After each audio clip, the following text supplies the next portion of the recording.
Let's get ready to RPG! RPG! RPG! RPG! RPG! RPG! Hello and welcome to the Knights of Last Call. My name is Derek Melenda, freshly back from Origins. Well, 2 days ago, came back from Origins, and ready again to talk about our favorite RPGs. And of course, the game of the hour, the game of the month has been Daggerheart. Certainly, it was on a lot of people's top of a lot of people's conversations at Origins Game Fair last weekend in Columbus, Ohio. We had a good chunk of Knights of Last Call patrons show up, and while many games were played, from Dragonbane to Pulp Call of Cthulhu, certainly one that was very, very popular and talked about quite often was Daggerheart. And as we come back from from Origins, the fine folks over at Darrington Press saw fit on Stream Day, nonetheless, to drop a new series of updates to The Void, which is their sort of playtest area, their unearthed arcana, if you will. It's kind of a weird name, if I'm being honest, but I maybe, the idea is The Void is it's everything and nothing, very Legend of the Five Rings. But we did get a couple of updates to the two previously released playtest classes, including a name change, which I am 1,000,000,000% in support of. But we also got two new classes that don't introduce any new domains, and it'll be interesting to take a look at those as well. Dale, welcome from the UK. Made it to a live day off 2 more, so I can stay up for a 3-hour plus Derek stream. All right, Dale, welcome. Good to see you here. Rules are cool. Doesn't like the name of the change of the fighter, so I do. Only because, let me be very clear about this. Only because that shit was confusing. So for those of you who don't know, they changed the name of the fighter, and the fighter was the cross section of the bone and the valor domains, which I think is really cool. And the idea was that the fighter was a pugilist, a unarmed fighter. And that's cool. That's a very appropriate use of the term fighter. In fact, I remember one of my favorite movies is Rocky IV. And in it, at the end, Ivan Drago and Rocky are circling, and one of the announcers is I think it's one of the Russian fighters. He goes, "Who will be standing as we watch these two magnificent fighters?" And I was like, yes, they are fighters. So I liked the name. The name was totally fine, but it was very confusing. And so it doesn't, unfortunately, names mean something. Resonance matters. And when people hear fighter, it just means what it means. And so they changed it to Brawler. And I think that is really, really going to be cool for us. Nuke QQA, did you go over the 2 new classes already, or are you discovering them live? Discovering them live, Nuke. I have not taken a look at them, Nuke. I've been busy all day. It dropped. Jackal I just Torn Moons tip $10. Bedroom studio equals best studio. Jackal, thank you, kicking us off with a $10 tip, showing the support. As Jackal does that, fuck it, we'll do it live. That's right, Zen Bear. So as Jackal drops that tip, I will say that we do have 2 tip goals. One is rather large. I expect it to take a number of time, a couple weeks. But we do have a super chat goal, which is Daggerheart Principles and Moves series, which is to sort of show your support for. We've done this before with PBTA. We've done previous streams about GM moves and principles. But this would sort of be looking at them, kind of doing a revisit of that, but through the specific lens of Daggerheart. And then the tip goal, which is a rather large $750. As some of you may have heard, we are planning on retrofitting the Knights of Last Call studio from being in exile to being reestablished, except we're coming home. And I'm actually going to be converting, or the plan is to convert my bedroom. I'm going to give up my bedroom to convert it into a studio for us to use. And as a result, oh, hey. Jackal Torn Moons tip $10. Bedroom studio equals best studio. Okay. Well, Jackal is apparently tipping again. I don't know what's going on here, but Jackal, I don't know if you meant to do that, but thank you.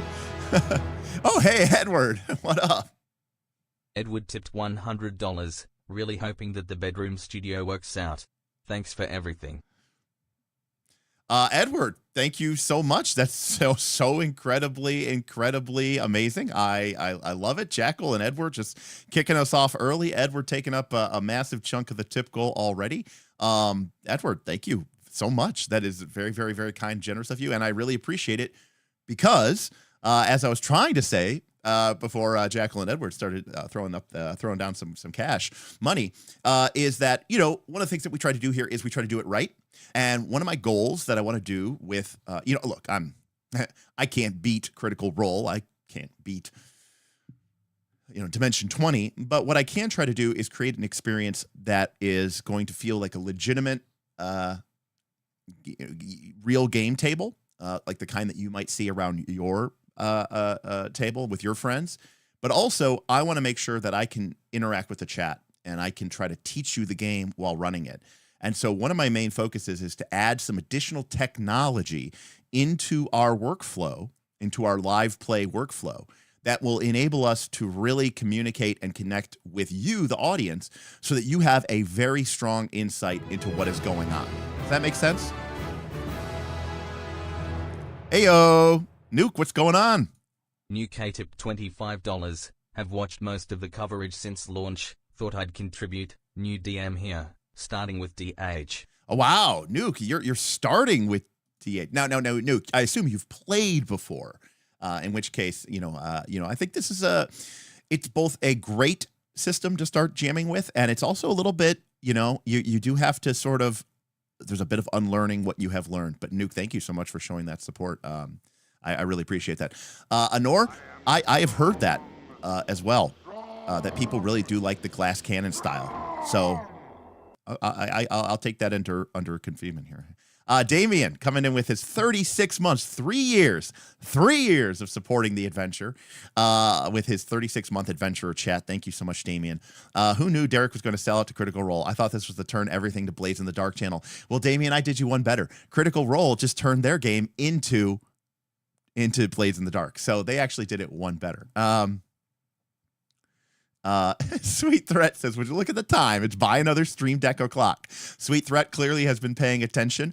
So one of the things that I want to do is I want to make sure that all of my players get a, let me see if I can bring it up on stream here. I want to get one of my players all a Stream Deck. And what the Stream Decks are going to allow them to do is they're going to be able to keep track of their important character statistics, things like how much hope they have, how much hit points they've marked, how much stress boxes they've marked, how much armor boxes they have marked. And they can keep track of that as we're playing live. And through that, we'll be able to give that information to you, the viewer. Basically, I know this is about the 4 classes, and don't worry, we'll get to it.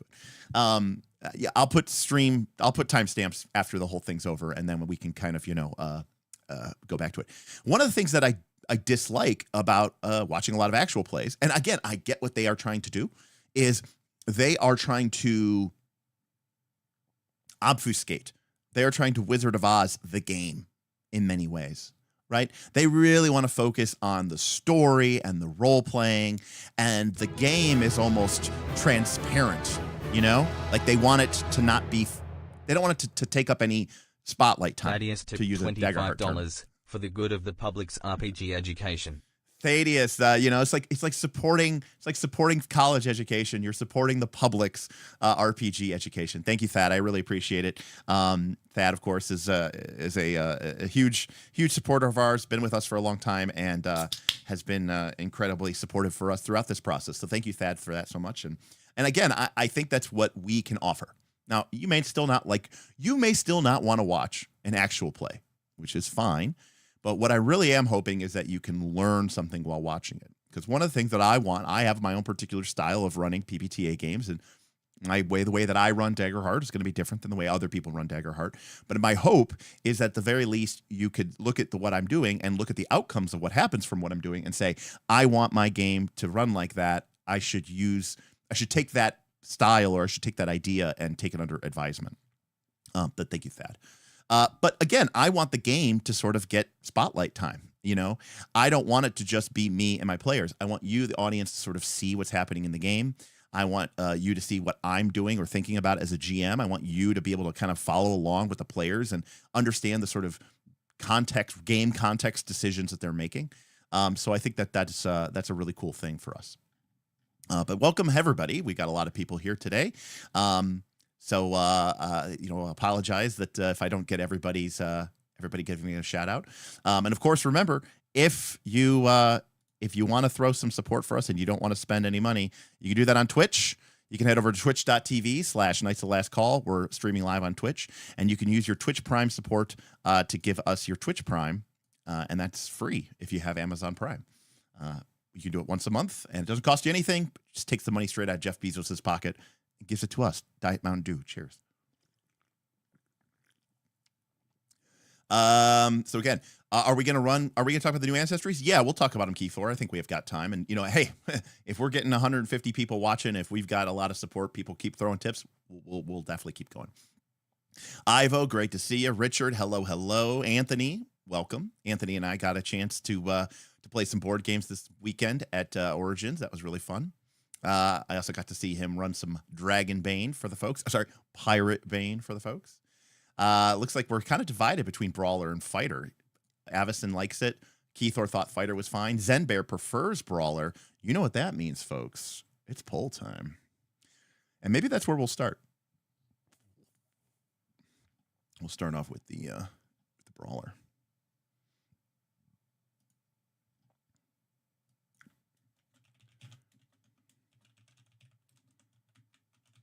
All righty.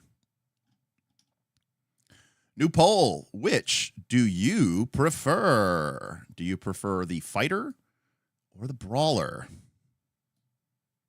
as a name for the class? For a unarmed, whatever we want to call it. I did see Donkey was in chat for a brief moment there. What's up? Oh wow, we're getting a lot of support for this. All right. So we do have a new update. So we're going to go ahead and download it. I have not downloaded the version 1.4 of the Brawler, so we'll do that now. Hey, it's Space Narwhals. Space Narwhals was also at Origins with us. What's going on? Awesome, Greg. That's awesome. I'm really happy that you were able to find a table. I'm glad that you're enjoying the game. I'd love to hear your experiences. Feel free to share them. Maybe let us know what's been working, what hasn't been working.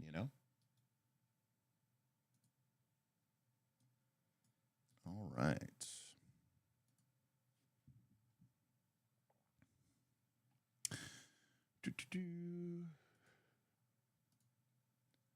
All right.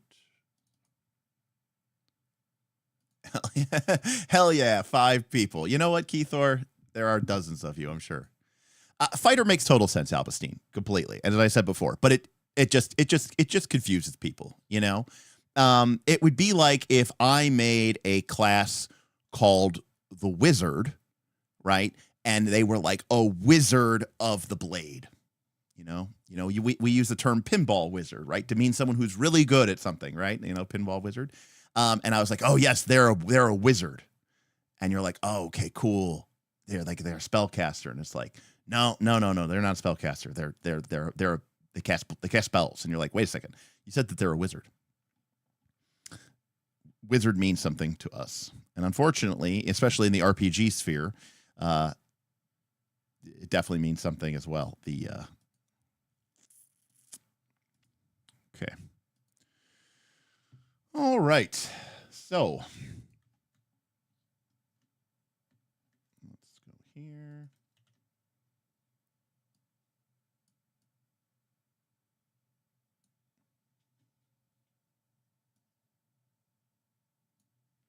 All right. So here we have the Brawler. So this is the updated version. I don't know if they've actually changed anything, but officially we never covered the Brawler on the channel before. So we are going to kind of cover all the classes that we haven't covered before. So we have here a Bone and Valor class, which already I think is really, really interesting. And that is this idea of a class that has the defensive capabilities of the Valor domain, along with the sort of combative, the mindset of the mindset and the body of battle, which is what the Bone domain really represents. Ironically, we went with the term bone. Everyone agrees it's kind of a weird term, but I've kind of started to come around for it. Yeah, the tactics of Bone. I mean, the way I really think about Bone is it's really, even though it's called Bone, it's really about the mind and body of battle. Whereas, Blade is very clearly focused on the weapons and it's very focused on the attacking. Bone is, your mind, the battle mind, and it's your battle prowess. So it's really all about you. And that's where the Bone domain comes in. So already automatically I get shades, actually, in some ways, of the Pathfinder 2 monk. Because the Pathfinder 2 monk is really cool in that it's a D10 class. It has a very strong defensive kind of edge to it. It really functions as kind of a tank, OED, I think prowess domain sounds very cool, but I think they wanted something more evocative than prowess, Gurnathal, thank you for the Prime sub. Hey, we had an anonymous tipped $100. Hey now, who's dropping anonymous tips? Come on. Come on, you got to claim that. You can't just go and do that. What's going on here? Well, Anonymous, thank you so much. I don't know who you are, but that is very, very, very, very, very generous of you again.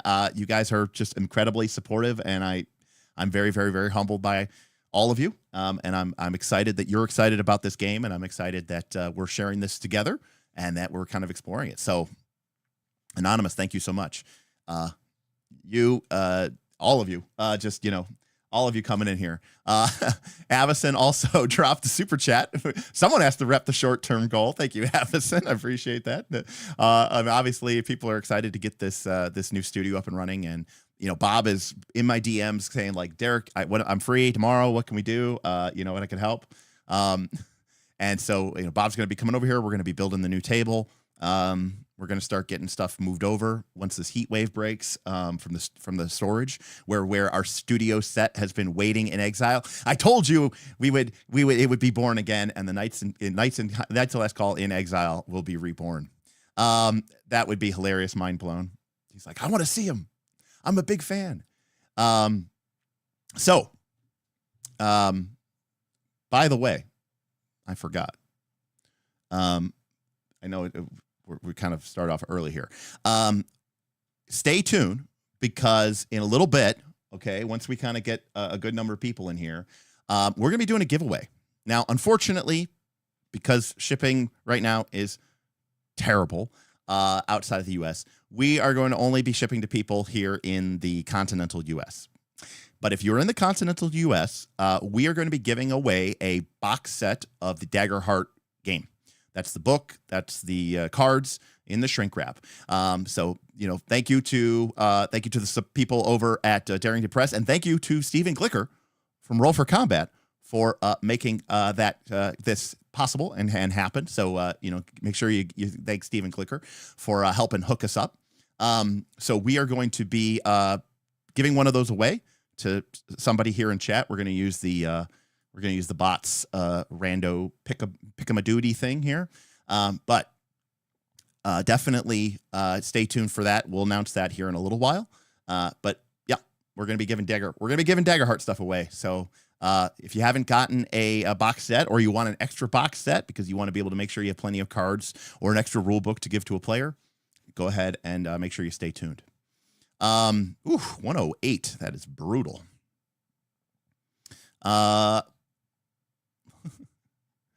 Yes, we talked about names being important, and the Bone domain is very badly named. Victor, that works for me, my friend. Honestly, as long as I can ship it via normal U.S. media mail or something, that is totally fine. As long as it's going to a U.S. address that isn't in Hawaii or Canada or Alaska, we'll be totally fine. It's, I'd love to send it to Europe, but I have to fill out a customs form, and then I have to fill a declarative thing, and then I have to pay the shipping, and it's like $45, $50, and that's to Europe. I don't even know where it has to go somewhere else. All right, so let's take a look at the Brawler. Now remember, this is the Void domain, so this could change, or this is the Void, it could change, but we have here a class that has a evasion that starts at 10, so higher, than like the Guardian, which starts at 9, but not as high as some of the other people like the 11 and the 12, Everything else here is pretty normal. So let's see what our hope ability is. Staggering Strike. Spend 3 hope. I'm going to zoom in here. So spend 3 hope when you hit an adversary. So we do it after we've connected to also deal them a stress and make them temporarily staggered. While staggered, all attack rolls they make are at disadvantage. So it's kind of their version of Stunning Fist. It doesn't make them vulnerable, which would give them, give all of us advantage to attack them. Instead, it makes them staggered, which gives them disadvantage to attack us. Now, remember, we're going to be dropping this on enemies. Enemies roll 2d20, drop high when they roll with disadvantage. So that's pretty good. The other thing I like is that this adds additional stress. Because again, we've talked about this before. Once you start looking into the adversaries, you start realizing that a lot of the adversaries only have a couple of stress boxes. And a lot of the adversaries need 1 or 2 stress to be able to activate some of their cool powers and abilities. If let's say there's an enemy with 4 stress boxes and they've got a really cool, powerful attack that takes 2 stress. They use it once. Cool, they've got 2 stress left. You hit them with a Staggering Strike. Now they only have 1 left. They can't use that 2 stress ability again. So believe it or not, these little 1 and 2 point stresses, things really add up. Not to mention the sort of party goal of getting them to 0 stress so that, number 1, that the creature, the adversary, becomes vulnerable, giving everybody advantage, huge advantage, obviously. But also, think about this. Once you have a vulnerable target, not only is your Brawler going to be much more effective at hitting these targets, duh, because they're going to have advantage.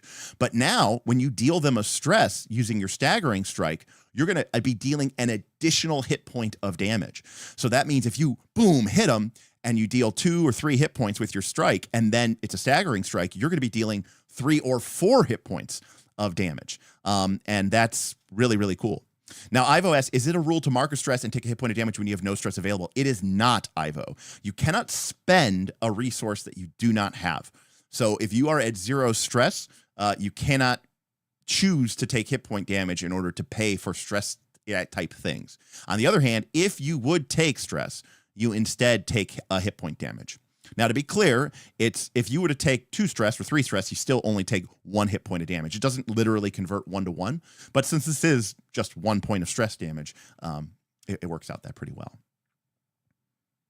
I assume if you roll with hope, you can't spend 3 hope until after adding the hope from the roll. Avison, I believe as soon as you roll with hope, you have hit your adversary, you get that hope immediately. So at least in my game, I mean, I don't know exactly what the official order of offense are, but if your character only had 2 hope, they succeed with hope, I would totally let you spend the 3 hope to convert that into a Staggering Strike, without question.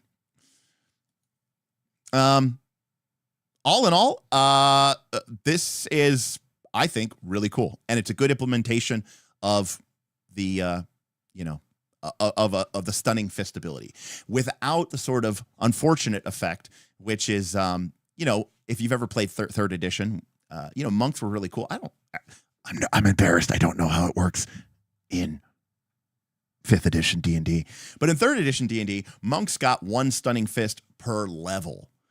And that meant like per day. So that meant a 1st level monk only got 1 Stunning Fist a day. And it was always just like, come on, man. That's it. I get 1 of these. Like, it's not like it's a death touch.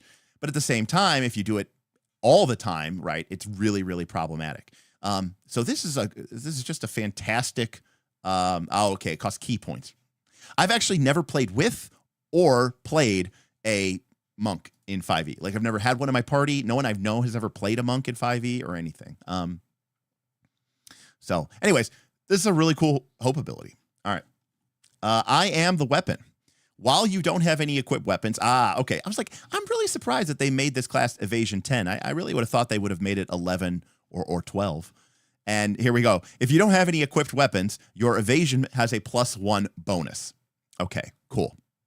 So we are essential. I mean, if you're playing a class called the Brawler, you're pretty much gonna hopefully be unarmed. Your unarmed strikes are considered a melee weapon. They use the trait of your choice. Cool.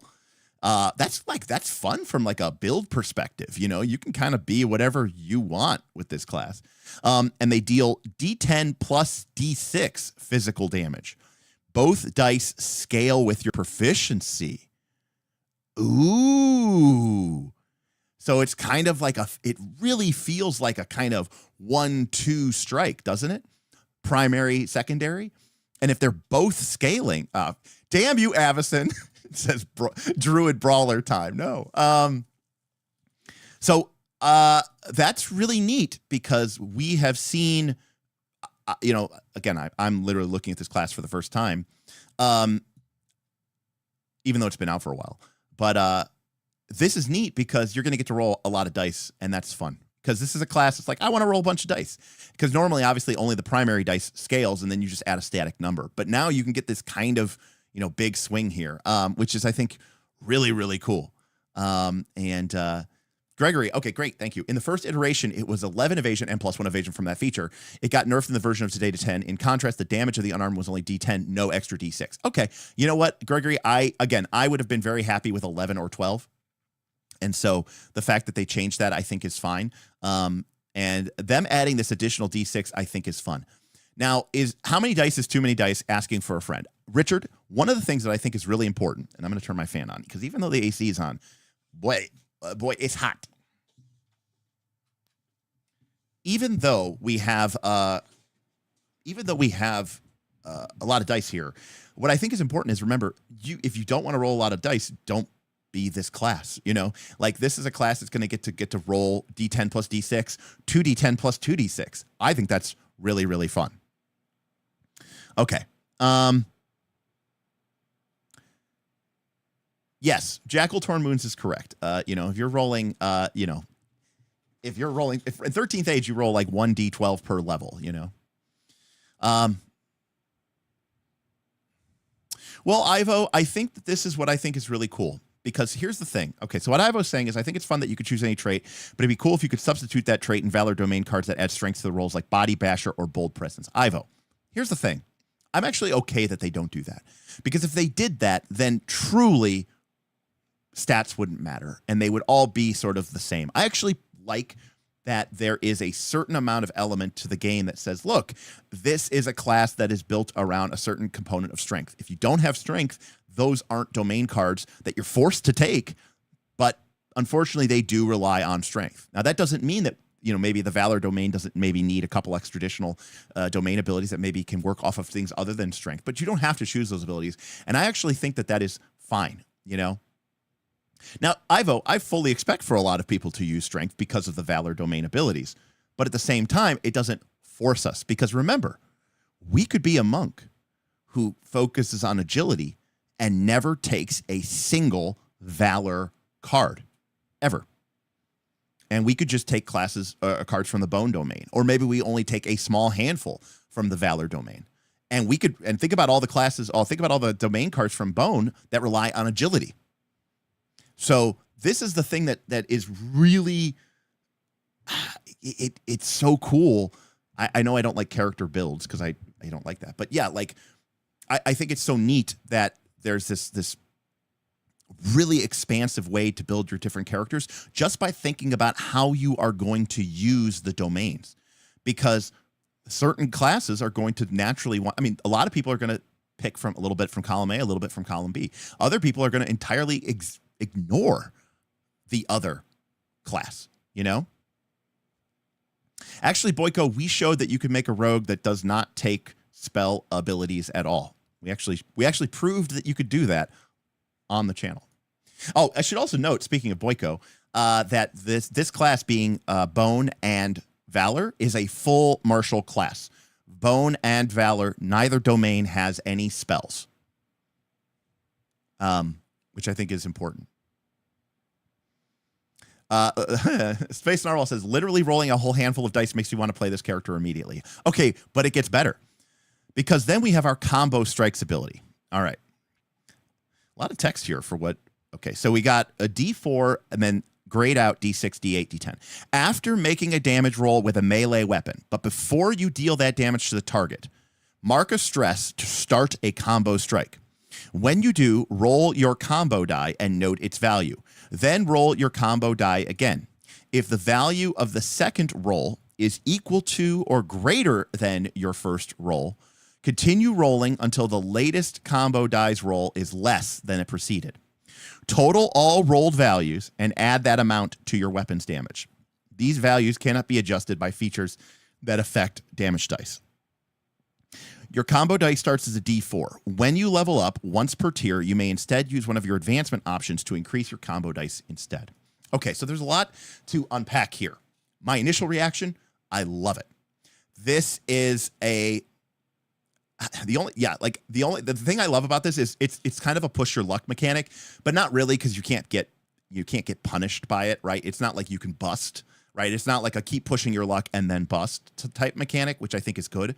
But what's fun about it is you're going to roll a D4, and then if you roll a 2, you're going to roll another D4, and if you roll a 2, 3, or 4, you're going to add that, and then you get to roll. Let's say you roll 3. Now you get to roll again, and you get a 3, 4, and it's really just representing, and I'd want the player as each D6 comes in, right?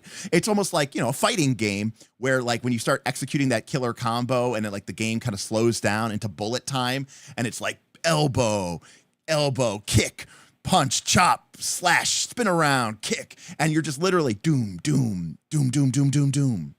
Now, I think that's awesome. Now, what I also like, right, yeah, exactly. And as a personal, like, it's like you get to do your own little mini mega hit combo. Now, you don't get to do it all the time. You have to mark a stress to do it. A couple of things I do like about this. After marking a damage roll with a weapon roll before dealing damage to that target, generally speaking, my players are going to know the damage thresholds of a monster. So, for example, if you roll 21 damage and I go, okay, that's a severe injury, or that's a major injury. Severe injury would be 28, and they go, okay, I'm going to turn this into a combo strike, and then they're going to go sort of mark that down.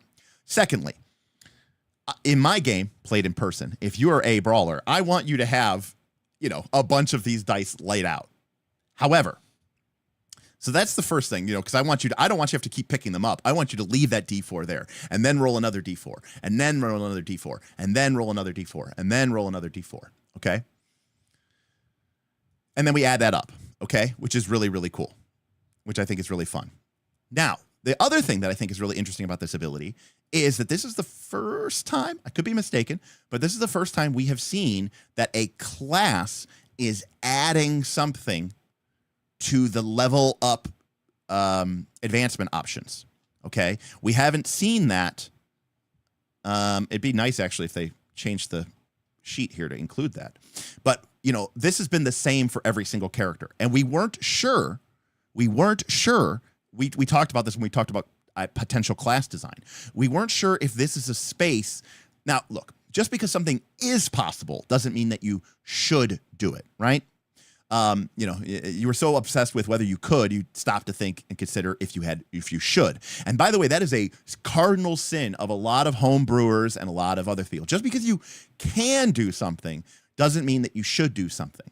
And the game's brand new. We haven't had any sort of release from them. We haven't had any homebrew or, so it's still a little bit murky out there. It's the Wild West of homebrew, or third-party content, if you want to call it something a little bit more refined than homebrew. And I wasn't sure, when we had discussed this on stream, I wasn't sure whether this is a space that they felt comfortable adding to complexity-wise. This is showing us that they are, at least in a very, very limited fashion, because now you have this option to have basically an additional checkbox down here in your tier 2, your tier 3, and your tier 4 to increase your combo die. Now, to D6, to D8, to D10. Now, I am struck by something which I'm not sure. So I like all of this. However, the only thing that I think, I don't know if I don't like it, but there's a part of me, and I don't know how you would structure it, because this would absolutely lower, I'd have to run a simulation, but I'm pretty sure it would lower the overall average damage of your combo strike. But if you put in 3 advancements to take this from D4 to D6 to D8 to D10, I feel like that is too much advancement. That's 3 checkboxes to just take one ability from D4 to D10, and you still have to spend a stress to use it. So I do think that that's a little too costly. So I don't know how you can figure that out a little bit. I do think that's a little bit too costly. The other thing that I have and this is more of a personal thing more than a thing. Like, one option is for it just to scale with tier, which I don't think is the worst idea. So here's my idea. While I like the idea of this scaling automatically, right? I do think that would be too powerful, because I think this is powerful. So here's my idea. My idea is that it goes, now just bear with me on this. This is totally based off of Derek's just first take. Okay? Is it should be a D4, and then at tier 2 it should be a D6, and at tier 3 it should be a D8, and at tier 4 it should be a D10. Okay? But here's my idea. We always start with the D4, and then you roll the D6, and then you roll the D8, and then you roll the D10, and then you roll the D12. So that, by the way, yes, we'd have to figure out a way to get you to the D12. I forgot to add that. So my idea is that instead of just rolling D10s, D10s, D10s, D10s, D10s, D10s, I like the idea of you start, because the problem with that is that most of the time when you roll anything that's the same number, say a D10 and then a D10, you are going to, it's actually a little bit better than 50-50. But a good chunk of the time, you're not going to combo at all, because you're going to roll a D10, you're going to roll an 8, and then and your next one is going to be like a 6, and you're like, okay, that's it, it's over. So what I like is the idea of starting with the small die. Exactly, Ivo. I don't want people to be upset that they rolled max value on their first roll. Nah. Now Z's got it. Z, you've got it. Z, you have it. That's exactly what I would want to do, right? Oh, D12 combo die is a subclass feature. Okay, Darth. Okay. So they did play around with that. Now, to be clear, this absolutely takes time, and it's involved, and it's absolutely, compared to other classes, core features, but also, contrast that with what this is. I think this is a really cool moment. A lot of times players aren't going to, want to do this every single fight, and when they do, it's going to be a really cool moment. Also consider the potential, right? The first time somebody combo strikes and they roll a good number and it doesn't add an additional value, you're going to be like, oh, well, it didn't really do much, So again, what they have here is fine. I'm just saying, I think investing 3 checkboxes to make this go up is a little bit too much, but I could also see it being more fun where you always start with the D4 and then go to the D6 and then go to the, and then go to the D8 and then go to the D10 and then go to the D, you know what I mean? Because I like the idea of starting small and building, because I like that chance to equal or roll greater, and to keep going in that respect. Another option could be that you don't get to keep the die unless it's equal to or greater, So for example, if we roll a D4 and we roll a 4, and then we roll the D6 and we roll a 5, then it stays. And then we roll the D8, and if we roll a 3, it's out. Does that make sense? We only get to keep it if it equals or exceeds. Does that make sense? It keeps going up. And if we did it that way, we could make it scale with proficiency. So that is an option too. Because proficiency goes to 6, And this goes from D4 to D6 to D8 to D10 to D12 to D20. And the idea of, if you do that, Gurney, exactly, good job, Gurney, is if you have them all be different dice, you could just roll them all, order them, and then just do it that way, right? And I think that would be actually really, really fun, because what you would do is you take all 7, let's say your max level, proficiency 6, you take all 7 of the polyhedral dice, D4, D8, D6, D8, D10, D12, D20. You'd roll them all, kind of put them in a row, and then you'd be like, okay, the D4 gets added, the D6 is equal to or higher than the D4, it gets added, the D8 is greater than or equal to D6, it gets added, the D10, okay, it didn't. And so like getting all the way down the line to a D20 probably wouldn't happen that often, but when it did, it would feel like it was amazing, you know? I would even be about including a little side note here, which says, even if your game doesn't use the rules for massive damage, I would totally allow the rules for massive damage to apply when you were doing a combo strike. Because I mean, this is the thing where if somebody goes all the way down the line and they get to that D20, you know, and they roll it and it hits and it adds and you're like, yes, like that would be awesome, you know? So, yeah, I think that could be fun, you know. Well, right now a crit only, you know, it does max plus your roll, so it wouldn't do anything by default. I mean, you'd be starting off at doing more damage, which is pretty cool. So, yeah. Yeah, it does say these values cannot be adjusted by features that affect damage dice. So, either way, I'm excited about this. But what I like about using different dice is I could roll them all at once. And then I could just look, or, you know, more reasonably, I would look, you know, I'd start with my D4 and I'd take it and go, okay, I'm adding 3. And then I just look at the D6. Is it equal to or greater than the D4? If it is, add it to the kept pile. Then find my D8. Is that equal to or greater than the D6 that I just kept? If it is, great, add it to the kept pile. And just keep doing that until you stop. I think that'd be a really fun, quick process that is, you know, pretty cool.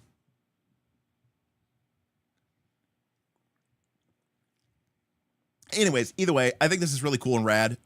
You know, I would, again, it's a playtest. I'd have to mess around with some of the values in terms of like how much mathematically it matters, but I like the idea of it. So anyways, very cool. Why are they starting with a quarterstaff? My God, what is wrong with you? All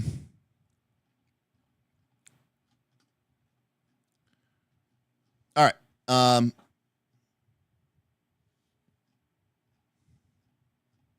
Do we have cards? Oh, here we go. Okay, so we've got two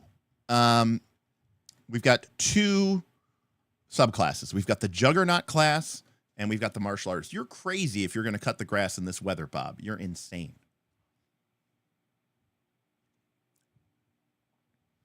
Pink Pony Pub Games. Great name, by the way. I'ma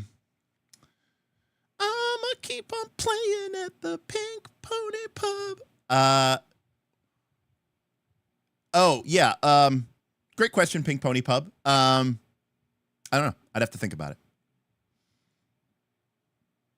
I guess when you get to the terminal card, the terminal value, I guess you would just have to, maybe you would have to keep rolling or something like that. But I don't know. That's a great question, Pink Pony Pub. I don't know. Maybe we fiddle with something, we change something around a little bit so that there's just a cap instead of it being technically unlimited. I mean, I guess there is some fun in it being theoretically unlimited, but all right, so let's take a look, because we do have this kind of extra sheet that, again, it's almost like kind of like a different bonus sheet, almost like the Beastmaster sheet, companion sheet for the Ranger. All right. So the Juggernaut is, the Juggernaut. Increase the unarmed damage that you deal from D10s to D12. And this is our powerhouse feature. Additionally, you can mark a stress to target 2 creatures within melee range with a single attack roll. So again, a great example of them taking sort of a passive ability, which is kind of okay, but not amazing. You know, going from D10 to D12s is cool. D12s are awesome, and you'll definitely feel like you're hitting for more damage.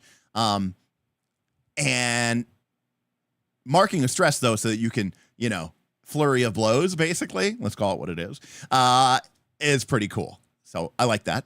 Overwhelm. On a successful attack, you can spend a hope to force the target to mark a stress or to throw them up to within close range. All right, so we're definitely getting a very, very physical, very, juggernaut-y type attack. Again, this stress marking thing doing really well interacting with the staggering blow thing, by the way. So here you subtly are building a character that could potentially do a lot of stress to the characters. And the big brawling boot. Right. Think about this. Mike Tyson isn't just weakening your physical resolve, okay? He's weakening your mental resolve, Yeah, the Zangief build. Exactly, Darth. That's a great way to put it. Completely.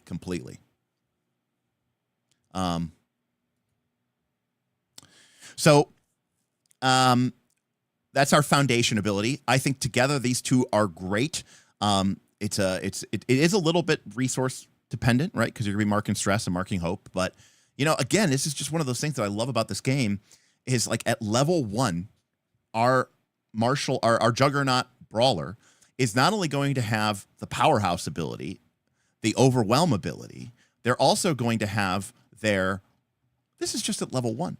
They're going to have their combo strikes ability. They're going to have their staggering strikes ability. Oh, and they're going to have 2 domain cards. And their ancestry, 2 features, and their community. So it's like, sheesh, I mean, I'm not even saying it's like too much. I'm just saying like, it's a lot of stuff. And I think a lot of it's really cool, I think this game has a lot more strategic, tactical elements to it than some people are giving it credit. All right, so if we specialize at the mid tiers, we at level 5 we get the Juggernaut specialization. We get Rugged, which is a permanent +3 bonus to our severe damage threshold. Not that these things aren't bad, but Oh, but there we go. Additionally, our powerhouse feature can now target 3 creatures instead of 2. And that basically is like the equivalent of like a melee AoE, which I think is awesome. I'm just imagining, by the way. So again, maybe I'll do a video about this, but I've talked before about like spotlight management. I just love the idea of like a Juggernaut, rolling in and a Juggernaut rolling in, and there's a guy, and he like uppercuts them, and he overwhelms them and throws them back into another group now of 3 people, and then goes again and like leaps forward, lands in the middle of the 3 of them, and then spends the stress and just like hits all 3 of them at one time with a very Hulk smash. But yes, if this is one attack roll, so it would, if they wanted a combo strike, they could combo strike, right? And then they grab one and they take him up into the 360 spinning pile driver, uppercut the guy into the air, fly up, kick him down midair. Yeah, very cool. Eye for an eye. When you mark more than 1 hit point, so not 1 hit point, but more than 1 hit point from an attack in melee range, the attacker must make a reaction roll DC 13. On a failure, once per rest, they immediately mark the same number of hit points in return. Okay, so this is a little bit fiddly, but basically it's a reaction to just, if you get hit big for, let's say, 3 hit points of damage or something like that, you can make them make a reaction roll, and then if you fail, if they fail, they have to take 3 hit points of damage. It's not nothing. There's no attack roll needed. They make a reaction roll, which potentially they could be in trouble about or be bad about it.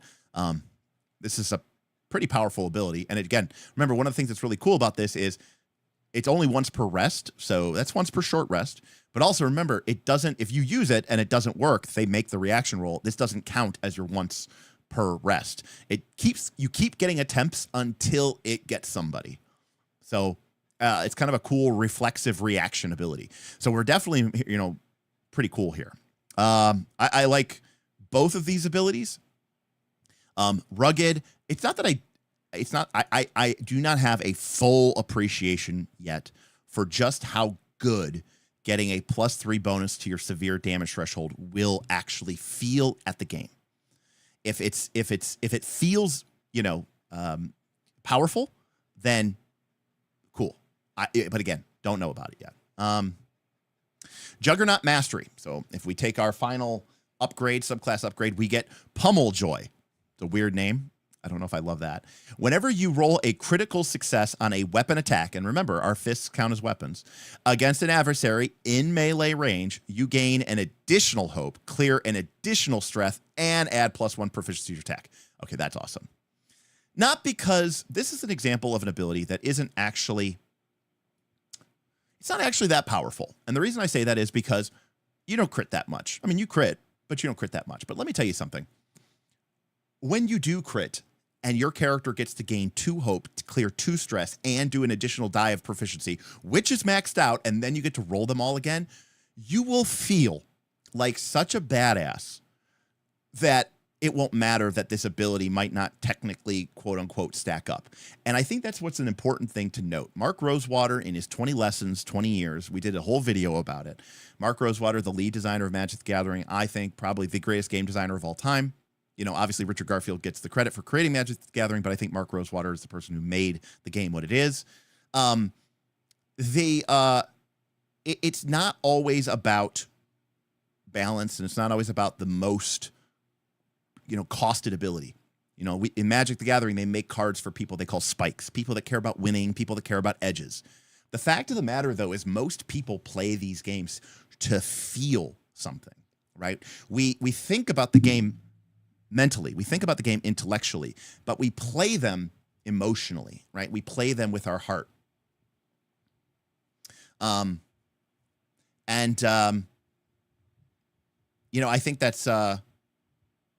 think that's really, really important to note, because when you do crit with this, it's going to feel like such a big moment for you, and I think that is this is a classic example of what we would call Timmy design. You're not really able to build around this. This isn't part of some combo. This isn't some sort of, this isn't some sort of like sick build that you could, because again, it's, thing. So I see people discussing eye for an eye. So when you mark more than 1 hit point from an attack in melee range, the attacker must make a reaction roll. On a failure, once per rest, they immediately mark the same number of hit points in return. So the question is, obviously you don't have a choice, but the question that Gregory is saying, is it once per enemy? Is it once per rest per enemy? And upon reading this again, it may be once per enemy, actually. In which case, this is very powerful. The language here is a little bit ambivalent. I will completely agree. It clearly does not offer you a choice, because it says when you mark, the attacker must make. So it's not a choice from you to trigger this or not. And the fact that it's not a choice for you to trigger it or not, and it's on a failure they must mark, leads me to believe that this happens once per enemy. Basically, it means it won't trigger against the same enemy multiple times in a fight, but every enemy, when they hit you, boom.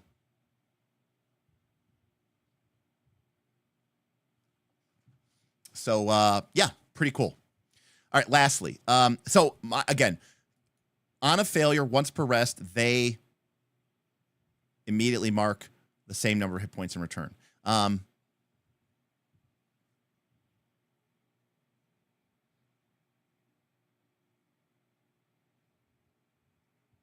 Well, Nuke, what's interesting here is, and enemies don't have rests. Well, no. What I'm saying is, let's say monster A attacks me and hits me for 2 points of damage. My eye for an eye would trigger. If that fails, right, they might take 2 hit points of damage. Then if monster A attacks me again, this doesn't trigger because it's only once per rest. But I do think it's probably intended to be once per rest, because it does feel like this would be very powerful if it was every single enemy. So, again, give your feedback, folks. It's ambivalently worded, and it could use some clarification here. Juggernaut's final ability is not done yet.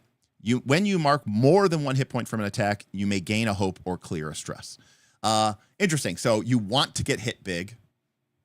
It's almost like a situation where you may not mark an armor box, which is a cool decision to make, you know? Because now you get to, like, maybe I don't want to absorb this. Maybe I do want to take a 2 hit point hit because I get to gain a hope or clear a stress. And by the way, clearing stress is an amazing ability. Stress is one of the most important resources that you have in this game. And this class clearly uses their stress a lot, especially the Juggernaut. So now we've set up a cool sort of play pattern, right? And again, one of the things that I look for in this game, and I know, by the way, folks, we are going to cover the other classes. I know that we spent so much time just talking about this one class. Is that you need stress. You need stress to do your combo strikes. You need stress to do your powerhouse attacks, right? Cool. But now we get to play this fun mini game where we can kind of trade hit points for stress. But the way we do that is by enemies hitting us, right? It's got to be hit points marked from an attack. So this creates a fun play pattern as the big Juggernaut, where we want to make sure that our character is up close and personal with people who can really do a lot of damage to us. And when they do a lot of damage to us, you made them say doo-doo. When they do a lot of damage to us, we're happy about it. Because now this is what we wanted. We wanted them to mark that so that we could mark. So we wanted them to hit us so that we could clear our so that we could clear our stress, so that we could do another combo strike, right? And so in a way, we're sort of trading off hit points and armor ablation, right, for instead gaining stress, which is, I think, a really, really cool feature. It's kind of a way of almost turning your hit points into stress, which is a cool thing, but you can only do it through the enemy. And yeah, Nathan, it kind of has this fun, like, hit me, I dare, you fell right into my trap card. Exactly, RPG, PTA, PhD. I did see you change your name. That's funny. And it's, it's the moment where, you get hit and, the character just turns and spits out the blood, Exactly. And so the goal really is so that this character is, in that range where they're taking 2 hit points, and you get to make a choice because maybe you do want to mark that armor. And if you do, cool, you only take 1 hit point. But in this situation, maybe you don't, Maybe you don't. So all in all, I like the Juggernaut. I see some people more talking about eye for an eye. Phil, if they succeed on the roll, you don't use eye for an eye. You don't use it up. Correct, Phil. That much is absolutely clear. Nuke says, rereading, I think you're right. Eye for an eye is per enemy. It's not as OP as people think. It only procs when you take 2+ hit points. That's how it's balanced. I agree. Especially this character should probably be taking 1 hit point a lot. By the way, remember, it's not when you take 2 hit points of damage. It's when you mark 2 hit points or damage. So that means that even if our character took a 2 hit point damage attack, if we then marked an armor slot and reduced it down to 1 hit point of damage, eye for an eye would not trigger. Just saying. Also, what's really neat is that it's kind of balanced because you can't use, because it does hit points, not damage, because it's marking hit points, not damage, you can't really kill like infinite minions with this, right? Like if a group of minions attacked me and they did 2 hit points of damage and it triggered eye for an eye, right? I would probably let you take 2 hit points marked. I'd make you eye for an eye on the minions and let them mark 2 hit points, right? And that would kill 2 minions. So it's cool. It's not just literally 1, but it is kind of like you're not going to just wipe out the entire group, Pumpkin says, oh, hey, it's Derek, the Daggerheart guy. I'm not the Daggerheart guy, but I am excited about the game. Slurm, great name. Slurm Soda. Thanks for all the Daggerheart coverage. Really appreciate you sharing your expertise with us. Some of the highest quality Daggerheart content out there. Well, Slurm, I appreciate it. Especially, like I said, I'm a fan, just like you all. I've been absorbing content. I've been watching Age of Umbra. I've been, reading along on Reddit and following the conversations, trying to see, find some good content out there, getting my own game set up, trying to run it, trying to get it on YouTube for you all to watch. I sat and watched a couple of my patrons. Shout out to Pulf, who ran a Daggerheart game at Origins for members of the Nice Last Call community. Loved watching him play. He just did a great job, being a fan of the PCs and doing a great job with spotlight management.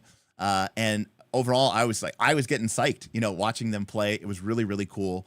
The rogue did like a blade of, was a rain of blades attack and took out all these minions around them. It was a really, really cool moment. Definitely, it reminded me a lot of my 4th edition days, which is cool coming from a PBTA dagger, a PBTA Blades in the Dark type game. Usually don't get those kind of cool, 4th edition combat miniatures moments, which I think is really, really neat. And as a side note, Phil does prefer the name change. But you can't change it on Twitch. That's funny. Now you're just gonna make it really confusing for me.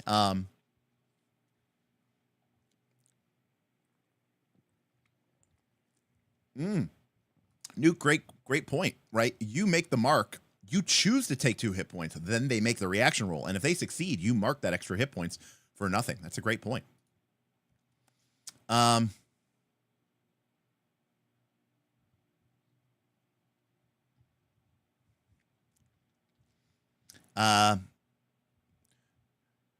No, Nuke, we're talking about hordes, not minions. So in a horde, each hit point represents a certain number of minions or a certain number of monsters. Like a horde of zombies, it might be like 5 zombies is represented by each hit point. And so if the horde of zombies somehow did 3 hit points of damage to you, your eye for an eye would kill like 15 of them. And I personally think that's fucking sweet. All right. So believe it or not, that was the simple one. So then we have the martial artist. Take the martial arts form sheet, which we see here.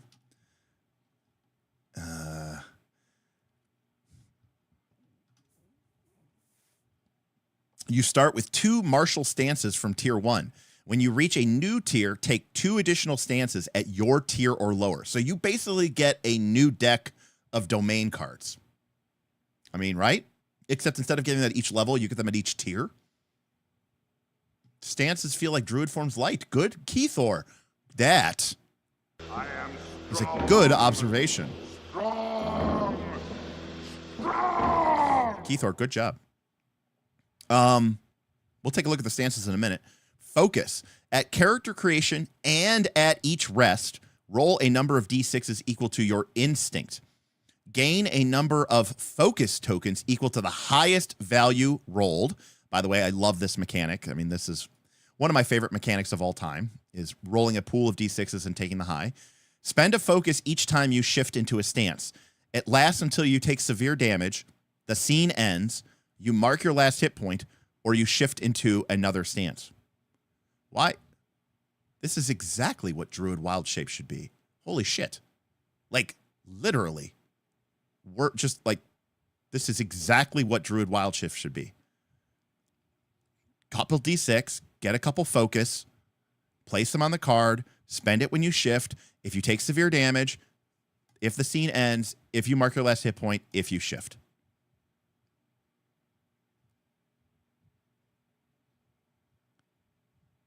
Pumpkin. This might be the first scene ends ability. In fact, we talked on a previous thing about how the only thing that we had seen was per short rest, or per rest, per long rest, and per session. And we talked about the druid. When we talked about the druid and being able to, we talked about the druid problem with Wild Shape being very powerful. We talked about how maybe the one thing we talked about was it lasts, right? We know that the fragile forms break on major damage, 2 hit points. But we said, well, maybe the major forms should break on severe damage. And we talked about maybe they end at the end of the scene. And we also talked about them ending, because I think they do end on the last hit point. Or obviously they clearly end when you shift into a different stance or different form.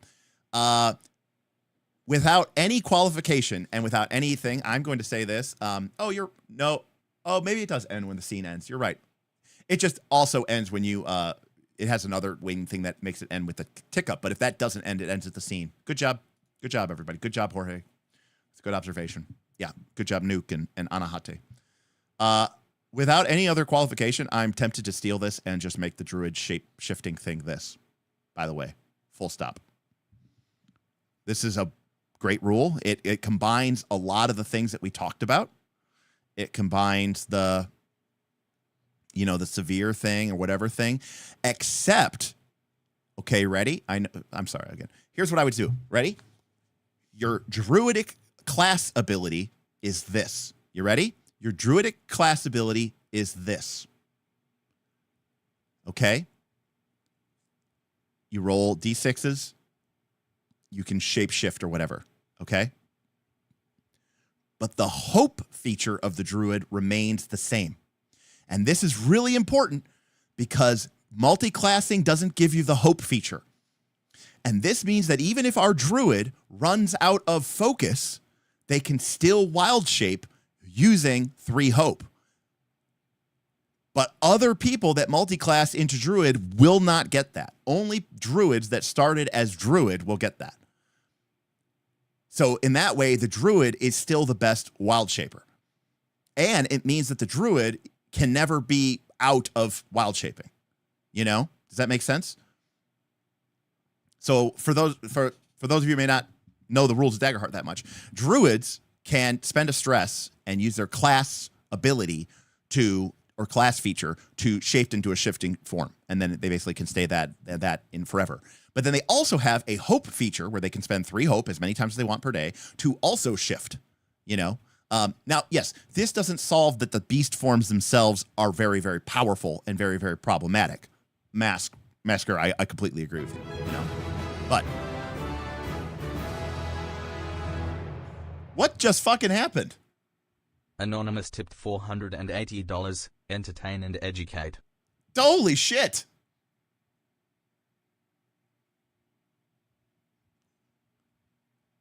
What? Holy shit!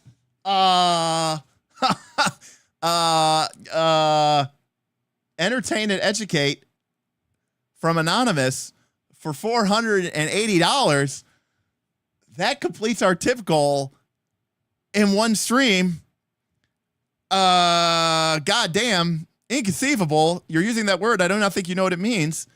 And Anonymous.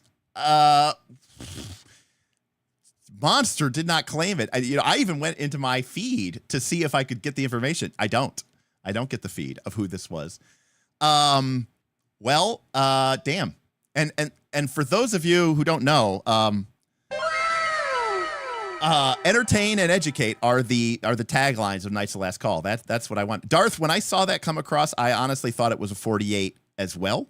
And then it spiked the thing, and I had this moment of where I did not know what it was. Well, you know, let me see. Hold on a second. We got RPG, we got them all. RPG.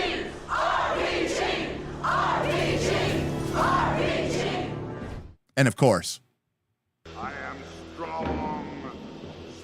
and it's been a while since we've busted this one out. Horizon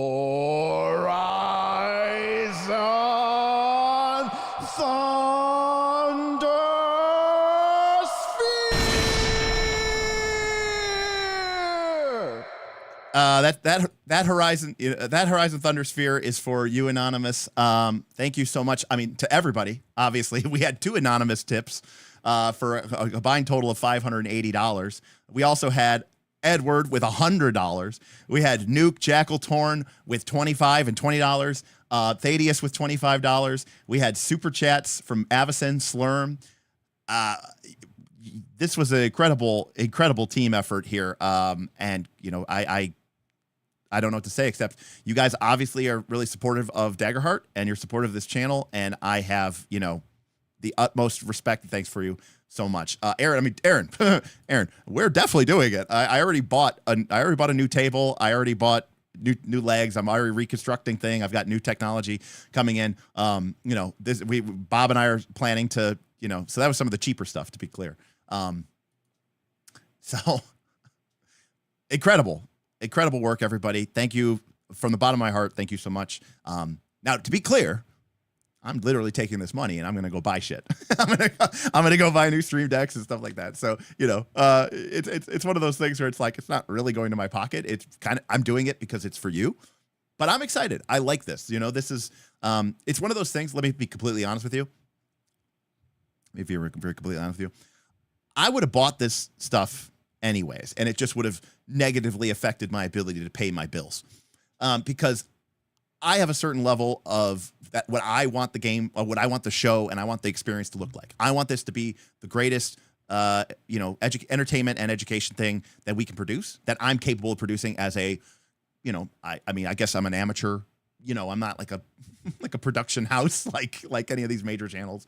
But I want the best thing that I could possibly deliver, and I'm gonna pay that money regardless.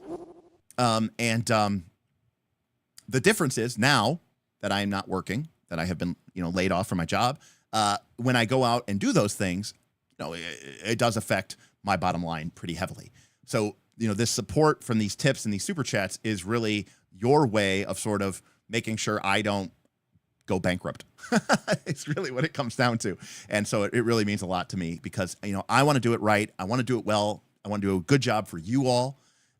And you supporting that is a blessing for me, because I'm stupid and I would do this anyways. And so you guys keep me from making really bad decisions. So I appreciate it so much. Well, looks like we're definitely going all night here. All right. Let's finish it up here. Nerdrum, just a little extra for the splurge. Well, Nerdrum, I appreciate it. Listen, I want to talk about that as well. I'm excited about doing some of these, a new series where, we did a video. It was short. It just talked about Chris Perkins and Jeremy Crawford. It was one of our top performing videos of all time. And so, Daggerheart has enough action and enough interest that we may have to make some more short videos. So I really, really appreciate that, Alvestein, speaking for myself at least, thank you $30 for Alvestein. Speaking for myself, I don't mind these larger stream goals. Well, Alvestein, the truth of the matter is, if you want a YouTube channel to function, there's only two ways to do it. One is to get hundreds of thousands, maybe even millions of views and viewers. And to do that, you have to chase the algorithm. You have to chase the trend, because what you're doing is you're getting nickels, right? But you're getting them from enough people that the nickels add up to thousands of dollars. And to do that, you need to, chase the hype. You need to chase the drama. You need to make videos that are going to be clickable, watchable, digestible, the whole 9 yards. That's one way to do it. That's how most of your favorite YouTubers do it. The other way is to kind of do whatever the fuck I want and make absurdly low engagement, algorithmic engagement, bad SEO, long videos, obscure titles, non-clickbait, and hope that you find a community that is engaged enough that they are willing to support it with $5, $10, as much as it's incredible to receive these massive donations of, $480 and stuff like that. The truth is, it's the $5 and $10 donations that add up over time. A $10 chat or tip or $20 tip is more money than I usually make from an entire video. So the other option, if you're not going to appeal to the masses and get 85,000 views or 250,000 views on a thing, is to rely on, basically, to quote PBS, viewers like you. And the last thing I'll say about it, and I saw we have some additional super chats that came in here, is I'm a big fan of Professor Dungeon Master. I think Dan's really cool. I think he's got a great vibe. I love his dry wit and his sarcasm. I think he's really funny. And he clearly does videos that he really cares about. And by the way, then nobody watches. And then he clearly does videos that are just for views and for clicks. And he's very sure, in a very condescending way, to tell people, hey, you clicked on this, didn't you? You're a jerk. You're an asshole. Like, this is why I make these videos, because you click on it. And I love it when he does it. He's amazing. But he's got this massive, support from his channel that he wouldn't be able to do if he just made the videos he loves, because the people come for the drama and the clickbait. So my method of success, or my method of trying to be successful, is to, instead of chasing the algorithm, it's finding connections with people and stuff that people believe in and are willing to support with, $10 or $15, $20 here and there. And believe me, I get it. As someone who was recently laid off, it's tough out there. So, I appreciate every dollar that comes in. So thank you, Alvestein, for that. So yes, larger stream goals are sometimes sadly necessary. Yes, and Dragons. Here's to being a small production house. Yes, and Dragons. We have to stick together. I really, really appreciate it. Thank you so much. Yeah, we may be small, but I try to do as good of a job as I can and keep the quality as high as I can. Jorge, thank you for the 20. Okay, Anam started a movement. Derek, I need to watch your Daggerheart AP. Well, Jorge, it's coming, and it's coming ASAP. As fast as we can make it, and fast as we can get it out. I mean, obviously, we have a certain minimum quality level that we are trying to maintain, but we definitely, sooner than later. The advantage, Jorge, here is we have done all of this before, as Knights of the Last Call super fans have known. And so as a result, we already have a good chunk of the equipment that we need in order to set this up. And so this has been really, really cool for us as well. Jake of Online, thank you for the powers in numbers. Yes, you guys are keeping it going. The super chat's filling up quickly. And as if right on schedule, Scotty P is in the chat. Says, I guess we need to max that super chat out as well. Drops a massive $50 super chat. And that finishes us off. Well done, everybody. This is to everybody. I'll take cheers. And I mean this absolutely sincerely. Let me again, I apologize. I'll make sure that well, good night. Oh, well, take care. That'll do it last time. Nice last call. No, we'll get back to the stances here in a minute. I do want to talk about something. Yeah. Gurney, listen, I'm sorry. I do want to discuss there's tangents or why we're here. Well, maybe not tangents in this case, but I do want to really quickly say something. This is an example. Again, thank you to Scott, Jake, Jorge, Yes and Dragons, Albestein, Neardrum, both anonymouses, Slurm Soda, Avison, Thaddeus, Damien, Nuke, Edward, Jackal, Fooster. All of you have just done such an incredible job, just even today, on top of all my patrons. But let me tell you something. We just went to Origins. If you'll indulge me, three quick stories. Okay, number one, we just went to Origins. We had about, damn it, Wolfelstein.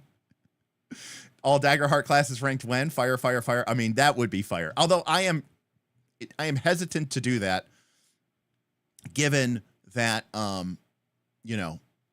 we haven't gotten a lot of reps with the game, so it's tough. It would just really be based off of vibes, But yes, that would do really well. I mean, it could clearly be based off of like which one would Derek play and which one would Derek be pumped to play. Maybe we get Bob and Tim on and they could share their thought. We could have a triple tier. That might be kind of fun, right? Like which ones do we really want to get down there?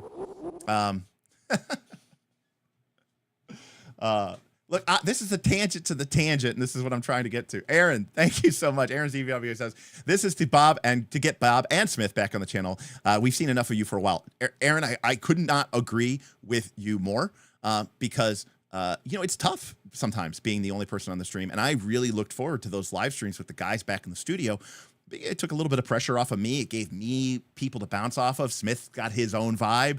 Bob has his own vibe. They each bring different. Smith is great for bouncing game idea. I mean, Smith's got a better intellectual mind for RPGs than me. Some people are like, Derek, you think about these games so incredibly. I'm like, Smith, it makes me look like a kindergartner playing with blocks. And, and Bob has got that young, naive, I've only been in this hobby a couple of years, energy. He gets really excited about things.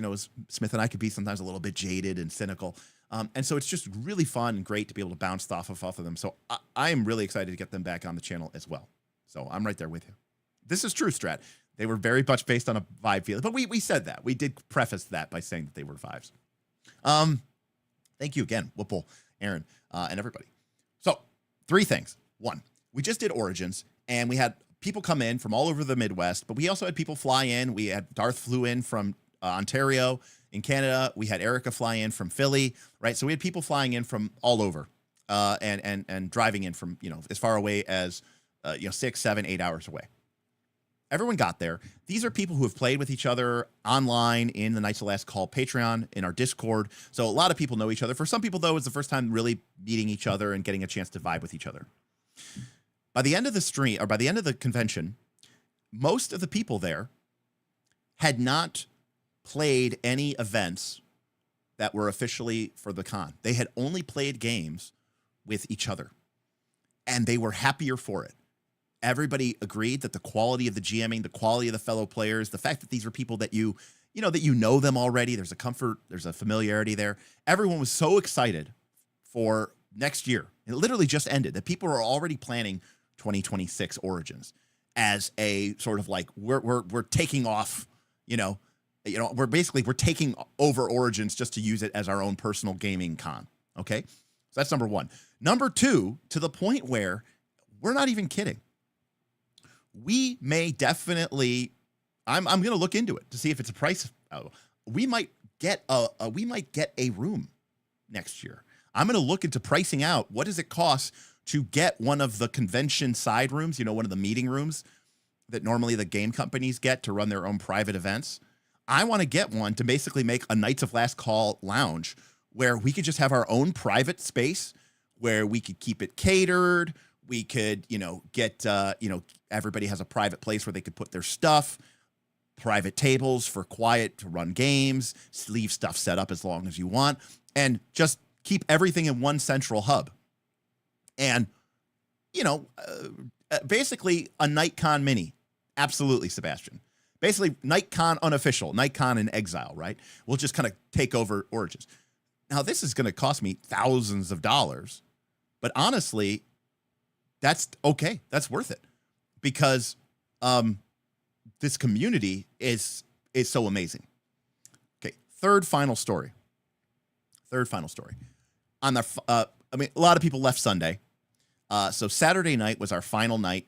We went to a big Brazilian steakhouse, a bunch of us. We all ate, and then we met up at the big bar on 2, which was where we've been meeting up the last couple of years, where we do sort of our meet and greet, Knights of Last Call cocktail hour.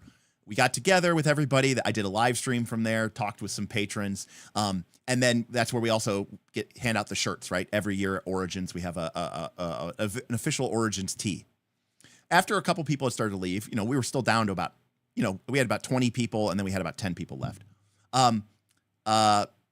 Mike from Arcane Library, from Night.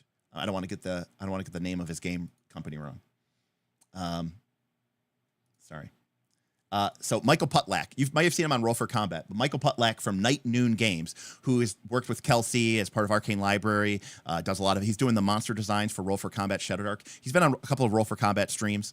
Michael Putlack came over along with JP Couvert from the JP Couvert channel, and they recognized me, and we were hanging out in the bar, and they came over to say, "Oh, hey, Derek, hey, what's going on?" And I said, "Oh, I'm hanging out with my patrons." And Michael turned to JP, he goes, what? He's like, he goes, why don't you do that? And JP goes, I don't know. Maybe I should. But like both these guys were like so surprised and like delighted to see that, we were all hanging out like as a group of friends. Like it was, they were surprised, but they were also like genuinely like delighted that a creator built this kind of community. And I think it took them by surprise, and that maybe kind of gave them hope or inspiration to sort of do it with their own communities. And I was kind of surprised to hear that, they didn't even consider doing that. And Michael it was cool to say that it was pretty cool that you had so many patrons at Origins that you could have a get together. It seemed like everyone there was good folks and having a great time. And he sent me an email after the con. And I thought that was really, really cool that even to them, they were like, this is something special. And it was really cool that you were doing that, and that your community is that supportive of each other, and supportive of your channel. So yeah, that was my little side tangent there. So thank you everybody for those that little hype train that we got going there. I'm with the Daggerheart, and cue the tag for, and we're back. Okay. I like this focus. I'm going to steal this ability for the Druid. Okay. Let's take a look at what we get. So by the way, we get 2 at tier 1, and then we get 2 each new tier. So what do we got? Whew. By the way, there are classes, and then there are classes. This is definitely a more involved class, right? I didn't expect this. Brutal. If you roll the maximum value die on a damage die, roll an additional damage die. Holy shit. That's awesome. Again, is it powerful? No. But is it fun? Yes. And that's what's cool. Attack rolls against you have disadvantage unless they mark a stress. That's a defensive. Very cool. That's actually awesome too. Just permanent disadvantage. You want to mark or stress? That's tough, especially when you can stagger me. Grappling. Whenever you attack, you can spend your focus. So you have your focus. Now you have to spend your focus to make the target restrained. So all you have to do is hit them, spend a focus, and they become restrained. Gain a -1 penalty to your evasion with steady. So you're easier to hit. But whenever you deal damage, roll an additional damage die and drop the lowest. Precise. And again, I do like that if you want the simple, easy, right? Like you could just be, precise and brutal, and that's like pretty basic, your damage dice explode, you get a +1 to hit. Derek, I absolutely love that they don't add flavor. I actually love it. I love that they don't have flavor because it becomes prescriptive and people read the flavor as an effect. And in a game where you can reflavor anything and everything, absolutely. Derek, I completely agree with you. I don't think you should say that it's brutal. I think you should call it like, mountain badger, mountain badger stance, or something like that. You should totally call it that, And then quick, when making an attack roll, spend a focus to include an additional target of range. Mascura, they've done this a lot in the game, and I'm actually a big fan of it. We've seen examples where the one subclass is complex and the other subclass is simple. And so, yeah, I want to be a martial arts guy, or I want to be a fisty punching people person. Cool. If you don't want something complex, be the Hulk, be the Juggernaut, be the Juggernaut bitch. And then martial artist if you want something a little bit more complex. But yeah, you could spend a focus to include an additional target in range. So these all seem really cool. You get 2 of them. Then at level 2, you get 2 more, which can include stuff from the prior stance if you want, but you get access to the tier 2 stances, which is deadly. If you deal severe damage, that's the 3 hit point, they mark an additional hit point. Ouch. So you could actually build a pretty nasty damage dealer here. On a successful attack, hindering. When on a successful attack, you can spend a focus to make the target temporarily hindered. While hindered, their attack rolls have a -2 penalty.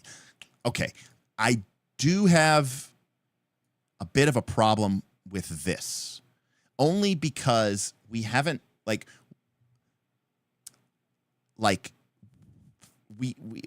why are we suddenly adding in -2s? Like in a game where we have disadvantage and it's just a disadvantage dice. I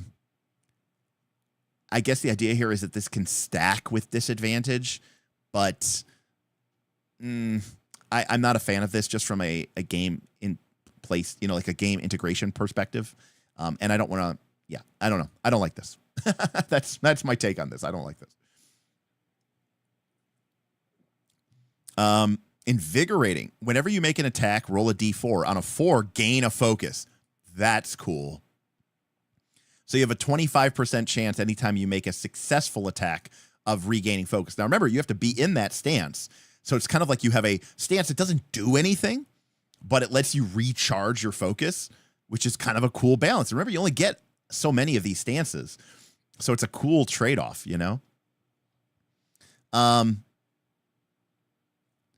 Immovable. Gain a +2 bonus to all of your damage thresholds, and you cannot be moved unwillingly. I think that's really cool. Well, the problem, Denjamin, is that staggered, which is what the core class does through the hope feature,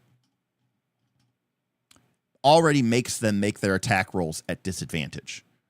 So this is like a way to give people like disadvantage and disadvantage, So I don't know. It's a little bit weird. It's a little bit wonky. I don't know. I think we could come up with something better here. Nimble.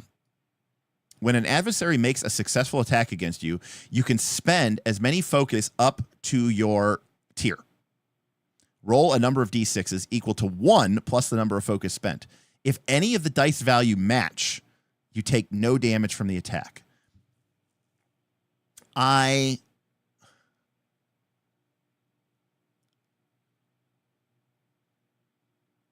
like this mechanic idea, but it's a little bit complicated, and it's going to eat up a lot of your focus.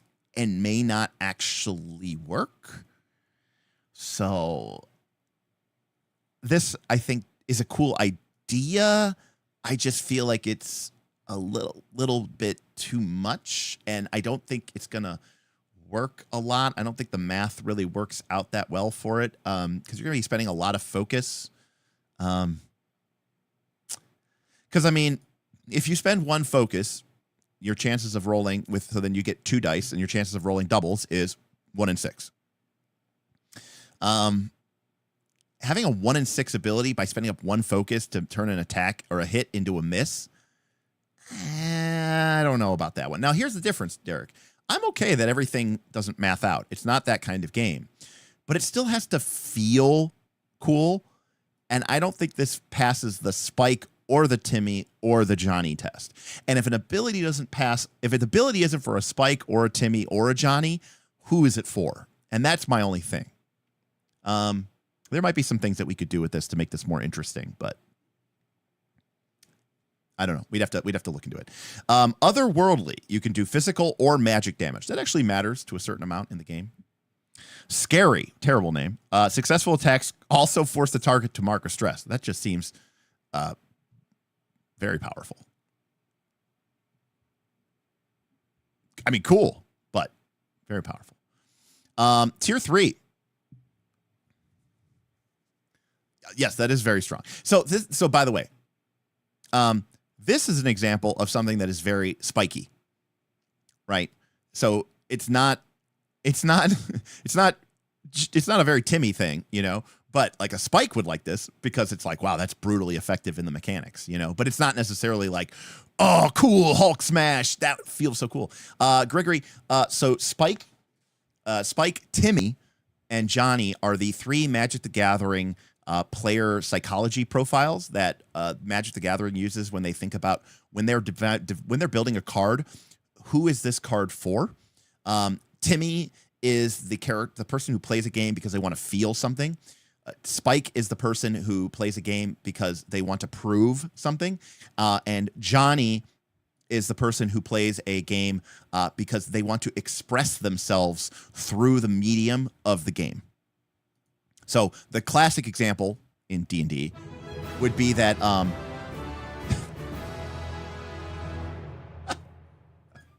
hold up. King Hodop tipped $25. I shouldn't be spending money right now, but fuck it, we ball. To the home studio fund. Fuck it, we ball indeed, Hodop. Thank you so much. No, you should not be spending money. My mom, who is also my new boss, yeah, you should not be spending money. Thank you, Hodop. Yeah. This home studio fund is in full effect, and we are now over our goal. Thank you, Hodop. I really, really appreciate you, buddy. By the way, we're going to be doing a Daggerheart monster creation contest, I think, and it's going to be sponsored because of Hodop's stream chat goal from a couple months ago when we did our first monster creation contest. So, anyways, thank you, Hodop. I appreciate it. That's a great way to put it. That's a simpler way to put it, but I like that. Spike wants to win. Timmy likes big things. Johnny likes cool things. Yeah, I mean, there's a little bit more nuance to it, but yes, generally speaking. All right, let's see what we get at tier 3. Deflecting. When you are targeted by an attack, you can spend 2 focus to gain a bonus to your evasion score equal to your armor score against the attack. That's a lot of focus, but your armor score could be like 6 or 7. This one's hard to understand how good it is, but that could be very, very powerful. And it certainly gives you an incentive to be a heavily armored monk. And remember that you are basing your focus off of instinct, and the card that this would naturally sort of align with is yeah, like you kind of want to be like an armored monk, you know, have a really high armor score and deflect attacks. The problem is bare bones, I think, uses strength.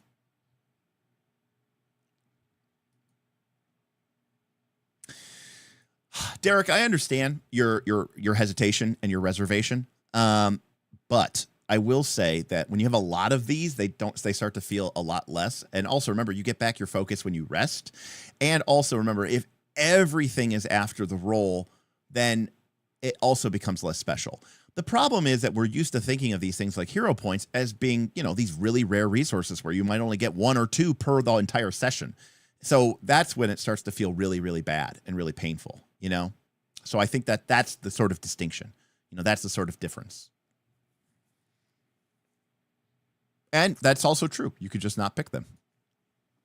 Spend a focus before your attack rolls to use D20s as your damage dice instead. All right, well, that feels devastating. Now, again, this is something I can get behind spending my focus on because holy shit, that would feel awesome. Dueling. Gain advantage on attack rolls when there's no other adversaries or allies in very close range. And this is just permanent. You basically become a druid. Druids just get this for free at all times, by the way, when they're in their beast form. But you can get it when you're one-on-one. And that's a cool thing because now it sets up and rewards you for a specific type of maneuvement and ability. Compounding. When you roll the maximum value on a combo die, increase the size of the subsequent combo die you roll for the attack at a maximum of D12s. So this is kind of what we were talking about doing before, sort of. Right. So if you rolled a D4 and you rolled a 4, then your follow-up combo die would be a 6, or D6,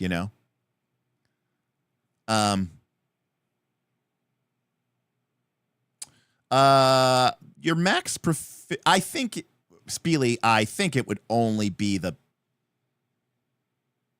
I don't know. I don't think it would be both dice, Speely. I imagine that it would just be the D10 that would become a D20, and the other thing would stay a D6.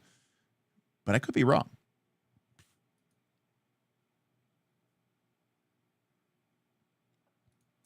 Inexorable. Attacks made against you have disadvantage if you have more than 2 adversaries within melee of you.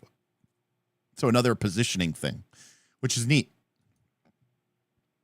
So this is sort of the opposite, right? Where if people gang up on you, you actually, it's harder to attack you.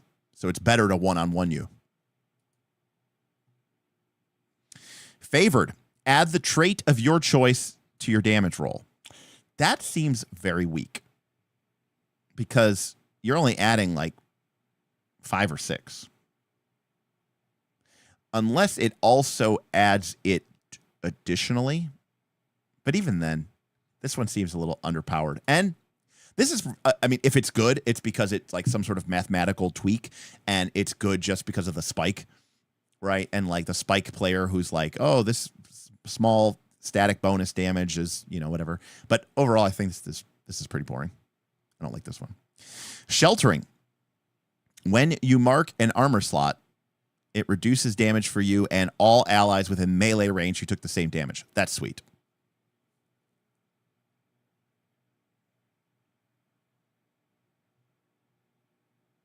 Derek says, the one thing I'll say here is that there are lots of cool ideas here. You could build full subclasses around individual stances here. I worry that this is eating a ton of design space. Derek, honestly, at the end of the day, I'd rather let's focus on the classes that are here rather than the focuses on the classes that could be here,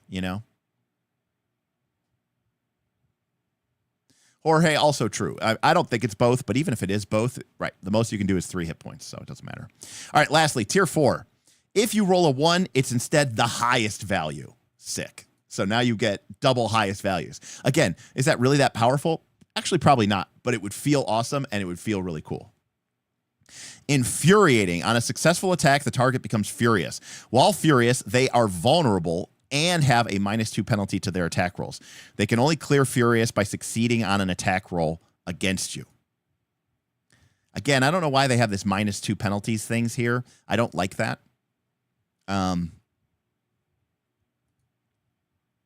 Also, does this mean that the GM can't clear it with a fear?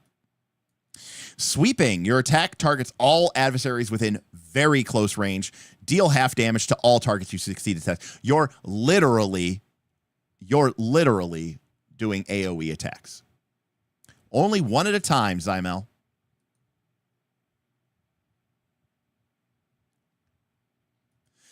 No, OED. Crushing very clearly states that things that affect your damage dice don't affect the crushing.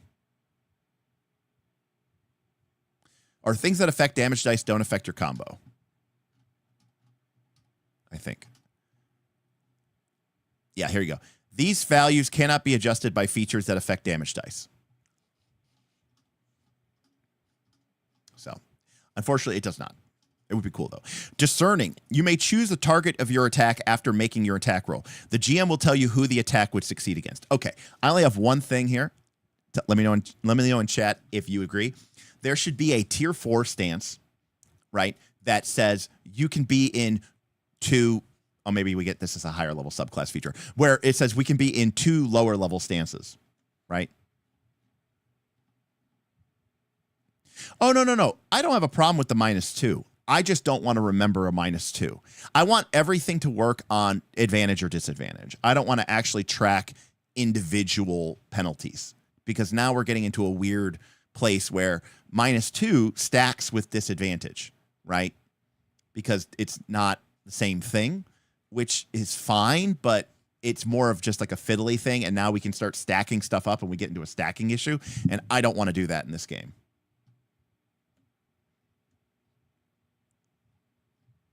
Yeah, I wouldn't focus too much on the name.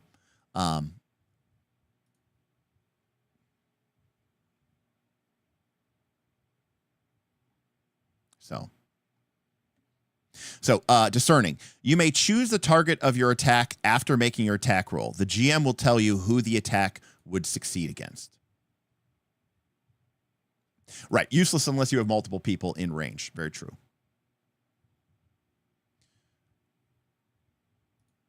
I mean, hey, Alex, this is the game that asks you to add little tokens to roll when you roll your dice, so you can remember your +1s and +2s. It's more of just like, I just don't want to get, into that place where we get into a weird thing. Now, what I will say, you'll see this. I mean, I don't even care what the game says. What you will see in my game is that disadvantage and advantage will stack. I basically treat disadvantage and advantage and disadvantage in this game, and I can promise you I'll be doing this, as working like boons and banes from Shadow of the Demon Lord. And they already do this technically with the help advantage dice from your allies. But instead, if you stack disadvantage, it doesn't mean that it stacks. It means that you roll multiple d6 and you take the highest value. So, for example, if somebody had 2 or 3, let's say the monster had 3 disadvantage to attack, I would roll 3d6, take the highest value, and that's the penalty to the attack roll, right? And that way, the highest that it can ever be is -6. And this means that there is value in applying multiple disadvantages, but it's a diminishing return, right? Because once you apply the 3rd or the 4th disadvantage, the chances are pretty good it's going to be a 5 or a 6. And that's the highest it could have been, even with 1 die. So it increases your chances, your odds, and it increases the overall average, but it is a diminishing return curve. And that, I think, is the sweet spot. And this way you don't get into a position where you let people stack this shit and then they end up being like, oh, they can never hit. And that's not fun for anybody. All right. So that is all the features just from one ability called Focus. And this ability is awesome, and I want to steal it for the Druid. All right. Specialization in martial artists. Keen defenses. When you are targeted by an attack, you can spend a Focus to make the adversary's attack roll have disadvantage. Cool. Spirit Blast. Spend a Focus to make an attack roll using Instinct against an adversary within close range. On a success, deal d20 +3 magic damage using your proficiency, and spend an additional Focus to make them temporarily vulnerable. So, Kamehameha Wave. And lastly, Limit Breaker. Once per rest, you can pull off an unbelievable feat like running across water, leaping between distant rooftops, or scaling the side of a building without needing to. If you do it, gain a hope, clear a stress. Doesn't cost hope. It doesn't cost stress. You do something amazing and awesome, and you gain a hope. You run up a sword. Totally Woodland Fellowship. This is kind of feels like lazy design, but it is really cool. I mean, it's literally just saying, hey, I'm going to reward you with a free hope and a free stress once per rest, which is great. Just tell me some awesome thing that you do, and you don't have to roll to do it. The only restriction is you have to describe it, and it has to be awesome. That strat is peak Timmy. It is peak Timmy. I agree. And yes, Woodland Fellowship, this is a mechanical reward for doing something in the fiction of being a cool monk and doing cool monk thing. By the way, Strat, if you are in your discerning stance and then you did a spirit bomb or whatever it was called, spirit blast, there you go, because now you're attacking everybody within close range. What's interesting is the tension between, classes that want rests and classes that don't want rest. And remember, what's really cool about this game is when you take a rest, right, the GM is gaining fear. And there's a limit to how many short rests you can take before you have to take a long rest. And when you take a long rest, the GM gains a ton of fear and is able to advance long-term countdown clocks. Overall, I think the Brawler, there's a couple of things that I think are fiddly and wonky, but what an amazing class. And, to the point where I would say the Juggernaut is a great option. Like, this class would be great for Bob and Smith. Bob would play the Juggernaut. Smith would play the martial artist, And like that, when you have a class that can literally almost, like, we forgot about the Juggernaut. We were talking about that an hour ago, but it is literally almost feels like a completely different class, even though it's just two subclasses.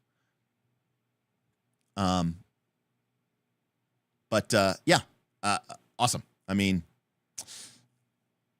yeah, Bob and Smith. Well, it's funny too. We were going to have three players on the show. We're going to have Bob, Smith, and Tim.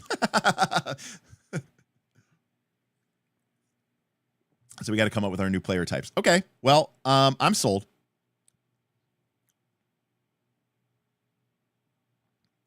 No, I don't think you can, Zipper Fist. I see that you're trying to be a power gaming fuck, and I appreciate it. I appreciate the hustle.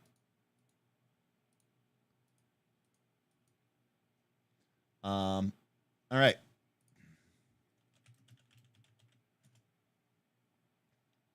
Which one do you guys want to do next? No notes. My notes were given real quick for Brawler. I think I love Staggering Strike. I like I Am the Weapon. I like that you get 2 damage dice. I think that's awesome. Both scale. Combo Strikes, I would kind of change it because I kind of want it to, scale up differently. And I like the idea of the Combo Strike. I like the stances, some of them. I don't like the -2 penalty thing to attack rolls just because it gets kind of wonky. And then I love the Juggernaut, and I kind of like the martial. I kind of love the martial artist. So very complicated. All right, we got a lot of witches, so we're gonna go with the witch.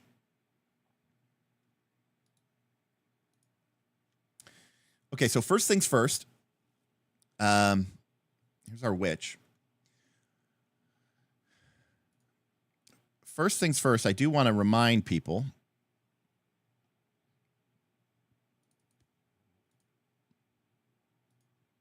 So this is our original Daggerheart class worksheet. Now, when we originally wrote this, the Dread chart, the Dread domain did not exist. We added that later. We originally put the witch in our book. She was in our list, and we put her in at Sage and Midnight. And we put her there because, again, the Dread domain did not exist, and I think Sage and Midnight is a cool place. That being said, I think we can all agree that if the Dread domain did exist, I think we would have put her either at Midnight and Dread or Sage and Dread. So the fact that we put her at Sage and Midnight and the witch ended up being at Sage and Sage and Dread, I think is kind of a good sign, right? So we're going to move the Defiler over here. We're going to clear the witch and bring the witch over here and make her blue. I also want to add, we had the Assassin at Midnight and Blade. And that is exactly where the Assassin is. The Assassin is at Midnight and Blade. And this is now the Brawler. So very cool. Din, awesome. Got to feed the cats. I appreciate it. So, okay. So far, we got a, I'd say we're 2 for 2, So let's see what we got. All right. Which Witchy Witch. Now, the witch uses the dread domain. We briefly covered the dread domain. We briefly covered the dread domain in a previous game, but I don't want this to take all night, so maybe we won't. Maybe we won't do that. By the way, as a reminder, we are going to do, after we do the witch, we're going to do the giveaway for the Daggerheart book. Okay. All right. Dread and Sage, evasion 10. Cool. Hope. Seems kind of weird. Witch hope. Spend a hope. Witch's Charm. When you or an ally within far range rolls a failure, spend 3 hope to change it into a success with fear. Oh, I love it. I love it. I love it. I love it. I love it. That's so cool. That is so flavorful and so fun. Obviously the best situation would be a failure with hope. And the witch goes, I can give you success, but with fear. Awesome. Awesome. Fun, flavorful, interactive, quick, automatic, oozing with flavor, feels dreadful, feels witch-like.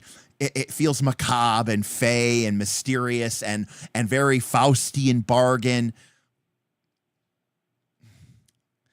I'm so excited to see what these people come up with. I mean, don't get me wrong. I want to make stuff. I'm excited to, I've seen stuff on Reddit, but man, they know what they're doing over there.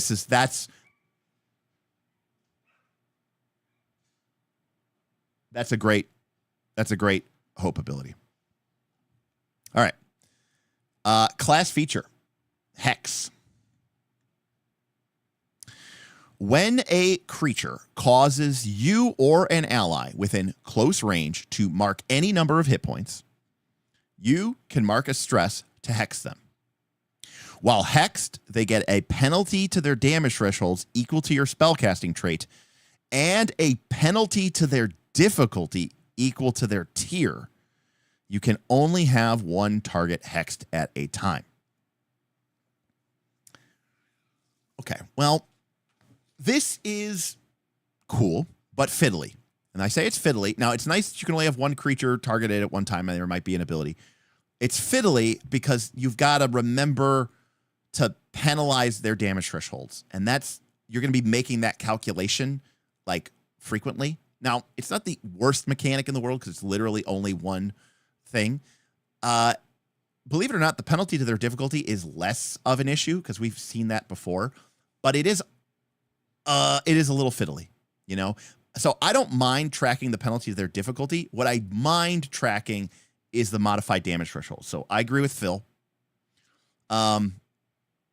It's 2 different abilities. I like the theme of what they're going for here, but I don't want to track this, Sergio makes a point. Wouldn't the player track that? It's not wrong. Sergio's not wrong.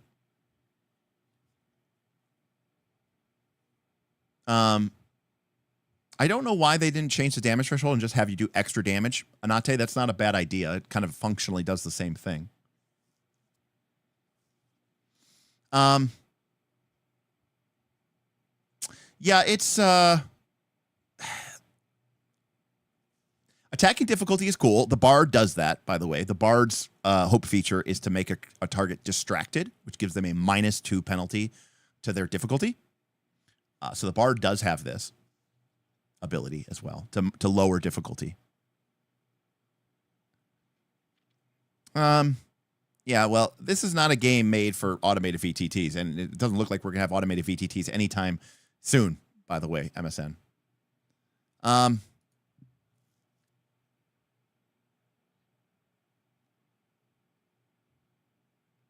Now, I kind of agree with lowermost card. I'm guessing that they were going to do extra damage, but wanted the flavor to have them be penalized and have it feel like a debuff,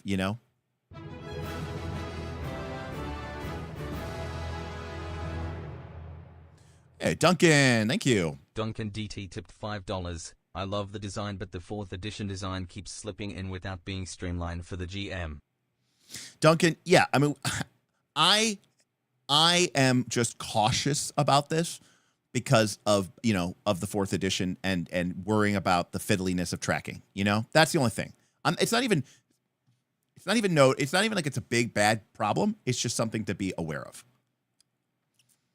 It is not a temporary effect. It does not say. It is in parentheses though, and by definition, but it doesn't say temporarily. So that is interesting, right? Because if we look at right, so staggering strike makes them temporarily staggered, right? If we look at grappling, it makes them temporarily restrained. So yes, it is not temporary. And that doesn't, by the way, mean that it can't be removed. Anything can be removed in the fiction. What it means is that you can't just use a monster's activation to remove it, which is what the default GM move is, right? I like this. I just don't like how it's implemented because I'm being very wary about fiddliness, you know? That's all. All right, commune. During a long rest, you can commune with an entity, ask them a question, roll 4d6. If any of the dice have matching values, reference the chart below for the effect. If there are multiple matches, you get more than one effect. That's pretty cool. So if we get 6, we witness a relevant scene play out. We see a vision relevant to the answer on a 5. We hear sounds relevant to the answer. We feel a sensation. We smell an odor. We taste a flavor relevant to the answer. Well, some of these are going to be a little bit tricky for sure. But I don't hate it. And it's neat that this is something that we can do outside of the combat. Yeah, very roll the bones, Gurney, yes. And we're doing it during the long rest, which is neat. So it's not, it's not eating up time in the middle of the fight. So it's almost like as fiddly as this is sort of the anti-fiddly mechanic, right? Because it's obviously fiddly for a long rest, where your other abilities are things like regain all your hit points, but it's kind of a cool, like low tension, more like, driving in there. Well, MSN 2012 gaming, remember, the thing about fiction, first gaming, isn't that the thing isn't set and that it's not emergent. It's that the GM doesn't have it planned until it happens in the story. So what that means, MSN, is that when the player communes and they put you on the spot to show them a relevant, you ask them a question. Well, remember that you're now setting that in stone, but that's okay because it didn't exist until the player used this ability. Does that make sense? Also, you could argue, MSN, that, because it's an ancestor, it's a spirit, it's an ancestry of nature, maybe it only knows things in the present and the past. Maybe it doesn't know anything in the future, But I also like that it's a sense. We've got vision, sound, touch, smell, taste, and then, if we roll a 6, it's like you actually get to be there. So it's kind of got, Three-Eyed Raven vibes as well, which is kind of neat. I think it's cool. I'm a little worried about the fiddliness of Hex. I don't hate it, by the way. I don't hate it. I think it's interesting. It feels like a very powerful debuff. It's just, fiddly. Okay. We got 2 spell casts for the Witch. We have the Hedge Witch and the Moon Witch. Oh, Jorge, that's such a cool idea. So, Jorge, for people at home who are listening, in-person game, I've got my bone-looking dice. My Eva Green-looking witch says it's a seance time and rolls a bone. That's so good, Which witch is which witch is best witch? All right, so we've got the Hedge Witch, which uses instinct, and the Moon Witch, who uses instinct as well. All right, so the Hedge Witch looks like it's more of our sort of white witch. We've got herbal remedies. When you take a downtime action that requires rolling, you can roll twice and take the higher result, which is mostly going to be healing, right? You're going to be healing stress. You're going to be healing hit points. Tethered Talisman. Again, once per rest, during a moment of peace, you can enchant a small object and give it to an ally to tether to them. While a tethered ally holds this object, when they are hit by an attack, you can expend the magic in the totem to deal 1 hit point to the attacker. This feels a little underwhelming. I like the Herbal Remedies, which is a cute little abilities, and it's quaint, but I would want Tethered Talisman to be a little bit more oomph. If, this feels a little bit passive, the Herbal Remedies thing, it doesn't, you're not using it during conflict. The Tethered Talisman also can't be used. Well, you can use it, I guess, during conflict, but it's weird that it's just 1 hit point once per rest. So I don't know. Tethered Talisman just doesn't really feel like a big deal to me. It reminds me of like the runic thing,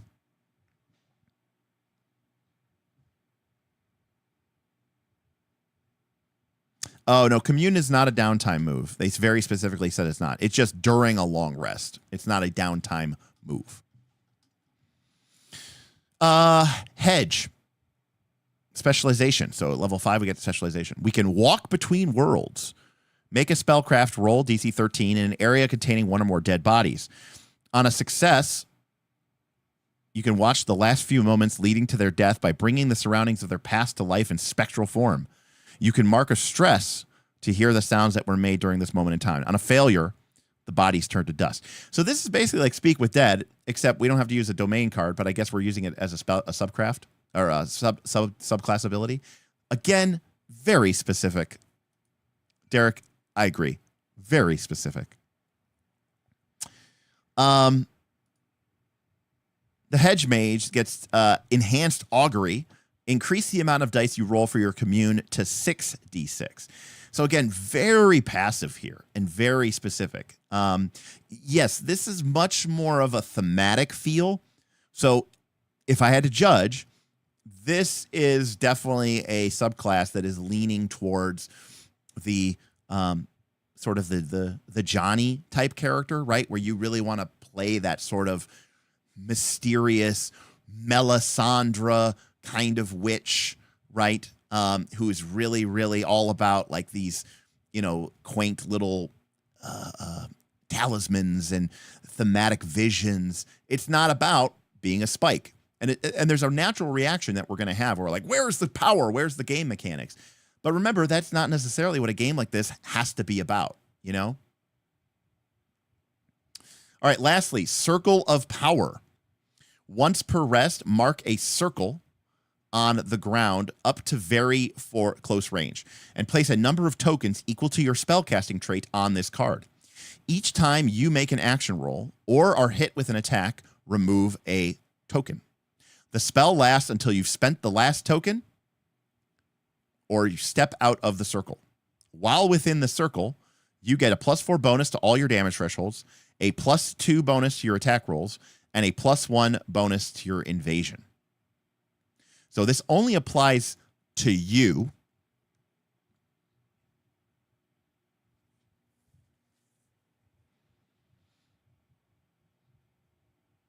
I mean, it's a pretty powerful buff.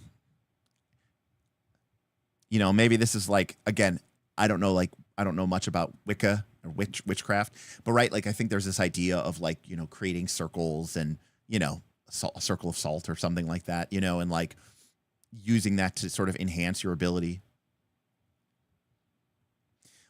Applying it to allies, I think, would be too much. I think it would be really, for these kind of stats, but each time you make an action roll or are hit, remove a token. Oh, it would be way more powerful and cooler if it was all your allies, but it is a little bit weird. Yeah, the thing is, though, that's interesting is like everything else here seems to be very like, oh, let me help my allies. And it's a little weird that the Circle of Power, doesn't help your allies out. So long story short, I'm not a fan of this, but it's not because it's flavorful and it's cool. It just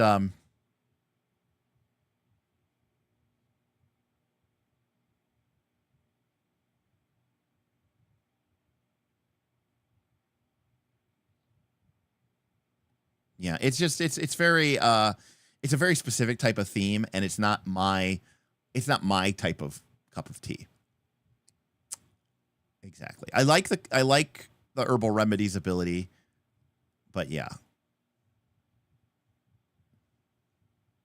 Well, it doesn't say how long it takes. It's just, you know, I'm assuming, you know, you shouldn't have to trade power for role playing. Dr. Waits agreed, but I don't even think that this is particularly role playing. I just think that this is, you know, I just think that this is just abilities that don't necessarily convert 1-to-1 to blowing up enemies on the battlefield, right? That's all. I don't think it's necessarily thick. Also, by the way, this is not about trading power for role playing. It's more of like, these are thematic abilities. You know, you only have so much mechanical space for thematic abilities. Once you gain thematic abilities, you know, you have to sort of do, you know, that's what you have, you know. All right. Well, let's take a look at the Moon Witch. Night Watcher. When you are in moonlight, you have a +1 bonus to your spellcasting rolls. Simple, easy, direct. Obviously, nighttime. Yay. Cool. Ire of the Pale Light. When a creature within far range that you have cursed with your hex fails an attack roll, they must mark a stress. Okay. So see, now we're getting more into like this isn't as like flavorful or evocative. It just, you know, it's numbers go burr. It's dealing stress damage. You know what I mean?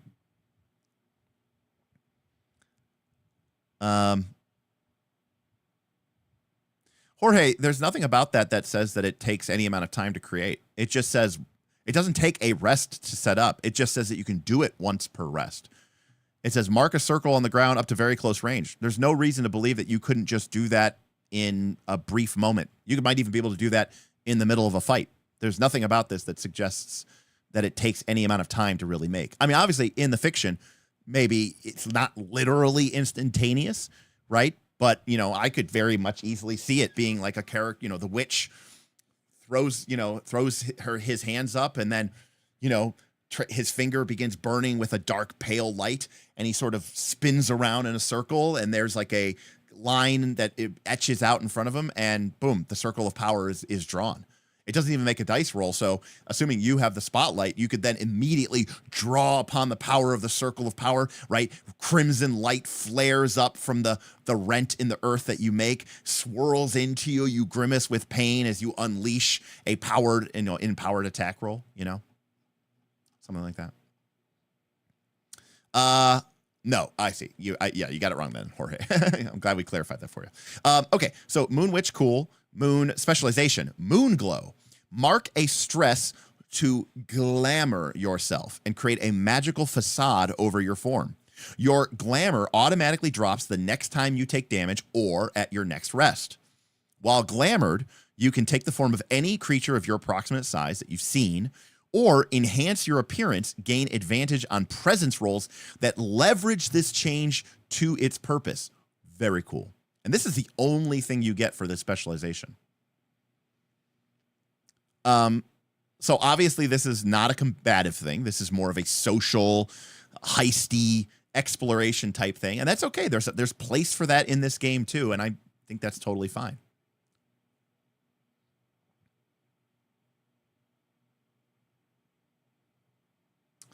Lastly, Moon Mastery gives us the Lunar Phases ability. During a long rest, instead of communing, we can roll our communion dice to alter our form. If any of the dice have matching values, reference the chart below for the effect. If you have multiple matches, choose one. If none match, choose a different downtime action. This effect lasts until your next rest. Now, I would already change one thing, which is it should last until your next long rest, full stop. I think this should apply, you know, throughout the whole day because you're in that phase, not the next rest. Anyways, if you get a 5 or 6, the moon is an eclipse and you get a +1 bonus to your evasion. If you roll a 2 through 4, the moon is waxing. You gain a +2 bonus to all damage rolls. And on a 1 to 2, the moon is waning. You spend a hope to reduce damage to none. Now, I have a problem with this. Which is that eclipse isn't a phase of the moon. So 6 should be new moon, or 6 should be full moon. 1 should be new moon. 2 should be waxing. 3-4 should be waning. Sorry. 1 should be full moon. 2-3 should be waning. 4-5 should be waxing, and 6 should be full. Or if you want to do it by phases, yes, it should be gibbous and crescent, but technically there's a waxing gibbous and a waning gibbous and a waxing crescent and a waning crescent and a half moon. So, you know, fine, fuck it. We'll just do all 6. Yeah, so it almost feels like a material playtest. Yes, so that's not way too fiddly. You do this during a long rest, and it lasts for the entire day. This is my master ability. So, yeah, okay, let's see.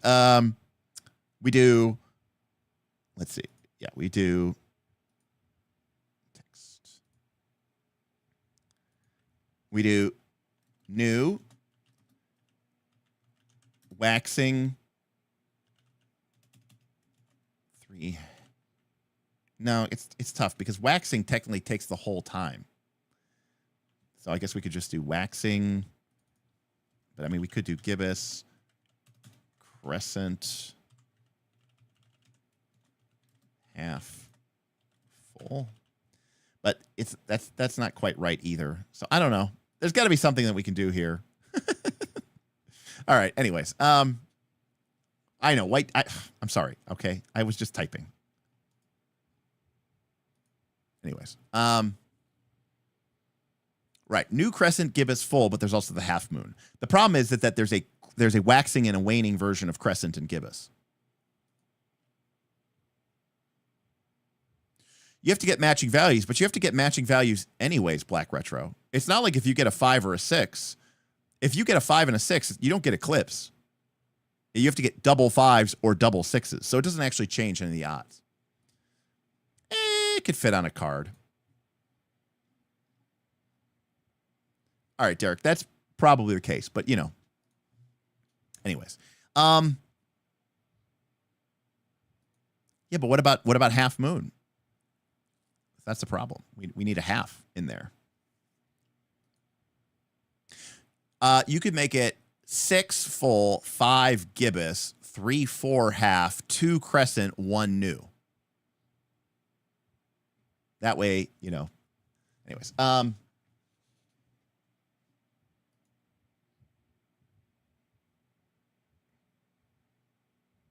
oh, that's Levy. That's a great point.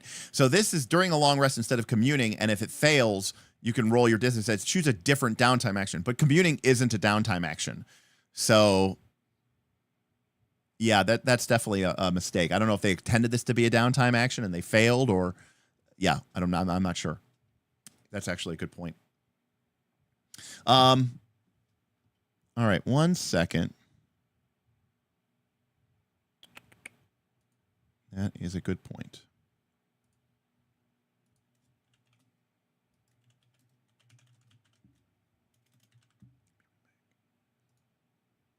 All right, I will be right back.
Okay, so my thoughts on the witch.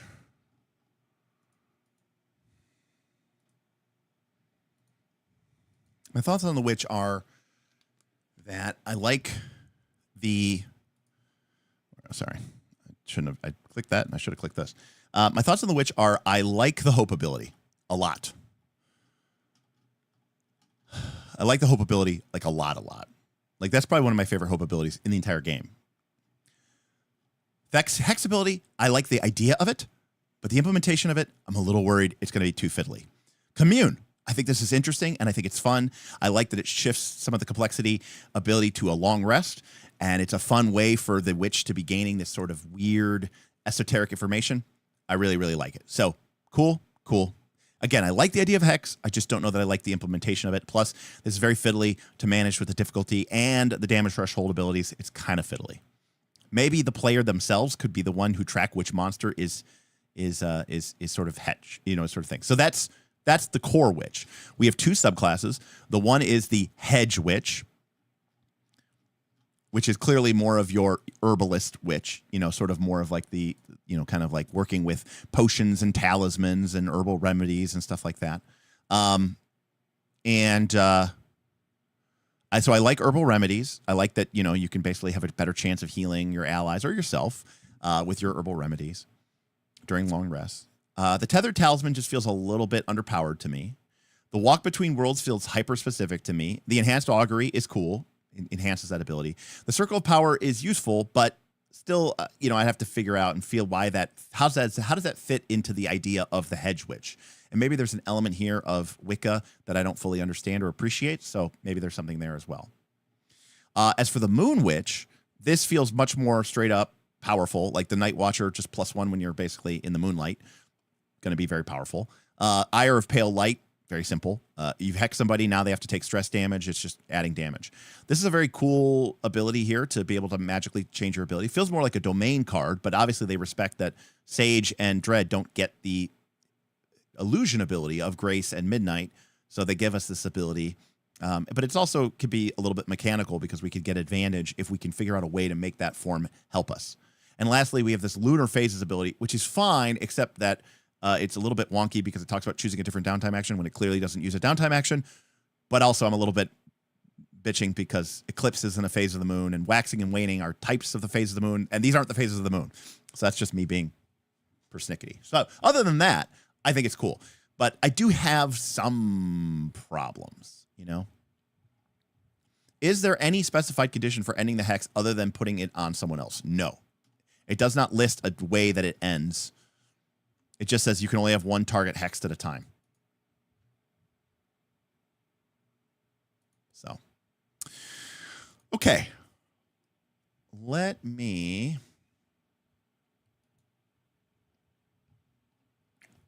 One second here.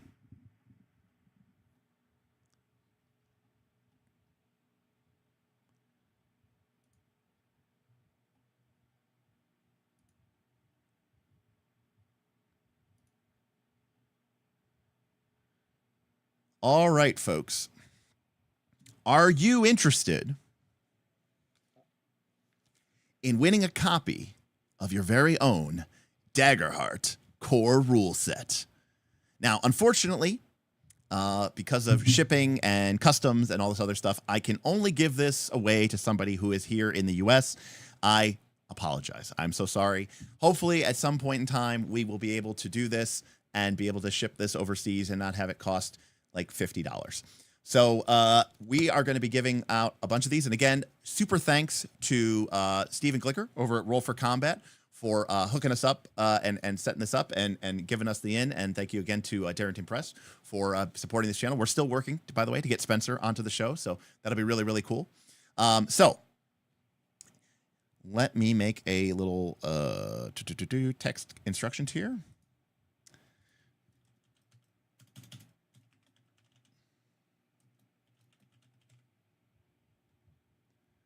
All right, folks. All you have to do is type !join to enter the queue. And that should get us started here. All right. Window capture. This is our current list of people who are joined. So looks like you're all joining here. Cool, cool. All right, we'll keep it going for a little bit. So make sure you get your thing in here. If You don't see your name on there? I don't know. Just type it again, I guess. We'll leave this up for a couple of minutes while we build it up, and I'll do one last search to make sure you can check there. So exclamation point join to enter the giveaway. All right. Now, luckily, the fine folks over there and Mr. Glicker were kind enough and generous enough that we sent out a bunch of these. So not only am I going to be able to hook my players up so that we're all going to be able to have this, but we're actually going to be able to give a handful of these away. So basically, every Daggerheart stream going forward in the future is going to have one of these giveaways. So just keep it on, right?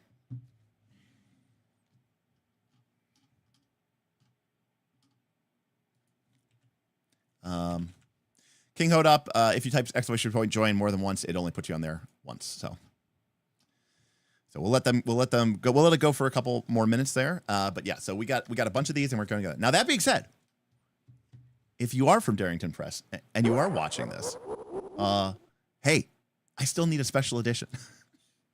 Help me out. Come on. I want the GM screen for our live play, for our live play. Hey, Speely, thank you so much. That is extremely generous of you. Thank you so much for that. Speely says, I'd like to take this time to just say that I really love this community. Hearts. Like this community. I don't want to put words in your mouth. Speely, thank you so much. That is incredibly generous of you. And I'm happy that you're enjoying this community. I mean, it's fun. It's exciting. Again, we love all sorts of RPGs here. Not just Daggerheart. Daggerheart is one of them, of course, and we are certainly excited, and we're happy to be supporting this. But what makes the Knights of the Last Call community special and unique is that we enjoy and appreciate role-playing games as a hobby. And, behind me, you can see everything from 5th edition to 4th edition D&D over to AD&D Basic Edition. But you also have Forbidden Lands, Dragonbane, Call of Cthulhu, Pathfinder 2nd Edition, Shadows of the Weird Wizard, Legend of the Five Rings, Earth Dawn, Apocalypse Keys, Blades in the Dark, the Sword, the Crown, and the Unspeakable Power, right? We just have an incredible array of RPGs that we love and appreciate here. And that's what gives us the appreciation that we have to be able to sort of, to really think about these games. So again, exclamation point join will get you in into our queue here. Edward says Tactiquest, absolutely. Tactiquest and Trespasser, 2 indie games from members of our Nice Last Call Patreon community, which are incredible and amazing, by the way. Check those out. Go to itch.io, look up Tactiquest, okay? Tactiquest, and also look up Trespasser. 2 incredibly amazing games from 2 really, really talented developers and designers. So,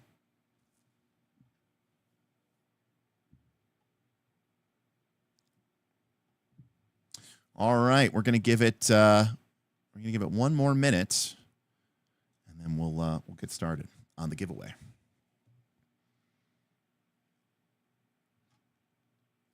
Raven Doodles is our current last enterer. All right. Yeah, we have a whole stream where we talked about Trespasser. We had Tundalus on the channel to talk about the game. Really cool stuff. Valcaro, it's not add join. It's just exclamation point join. No, it's not conjoin. Just join.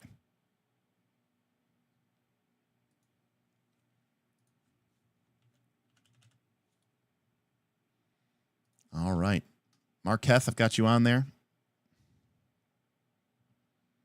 Albastine says, not going to lie, Derek sold Daggerheart for me. I wasn't that interested after I play tested it, but after hearing how it was supposed to be played, it got me hooked. Well, I think there's, this game is not going to be loved by everybody. And it's and that's okay. That's a good place for a game to be. Again, to quote Mark Rosewater, if everybody wishes your game, if everybody rates your game a 7, your game is going to fail. You need people who rate your game an 8 or a 9 or a 10, and some people who rate your game 1, 2, or 3. Mark Rosewater says, if everyone likes your game but nobody loves it, your game will fail. And I think that's really, really true. All right, folks, here we go. Can I show this some way? What's the best way?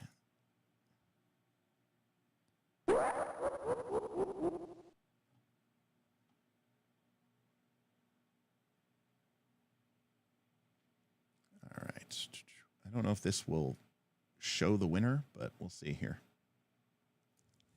Hey, Ford. Thank you so much, Ford. Ford came in and said, as we near the 1K mark, I just want to say in my headcanon that the anonymous person was Matt Mercer. Ford, thank you so much for that. 219. I think we're like $5 away from 1,000. Ford, thank you so much. Maybe it was Matt. Matt, maybe Matt's been stopping by to get some hot tips from us about how to play Daggerheart. Ford, thank you so much for that. That is incredibly generous of you. All right, I am stopping the entries. It is locked. Okay. Last. So here's everybody everybody in the list. Okay, here we go. Platinus. Platinus is our winner. All right, Platinus, you are the winner of a Daggerheart core set. Fresh in the wrap. So congratulations, Platinus. Platinus, if you want to go ahead and send me an email. Thaddeus tipped $5 Hey! to the $1,000. What up? $1,000. Holy crap. That is incredible. Thaddeus. Thank you so much. Wow, everybody. It's over 1,000. I mean, literally zero expectations of this. You guys are amazing and incredible. Thank you so much to everybody who came out tonight. Thank you to our, obviously, to our amazing anonymous donors who dropped some serious dollars. But, yes, and Dragons also coming in with a super chat. If there was some weird rounding error because of money conversions, now we definitely have it covered. We are very clearly above 1,000. Not just at 1,000. We are over 1,000. So thank you so much for this, everybody. I really, really appreciate you. It's very humbling. And I'll be honest with you. It's very it enables me to sleep better at night. Remember, this is my job now. I don't have a paycheck. I don't have benefits, medical benefits anymore, paid for by my company. I don't get PTO. So this is, you donating to me is paying my bills. So it really means a lot to me. So I really, really appreciate it, even though I'm about to drop this into a new studio. But you know how it goes. But the good news is, our previous studio, we were able to use so much of what we saved. That's why I put it in storage for the last year. And I've been paying $106 a month or something for the storage unit for the last year, actually the last 14 months since we broke down the original studio, because I knew I wanted to keep a lot of those sets, cables, mics, cameras, lights, all that stuff, because I knew we were going to eventually figure out a way to bring this back. So Platinus, if you go ahead and send me an email, I would appreciate it. And if you could include a link to your YouTube account as well, so that I could see that it's you, Platinus, the real Platinus.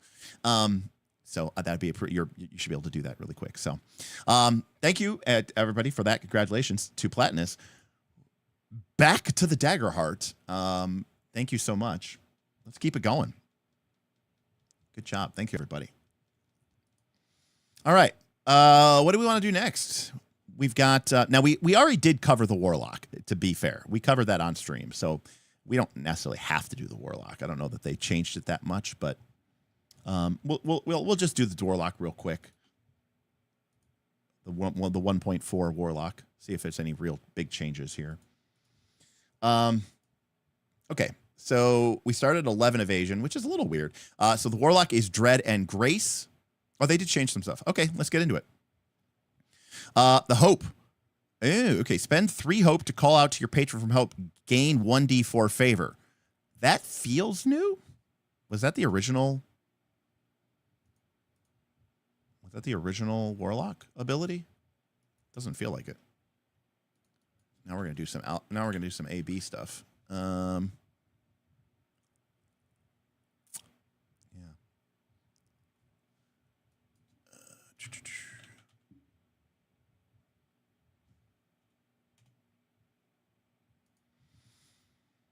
So this allows us to turn hope into favor. I want to say that wasn't the original ability. Does anybody remember what the original hope feature was? I tried to look it up and see if I had the... let me see if I have the actual download. I think it was in a zip file, maybe. Daggerheart. Okay, here we go. So this is the 1.3 Warlock. Oh, here we go. Okay, so this was the original Warlock feature. The original Warlock feature was patron protection. On a successful attack against you, you can spend 3 hope. If you do, the GM must spend a fear to make the attack hit or it misses. Okay, I kind of liked that. That was actually kind of cool. I actually did like that. I think that was kind of interesting. Like the idea, but I mean, maybe the idea is that like you don't want the GMs to mess with their fear too much, but I like that it messed with their fear, you know?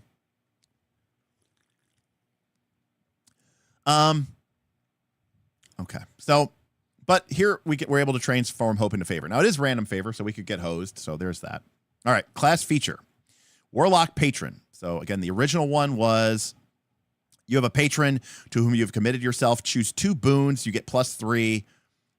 And before any roll, you can spend a favor to get boon bonuses. So it's like a +3 bonus is pretty big in this game. You can spend your favor to do this, and you start with 2 favor, and during a long rest, you can gain 1d4 favor. That was the original Warlock. You have committed yourself to a patron, a god, a demon, a fae, or other supernatural entity in exchange for power. Write their name above, then choose their spheres of influence at the GM's discretion. Nature and mischief, love and war, knowledge and shadow. Record them below and set their value to +2. Anytime you increase your tier, these also become +1. So it became +2 instead of +3. So they made it a little bit weaker. I guess the idea is that you can use it more often now. Before making an action roll that relates to one of your spheres of influence, you can spend a favor and add its value to your roll. Okay. Start with 3 favor. During a rest, take one of your downtime actions to tithe to your patron. When you do, gain favor equal to your presence. If you choose to forego this offering, the GM instead gains a fear. So that's the same, except instead of D4, it's a more static amount. Okay. Let's think about this from a game design perspective. The old version felt favor hungry. Okay, that's fair. Yeah, I could see that being better from that perspective. And you're thinking that this just fear was too easy for the GMs to have and they would just spend it. Okay. I could buy that. Oh, great. During a long rest. Now it's during a rest. Wow. Okay. You have a lot more favor then. Okay. So you are doing this every time you even take a short rest. You have a lot more favor. Okay. That is a big difference. So in that case, if you're getting a lot more favor and you're getting it more consistently, right? Instead of a D4, you're getting your presence, which starts off at +2, but very quickly will be a +3 and then eventually a +4. But then, the hope ability doesn't seem like we need it now. Why do we need to gain favor if we're getting so much more, right? Like, I almost like, okay, fine, change that stuff, but leave me with the patron's protection, because I do still think that's kind of interesting. But maybe the problem is that people felt bad. So this might be a feel bad ability. I spend 3 hope, the GM spends 1 fear, and maybe that doesn't feel like it's worth it. And maybe that's the problem, you know? Because, like, the idea of this is that you should feel good either way, you know? Because you should feel good like, hey, I spent 3 hope and the GM missed. Or I spent 3 hope and the GM had to spend their resource. But maybe the thing is, it's just, it doesn't feel like it's a good exchange, you know? Now, I think on paper, one player giving up 3 hope for the GM to spend a fear is actually probably a good exchange. But it may not feel that way to you as an individual favor, because really what this is saying, you know, think about the advice that it gives us in the book, right? The advice it says in the book is the GM shouldn't use fear to just invalidate a move that the player just made. Well, what is this except that, right? It's spend 3 hope to make an attack miss, but the GM can spend a fear to invalidate that. And that's basically what this ability is. So even though I like it strictly from a resource exchange meta, it doesn't really fulfill that core ethos of avoiding that, you know?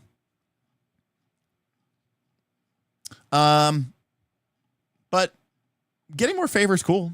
I mean, I did feel like before you felt like you were pretty, you know, you were pretty limited on your favor. All right. So what else do we get? So we get Pact of the Endless. Mark of Stress to transform into a terrifying visage that lasts until you take severe damage or the scene ends. By the way, I want to reiterate, this is what they had the last time too, by the way. I just want to show this. This is version 1.3. This is the old version. They had Mark of Stress to transform into a terrifying visage that lasts until you take severe damage or the scene ends. Until you take severe damage or the scene ends. Everywhere in this game that they talk about doing some kind of transformation, it lasts until you take severe damage or the scene ends. I just don't understand why the druid are like the people who play. Do the people who play druid really just have that much of like a chip on their shoulder that they're like, no, I want to be a bird forever? It's crazy because while this doesn't solve all the problems of beast form, it really does help a lot. Okay. Anyways, so this is the new one. So the old one, you can spend a favor in place of an armor slot. You have advantage on rolls to intimidate, and this didn't change. Okay, that's cool. And by the way, we now have armor slots. So, we now have more favor, so we can actually spend that favor reasonably in place of an armor slot, which is kind of sweet.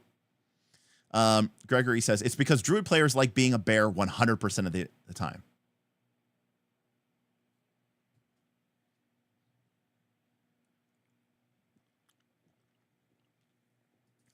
She's not even playing a druid, though. Okay, but Mascure, literally the ability that lets you illusion yourself ends at the end of the scene. So should that mean that is useless? Mascure, that might be very the case. You know what, Mascure? I actually completely agree with you. The combat forms should say they end at the end of the scene. The scout form or something, you know, the travel form, that can totally last. I like it. I think that's actually completely reasonable. We should just add that. So, in fact, I'm already making a mental note. I'm just going to add that. All right. Deadly Devotion. After you make a successful attack, you can spend a favor to give your evasion a +1 bonus until the next time an attack succeeds against you. Otherwise, this bonus lasts until your next rest. This feels like this is kind of stepping on the rogues thing. And I don't understand why this has anything to do with... I mean, to be fair, this is... Maybe this was too powerful, the Avoid Death. I did love this ability, by the way. So, here's what I would do. I get the problem with Avoid Death. Okay, here's what I would do. Because I don't like this Deadly Devotion ability. I don't get why this has to do with anything with the Warlock, and it doesn't really make sense, and I don't get why I'm evading and why it lasts until I get hit again. It's the rogue ability, and I think this is terrible. Sorry. I don't like this change. I do love the Avoid Death. And it says, before you risk it all on a death move, you could spend favor to add the value of one of your boons to your hope die. Okay? So, by risking it all is you roll 2d12, you rolled your hope and your fear die. Hold up. Take care. Thank you so much for the tip, my friend, and thank you for pushing people to 1,000. I appreciate you, and I look forward to our next Torchbearer game, my friend. What I would do with Avoid Death, maybe, is let you do this, but then maybe when you do this, you have to, like, mark a scar on your favor track. Kind of like the way that, you know, like you've cashed in too much favor. You can't earn favor as much with your patron or something. Maybe you have to do like a long-term project to regain that favor. That way it's not like for free or something. I don't know. I don't like this Deadly Devotion. I thought that's lame. Draining Invocation. When an adversary targets you with an ally, you can spend a favor to make them roll a d12 instead of a d20 for the attack. Additionally, The adversary must mark a stress, and you can clear a stress. That's the same, and draining, it feels very appropriate. It's a very powerful ability, actually. It's really cool. And then Pact of the Endless Mastery. Dark Aegis. Once per long rest, you can spend a favor instead of marking any number of hit points. I think that's the same here. Again, Dark Aegis. I'm not about Draining Bane. If they get hit with your Draining Invocation, they become drained, and then they all use D12s instead of D20s. Again, that's very fine, you know.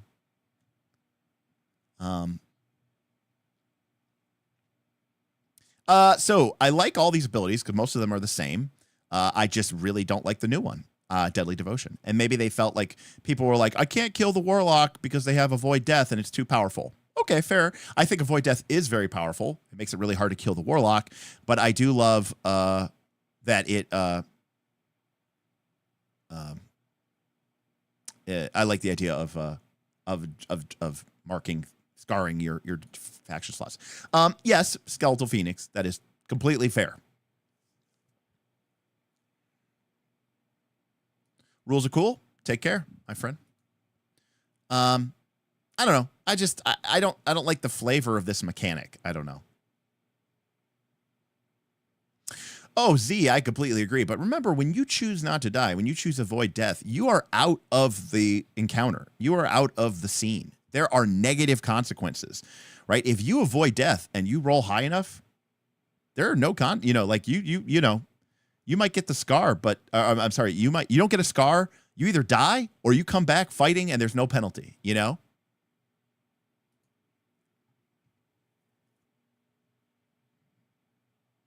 All right, what else? Pact of the Wrathful.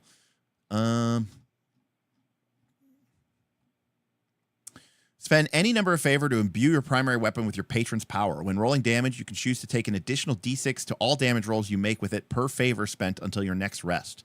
Anytime you choose to deal this additional damage, mark a stress. Oh, that is completely different.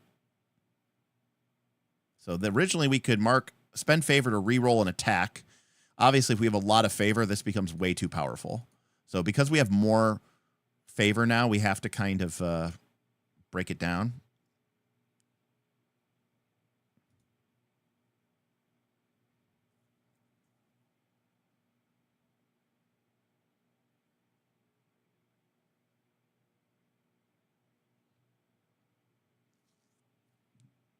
So we can basically roll a bunch. We can basically just do a bunch of damage.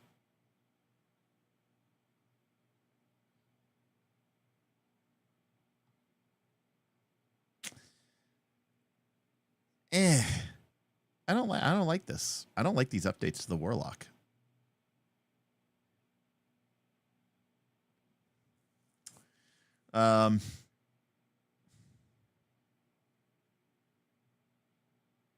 Yeah, I don't like this. This is just boring extra damage. I don't know.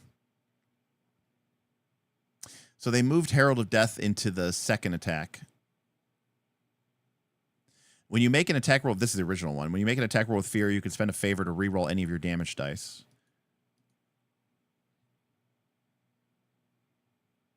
On a failed attack roll, you can spend a favor to reroll. Okay, so they basically moved that to here.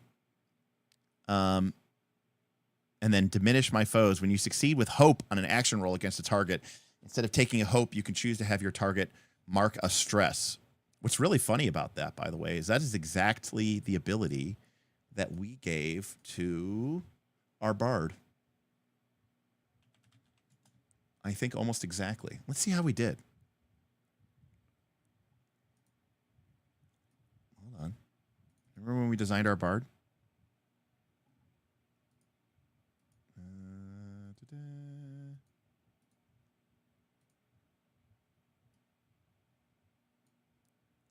Okay, so here's our bard. Our Firebrand bard.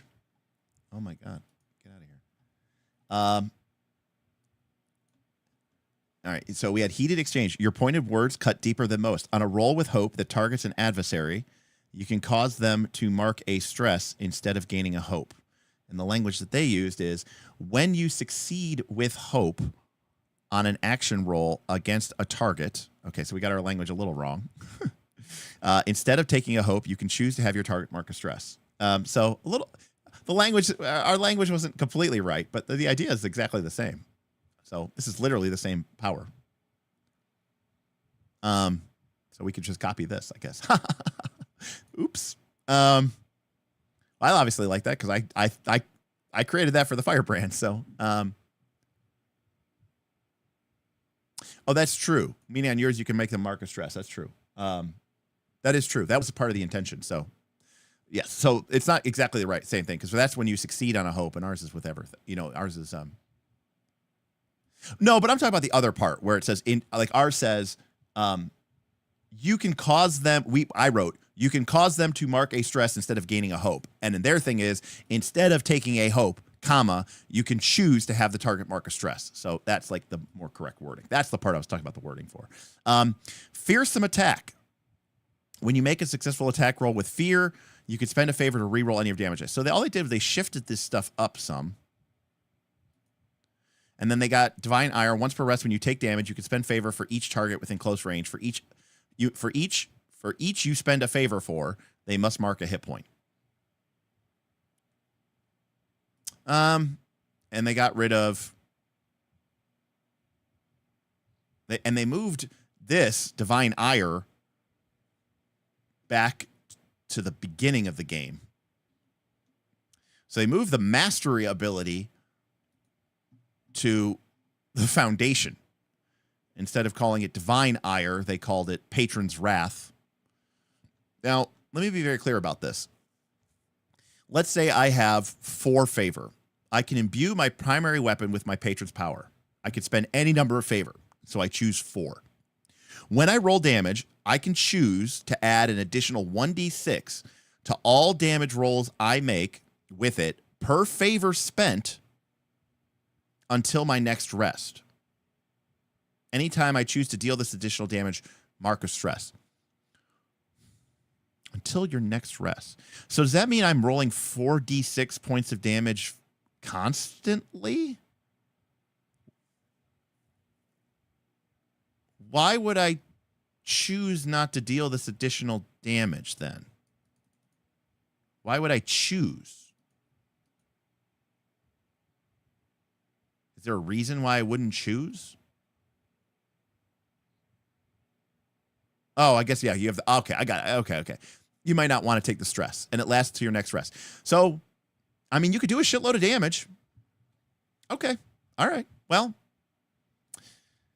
yeah, because originally it was limited. Okay, I see what they're doing here. It was limited in the original one. By the way, originally you didn't get it till 8th level. And it didn't cost stress, but it was just 1d6, which feels a little bit, thing. It's fiddly. It's fiddly smite. But I mean, I guess this is cool because like you're spending up your favor to lock it into your weapon, and now you can mega blast people. Yeah. Okay. Yeah. It's pretty boring. Why level 5? What happens at level 5?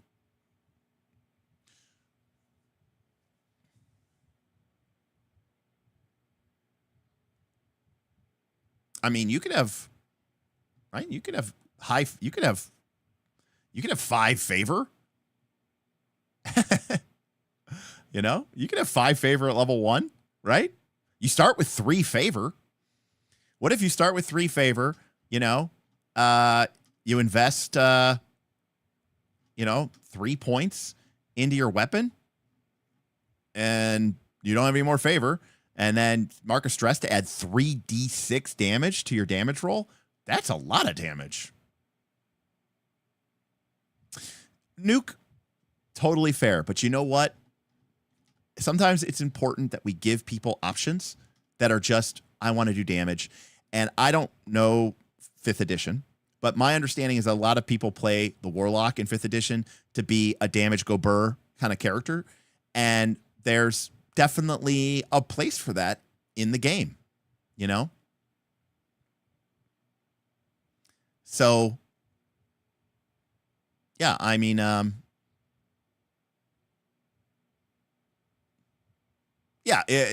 thank you, Zymel. The Warlock Eldritch Blast build, exactly. So, yeah, and you know what? For some people, they just want to do a lot of damage, and there's totally a place for that in this game, and I think it's fine, And so the Wrathful is definitely our DPS, DPR, damage go burr. I mean, look at this. We've got doing extra damage, re-rolling attack rolls, dealing stress instead, dealing stress damage instead of normal damage as well, or normal damage and stress damage, re-rolling our damage dice, and also making AoE attacks, So just damage, right? Whereas this is a much more debilitating, right? We've got the, more functional, versatile, like we can drain them, making them roll a d12 instead of a d20. We can really drain them, making them use a d12 permanently, basically. We can use our favor in exchange for armor and hit points. So this is much more of a sort of, I don't want to call it a tanky, but it's more of a controlling sort of shifty kind of warlock, much more of a less of a DPS warlock. And this is clearly the DPS warlock, and quite frankly, the simplest one. I could 100% see a lot of people who play this class go, however much favor I have, I'm putting it into my weapon, And Jorge, I completely agree. If anything, massive damage numbers can be more satisfying here in Daggerheart because they can go really high, and it doesn't break the game because the most damage that you could do is 3. So let people go wild. Let people go crazy. Let them get to obscene damage rolls. And sure, they might be dropping 30 or 40 damage at level 1. Oh my God, it breaks. Nope, it does 3 damage. It's okay. It's fine. It's a fantastic system. So I, generally speaking, like the Warlock changes. I think this is a little underwhelming, and I miss the old one, which is this. But I understand why this was unsatisfying, because again, people felt like I'm spending 3 and the GM is just canceling my cool thing by spending a fear point, and it just doesn't feel like it was worth it to me. But I also feel like this isn't really cool either, because you're already getting so much more favor now. So, do I really need that? But I do like this change, and I do like that you get more, and I like that you get a flat amount. That's smart. I don't like this Deadly Devotion ability. I just feel this is really boring, and this is like literally the rogue's ability, basically, and it's kind of, wonky. Well, no, Sergio, if they didn't have the, if they didn't have the option to spend fear, I feel like then it's just spend 3 hope to turn a hit into a miss. It doesn't. I like that it was involving the fear.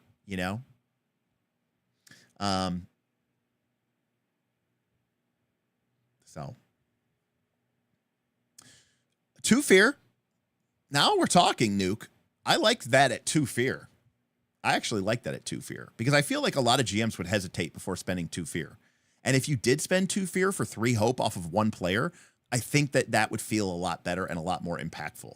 I don't know. There may be some way to sort of mess with that a little bit. I don't know exactly what it is, but it's something. You did miss the giveaway, Roll for Combat, but people in the chat were very appreciative. Thanks to the Glicker hookup and RFC in the house. So yeah, we've got, this one is going out to Platinus, but we have more coming on the way. All right, folks.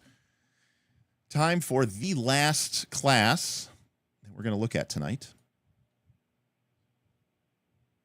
And that is the Assassin. Now, as a reminder, we did when we did our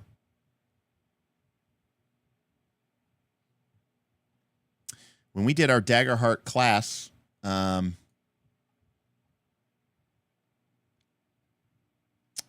we did our Daggerheart class breakdown, we put the Assassin right here at Midnight and Blade. That is where we put the Assassin. And we were talking about, oh, hey, look, we should build this class. And, well, they beat us. They beat it to us. The Assassin is definitely that. So we don't have we don't have to build that one, I guess, anymore. I am curious, though. I'm going to do a quick poll while we get ready to do the Assassin.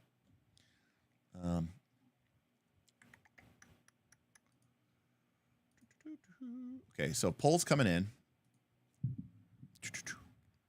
I'm feeling Polish. Okay. Given the speed of class creation, where do you think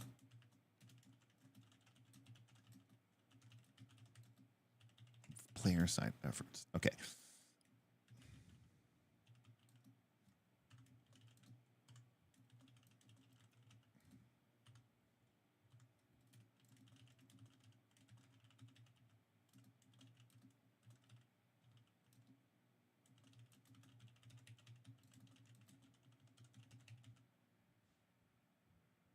Alrighty. All right, here comes the poll. Do I have a poll? Yeah, here it is. All right. Given the speed of class creation, I mean, we've already seen 4 new classes added and 1 new domain. Where do you think third-party publishers should focus their player side efforts? So not the GM stuff, not not adversaries or campaign frames or magical items and stuff like that. I'm saying, like, the people out there that are creating stuff for Drive-Thru RPG, or let's say Knights of Last Call. If we wanted to make some monthly zines or every 2 months or whatever, create a zine, what type of stuff should we focus on?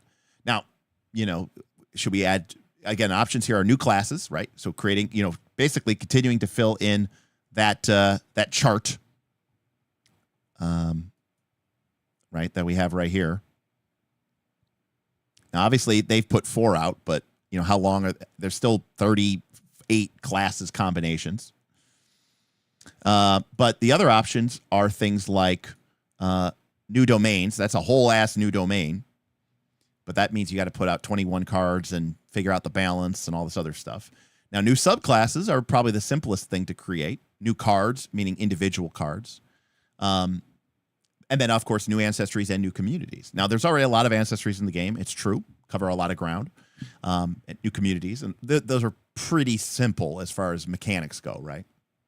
So I'm just curious where you, as a viewer, you as a person, are interested in development. And I don't necessarily mean just from Knights of Last Call. I mean, like, what do you want the people, because there's people on Reddit who are posting stuff. It's totally cool. I'm all for it. But to be clear, and I'm not saying anything about them negative or positive. I haven't read through all of them, but it's easy to just come up with something and publish it, and put it on the internet.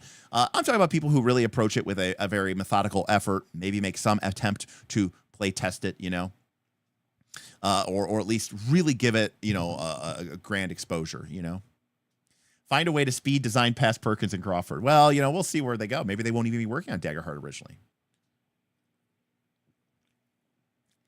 Right. I think that, for example, right now, each domain only has 3 first-level cards.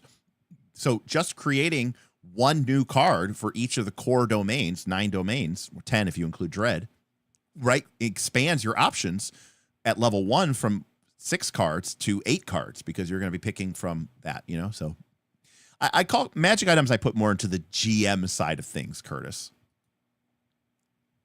So it seems like overwhelmingly people really like the subclasses. I think subclasses is a really interesting spot to develop for sure.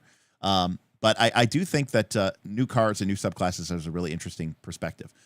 New classes, I will admit, I am a little concerned about, because it's a weird space, because I don't know. I don't want to say that but they're going to start filling in that gap. And they've even said, though, that there's some combinations that they don't think that they should fill in. But this is interesting stuff. All right, I'm gonna close the poll. You think they're gonna release classes super fast? That's interesting.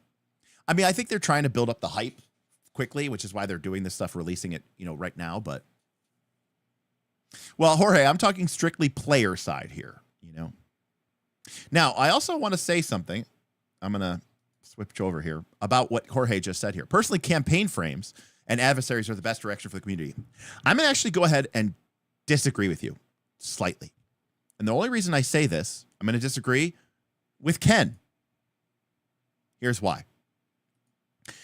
Because when you start a new campaign and you are running a campaign, let's say you're going to be running a campaign for the next year. All the campaign frames that come out are useless to you. You can only use one campaign frame at a time. And if anything, too many campaign frames leads to what I call like, it's like GM porn, you know, where you have all this stuff that you just flip through and just imagine how cool your next campaign will be instead of focusing on your current campaign. Whereas adversaries, environments, magical items, right? These are things that you can put into your current campaign that is ongoing. And, you know, you might be currently in tier 2 of your Colossus of the Drylands campaign, and new adversaries come in, and you can use them in your existing campaign framework. You can use them in your existing campaign. But if a new campaign framework comes out, okay, let's say Witherwild wasn't in the book, and they came out with the Witherwild, then what are you going to do? Like, start playing the Witherwild while you're playing on Colossus of the Drylands? You know, And I just worry that we get into a situation where a lot of GMs, campaign frames have the highest potential to attract a certain type of publisher because people love to like sell you their microfiction. And, you know, they're like, oh, this is so cool. This is the world I would want to create. And yeah, the fact that there's these mechanical differences, Skeletal Phoenix, I think if you start changing around your campaign frames, I think it's a problematic. Dr. Waits, I didn't say it, but because I didn't think enough people would understand it, but that is exactly what it is. It's 2nd edition TSR all over again, where you release Planescape and Ravenloft and Dark Sun and Forgotten Realms and Greyhawk and Mystara, and you know what I mean? And people are like, I'm only playing one of these campaigns. The rest of it is dead wood to me, you know?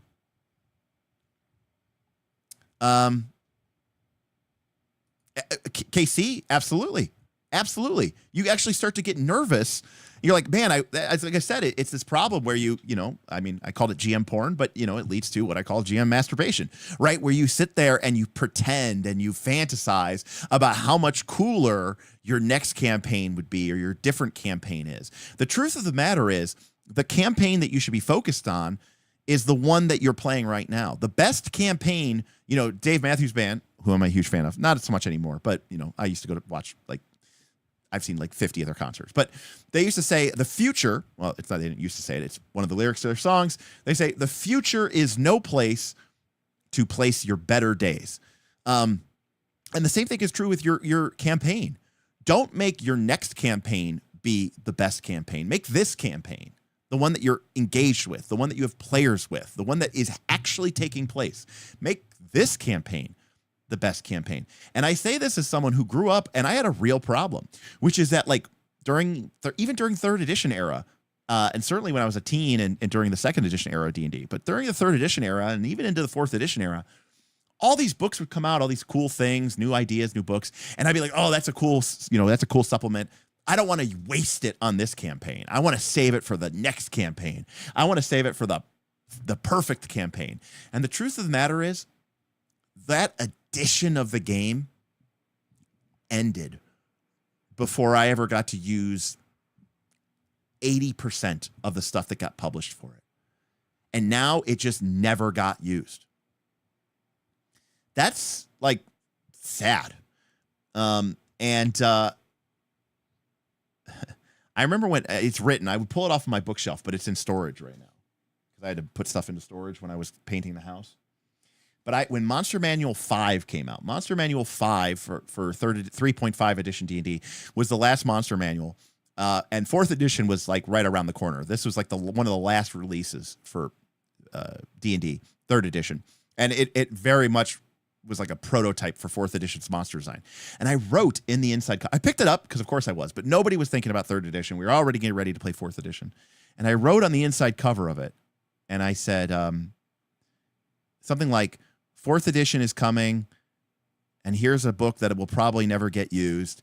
And I said, along with so many others, such a shame, such a waste. I wrote it in permanent marker on the inside cover of this book. I wish I had it so I could show it to you. I was feeling really emo. And I just had this this problem where people just are so obsessed with the next campaign and not the current campaign. So anyways, long story short. Am I a jam band guy? No, I'm not like a Fish or a Grateful Dead kind of guy person, you know? Not so much. I love Dave Matthews Band, but okay. So, new subclasses, number 1 vote. Cool.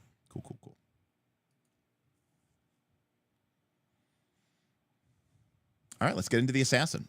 All right, so the assassin is Midnight and Blade, just as we said it. Starting with an evasion of 12. Very nice, very, very roguey. Remember, the rogue is Midnight and Grace, and the assassin is Midnight and Blade. And to be clear, I think the assassin is probably what most people want to be. After people's disappointment, quote unquote, with the rogue. Okay, so here we go. Grim Resolve. Spend 3 hope to clear 2 stress. Well, shit. That's powerful. Now, this is what we would call a very spiky ability. And by spiky, I mean Magic the Gathering. And by that, I mean this isn't like fun or flavorful. It's just powerful. You know? It's just powerful.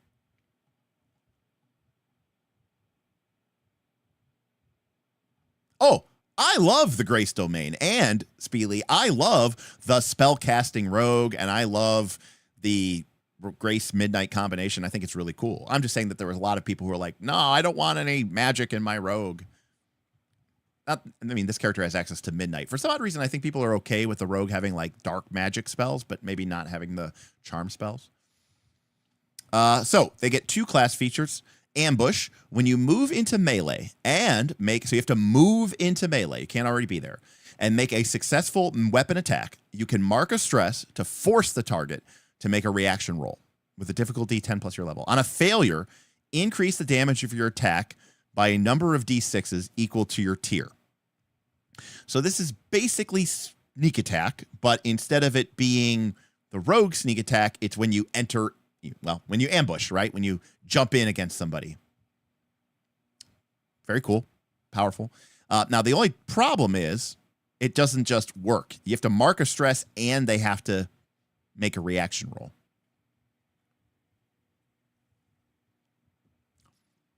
That actually feels...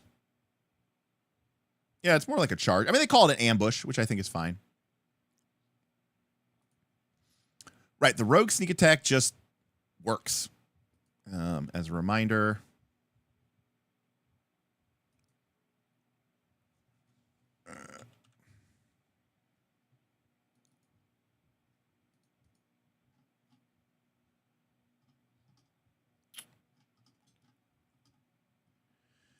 When you succeed on an attack while cloaked, aka hidden, or while an ally is in within melee range of your target, aka flanking, you just get the free d6s. So the advantage of the assassin is you don't need your allies and you don't need to be, you don't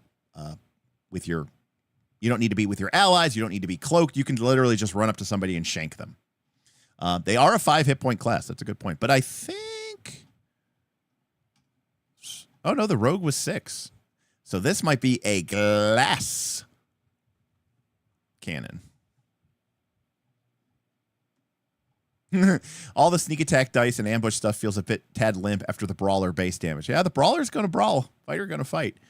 But remember, too, this is where the domain stuff comes into play, too, Speely. Remember, like, the Valor domain isn't really good for dealing damage, right? The Valor domain is, All right. Get in and get out. Spend a hope to ask the GM for either a quick or inconspicuous way into or out of a building or structure you can see. The next roll you make that capitalizes this information has advantage. I love it. I think this is cool. So, like, this is a kind of narrative Blades in the Dark style bullshit that I love. Skip the dice rolls. Just, I spend hope, and boom, I get all the information I need. So, and it's you're an assassin, so it's cool. Okay. Let's see what we got for subclasses. We have the Assassin Executioners. Oh, you have guilds. Okay.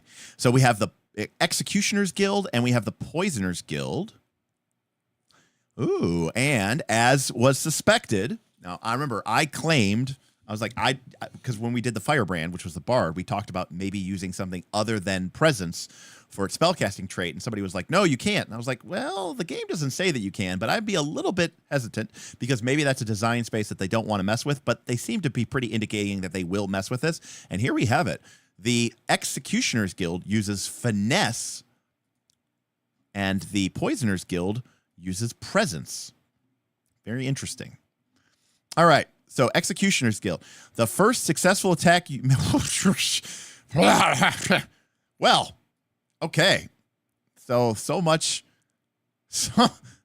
for not dealing a lot of damage. Yes, exactly, Dalek. You make a narrative aspect declaration and say, hey, I'm going to spend a fate point and I declare that I know a way in and out of this building. It's exactly that. Well, that's pretty freaking good. So, I mean, you're going to come in and just, like I said, do just a ton of damage, which is pretty cool. And use D8s instead of D6s. All in all, a crit on your first attack would be awesome. Opening the scene with a tag team attack. Oh, shit.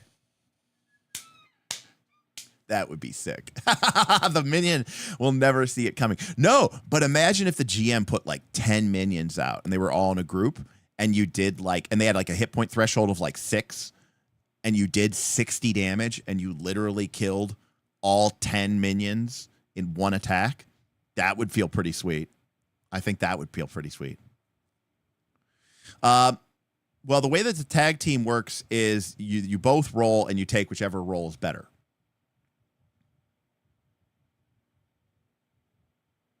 I don't know if it would double your allies' attack by damage, but yeah, maybe it would. I don't know.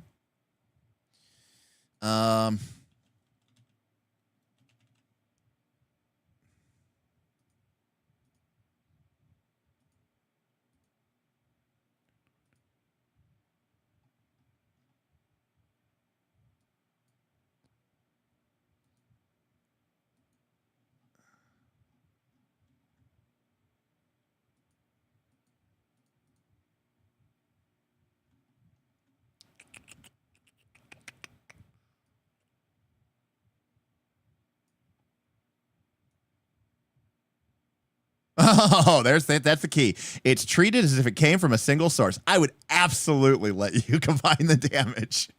It would still only be 3 hit points, but it would be cool together. Yeah, I agree. But see, that's an example, by the way, where I might change certain rules. So, for example, in my game, I talked about how I wouldn't... I don't want to use the mega damage rules, right, to do 4 hit points. But I might say, hey... when you do a tag team, the massive damage rules are in effect.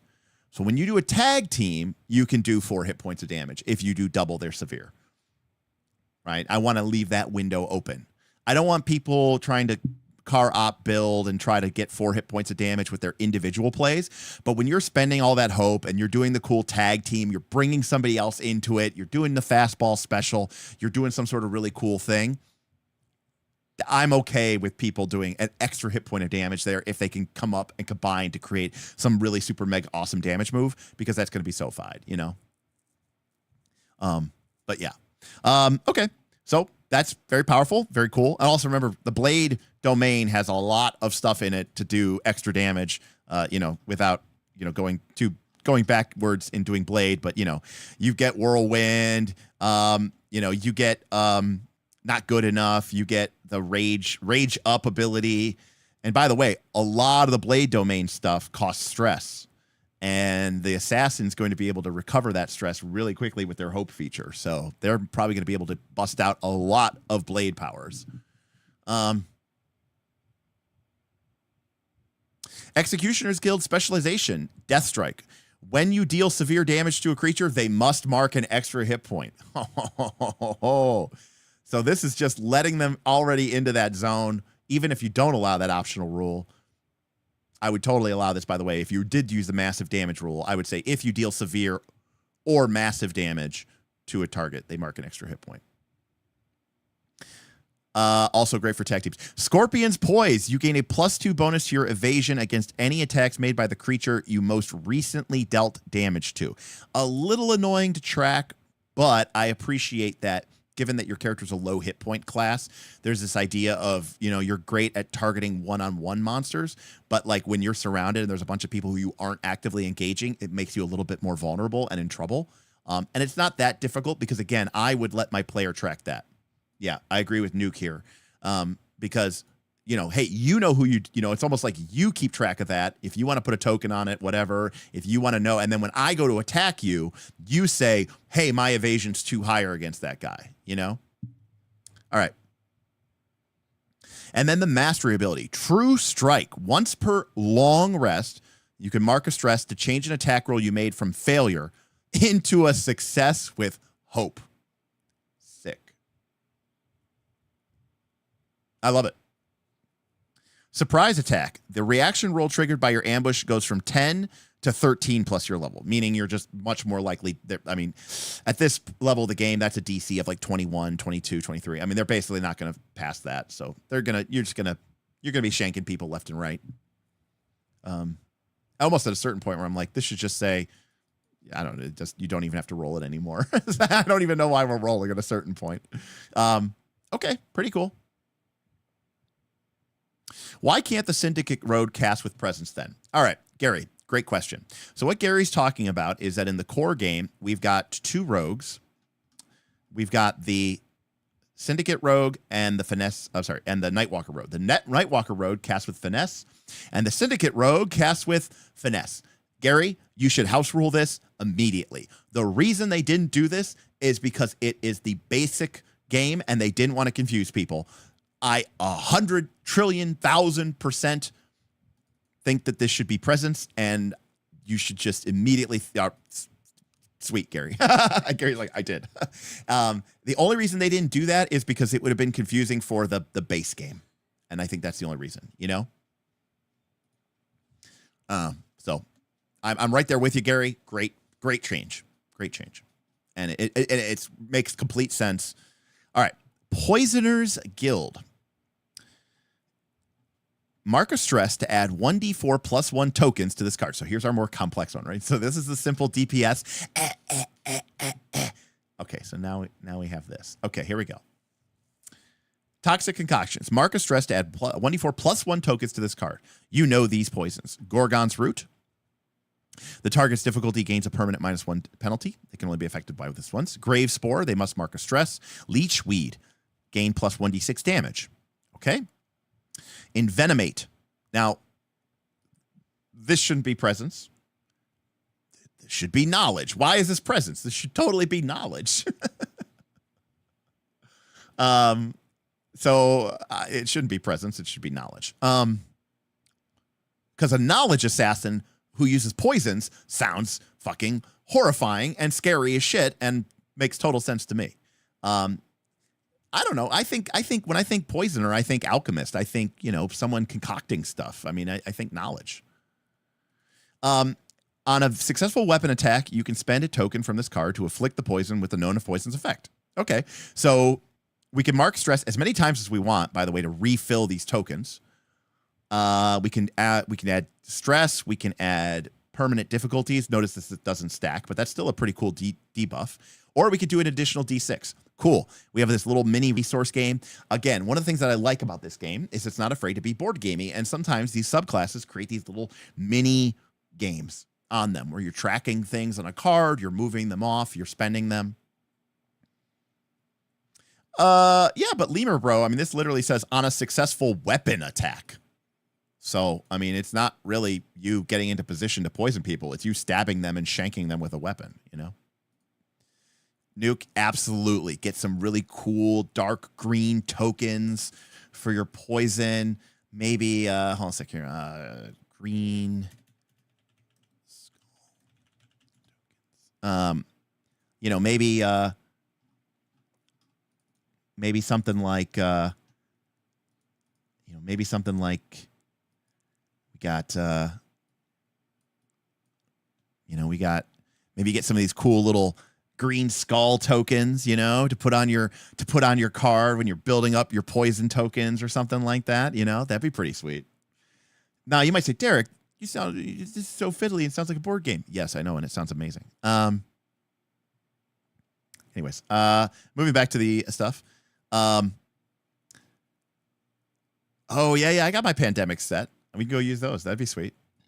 All right, Poisoner's Guild. Specialization. We add to our compendium.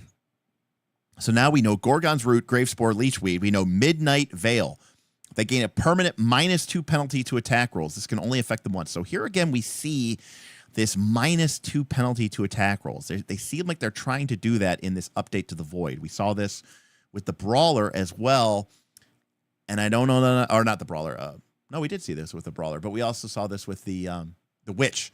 And I don't know that I love this -2 penalty thing. It's just fiddly, and in a game where I just don't want to have to change the math. I don't mind adding a disadvantage die. I feel like the problem here is that they are aware that I fear that the problem is that oh, that's nice, Pumpkin. I'd use -1 counter. It's a Magic the Gathering joke, people, if you don't know that. I feel like the problem here is that in the core game, disadvantage doesn't stack. And so they feel like, well, if this gave the target, you know, basically disadvantage, yeah, I don't know.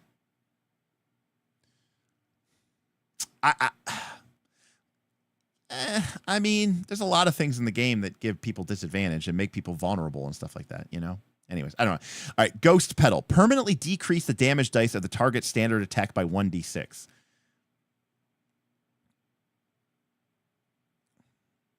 You also become immune to poisons and toxins. All right. Lastly, Venomancer. It's kind of a cheesy name, but I'll go with it. Blight Seed. They get a -3 permanent penalty to their damage thresholds.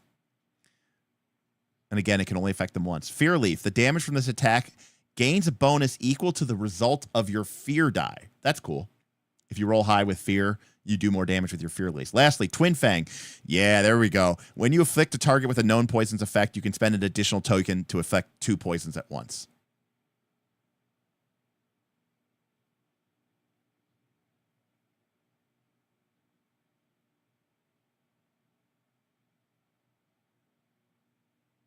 Dalek, clearly a D4 becomes a D3.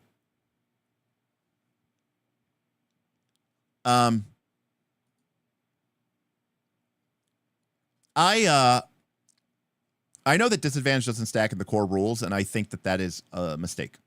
I think disadvantage should stack. And by stacking, I don't mean that it should be like, if you have 2 instances of disadvantage, that you should roll 2d6 and get that penalty. It should work like Boons and Banes from Shadow of the Demon Lord, where you roll, if you have disadvantage 3 times, you would roll 3d6, take the highest, and that's the penalty that you get from your to your attack roll. If you have disadvantage twice, you roll 2d6 and take the highest. Nuke, that is not how it is, actually. That is weirdly how it doesn't work like that when an ally helps you.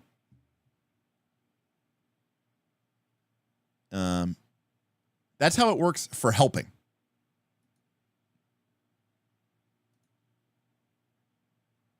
When an ally helps you.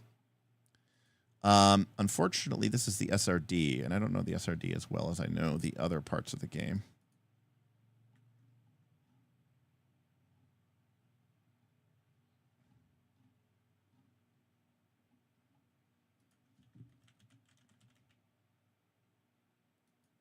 Oh.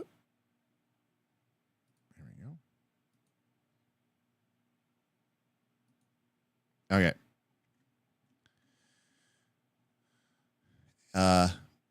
Advantage and disadvantage dice cancel each other out, 1 for 1. So whenever they would be added to the same dice pool, so you'll never roll them at the same time. If you have advantage or disadvantage from other sources that don't affect your own dice pool, such as another player's help an ally move, their effects stack with your rolled results. So the idea here is if another player is helping you, it stacks. But if it's from your own advantage, it doesn't stack. Does that make sense? It only stacks if it's an ally helping you.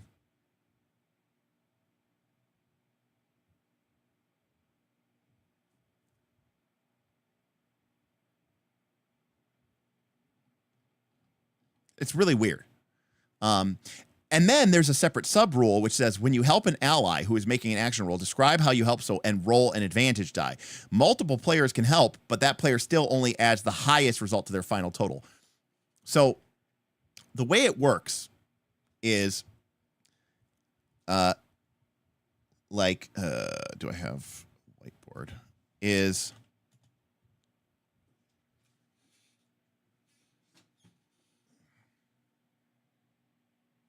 the way it works is if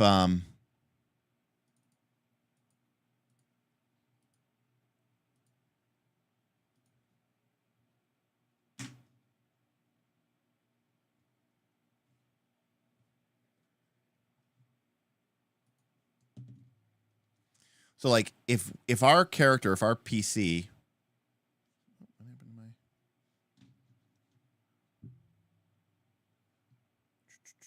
where is our welcome?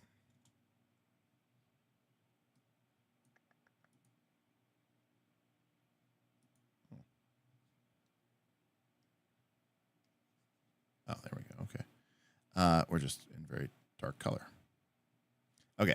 So if our character had, so if we have a PC, right, we roll 2d12 plus, let's say, 4 for our core trait. And then if our character, let's say we had advantage because the target was vulnerable. And then we also had advantage from, say, for some odd reason, let's say that we're Blade Warrior and we're using the stress spend for reckless attack, which gives us advantage from our, what's it called? It's called reckless attack. Okay.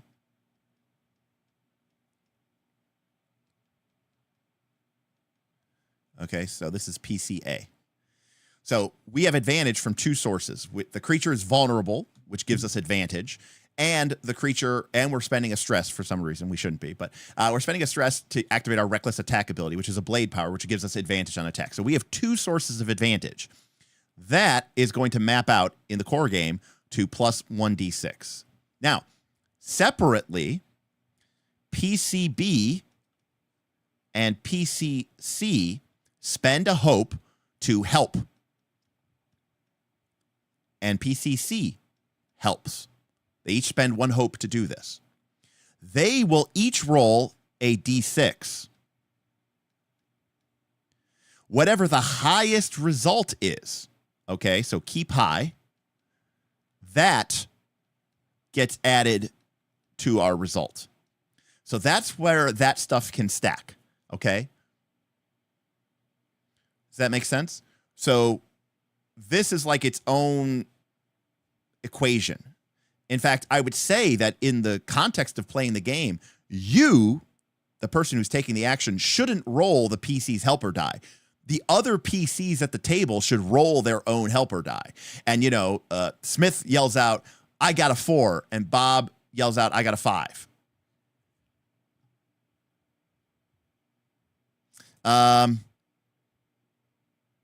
Well, it says here,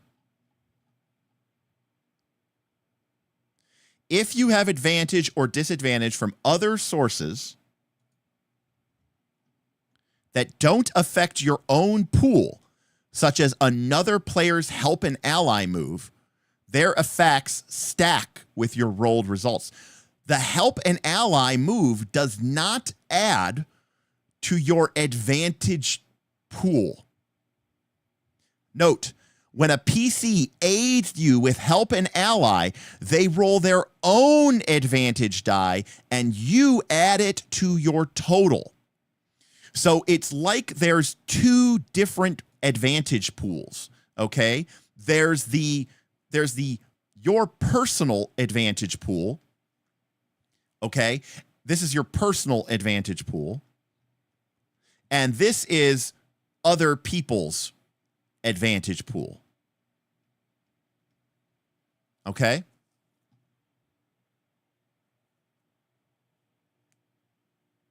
Does that make sense? I agree it shouldn't be called an advantage die. It should be called an aid die.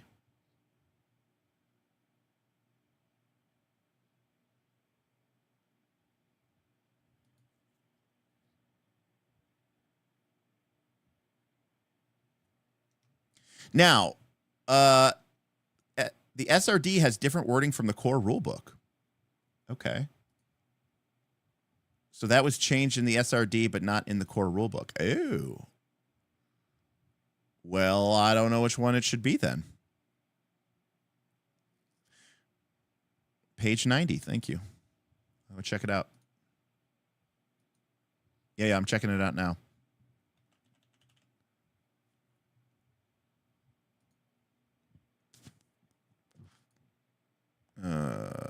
Daggerheart.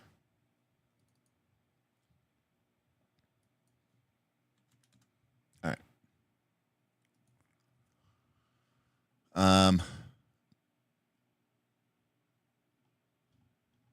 Okay. So Jorge, you are reading specifically the help an ally feature. This is not the rule, okay, for advantage in general. This is the rule for help, and this is the rule for help an ally. Now, the mistake that they make here is that they always call it an advantage die. Okay? So that's the problem. The problem is that this dice here is called, this is called an advantage die, this is called an advantage die, this is called an advantage die, and this is called an advantage die. But they shouldn't be. Someone says I need to look at 107.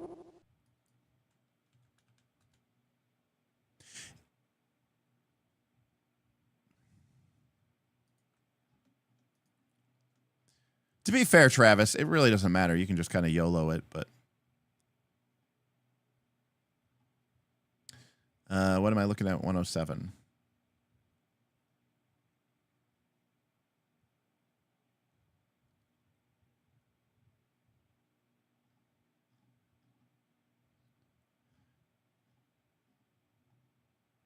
At the GM's discretion, most effects can stack, you know.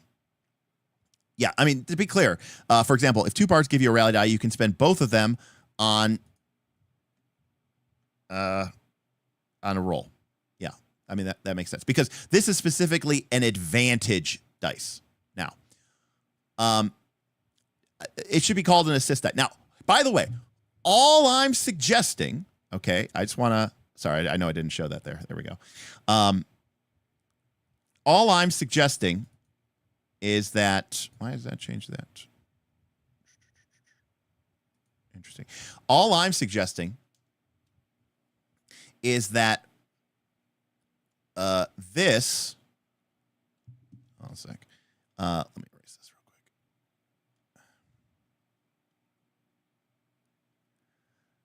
All I'm suggesting is that this mechanic right here, I think, should work the same as your allies helping you. Does that make sense? That's all I'm suggesting I change to as a suggestion. So this should be a D6, and this should be a D6. As a player, you would roll 2D6, keep the high, and you would add the result.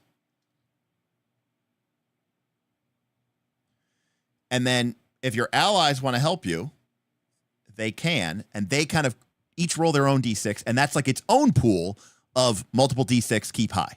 Does that make sense? That's all I'm saying. That would be my house rule change, because that way it's just like there's my personal pool of advantage, and then there's the my allies helping me pool of advantage. And you could call it an assist die or an aid die or whatever you want to call it. But, you know, in that way, all the rules for advantage dice work the same. Spiely, you could totally replace group roles with that as well. And I think that's, this gets rid of one of the main problems.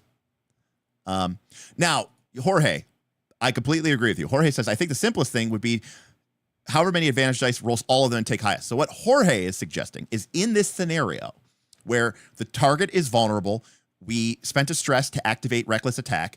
PCB has spent a hope to help us. PCC has spent a hope to help us. What Jorge is suggesting, and I don't know that they are wrong, by the way, Jorge is suggesting that we should roll 4d6, keep high. That is a perfectly fine way to do it.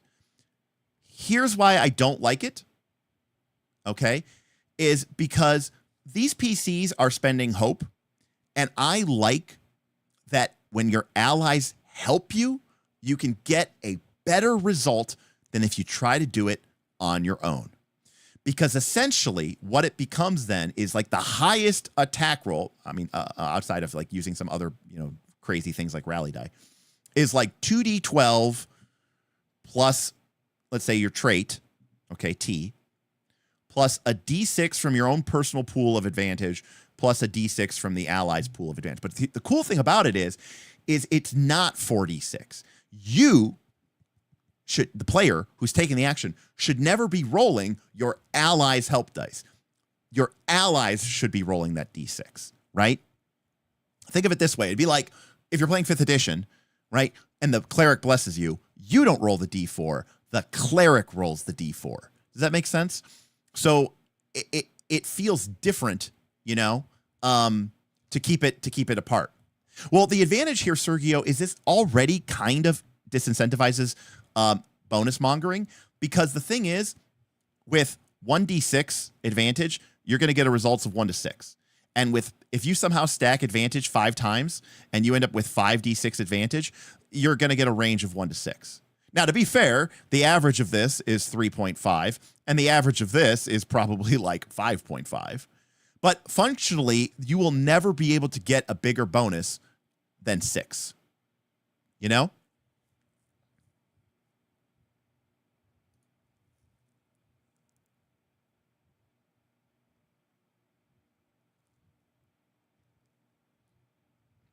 Oh, okay. So to be clear, the way that the current group roles work, right, is the group roles work like this, if I'm not mistaken.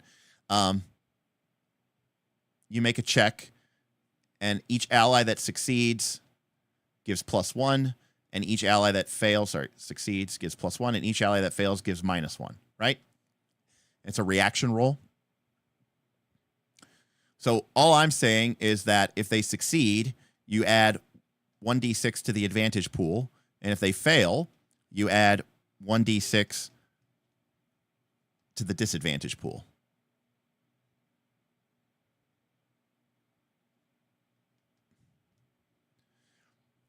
So that's all I'm saying. That way it still feels like it's an advantage die, kind of, in a weird way. There you go. Thank you, OE. The average of 2d6 keep high is 4.47, and 3d6 keep high is 4.95. Oh, we shouldn't be worried about it at all, Pumpkin. I'm talking about I want to just create a sort of fun, flavorful, thematic experience. Let me give you what I mean by this, okay? The adversary, okay? The adversary is made vulnerable. Okay? Cool. I get advantage to help to attack them. I'm the warrior. I have one of my domain cards is Reckless Strike. Okay? One of my domain cards is Reckless Strike. I'll bring it up so we can look at it. I'm like the barbarian warrior, right? Reckless. Gain a mark of stress to gain an advantage on attack. I'm excited about this. I took this ability because I want to use it. The problem is that because my ally has made the target vulnerable, I can't really use my ability anymore. That's the problem. you know? I still want the warrior to be able to mark a stress and use their reckless ability and roll 2d6, keep high. Only because now granted it's diminishing returns. They're not getting as much benefit out of it, but I don't want the 5e problem where the enemy is prone and so the barbarian goes, well, I'm not going to recklessly attack then. There's no purpose to it. I already have advantage. Oh, hey, barbarian, you're attacking. I can help you with this thing and make the target, give you advantage. And the barbarian goes, no, I don't need your help. Like, I don't need your help. So that's all I'm saying. So long-winded way of saying, I don't even remember what we were talking about. We were talking about the poison. And about the -2 penalty to attack rolls and stuff. Right. Already have advantage. Okay, stop looking for bonuses. Now, there's something to be said, Sergio, about that being the quick and dirty route. Now, and already, by the way, Daggerheart, though, does have some amount of, I will call it extra fiddliness, because in Daggerheart, if for some, what's going on? Why can't I? Yeah, I know how it works. Is my touch on? Why is my touch on? Okay, I don't know why that was working. In Daggerheart, if I have 3 sources of advantage and 1 source of disadvantage, unlike in 5th edition where they just cancel out, the game says, okay, well, you have a net 2 sources of advantage, so you still have advantage. So there's already sort of an element there of like getting your cake and eating it. I just simply think we named it Brawler. Yeah, I agree, Sergio. Okay. I mean, I'm saying though, I think you make a good point. I think you make a valid point. Okay. Back to the poisoner. So Twin Fang lets us afflict twice when you afflict a poison, you to afflict the effect of a second known poison. Now here's the question. Can we do the same poison again? What do you think? Twin Fang, would you allow it? Would you allow him to do this a second? Or does it have to be a second? It doesn't say second different. And yes, letting advantage stack is one of the best things about Dragonbane. Unfortunate Pumpkin, I completely agree with you. I'd allow it, by the way. And the reason why I would definitely allow it is because a lot of these really powerful ones only can affect them once. But Midnight Veil, Blight Seed, right? Gorgon's Root. All of these can only affect them, once.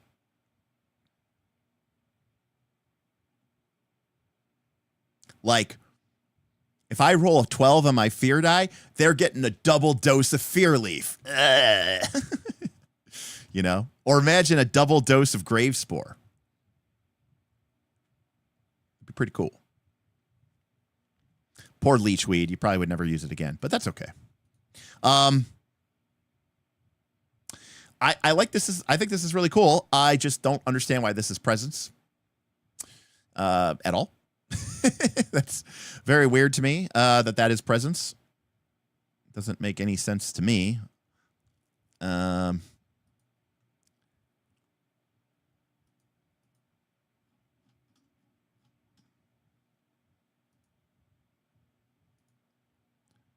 the traits here.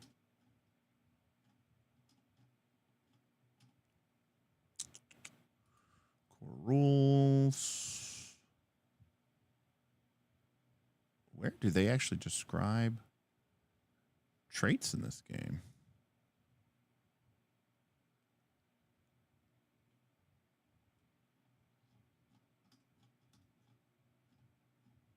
There we go. What's up, Bowie? Thank you so much. Bowie tipped $5. I love that the poisons are permanent. Imagine running into the same villain throughout the campaign and giving him a different perpetual debuff each time. Awesome. Yes. I think it's awesome. I actually think it's really, really cool. I do love that it's permanent. It's not even temporary. It's permanent. I love that. Yeah. Presence is charming, performing, and deceiving. It doesn't make any sense to me.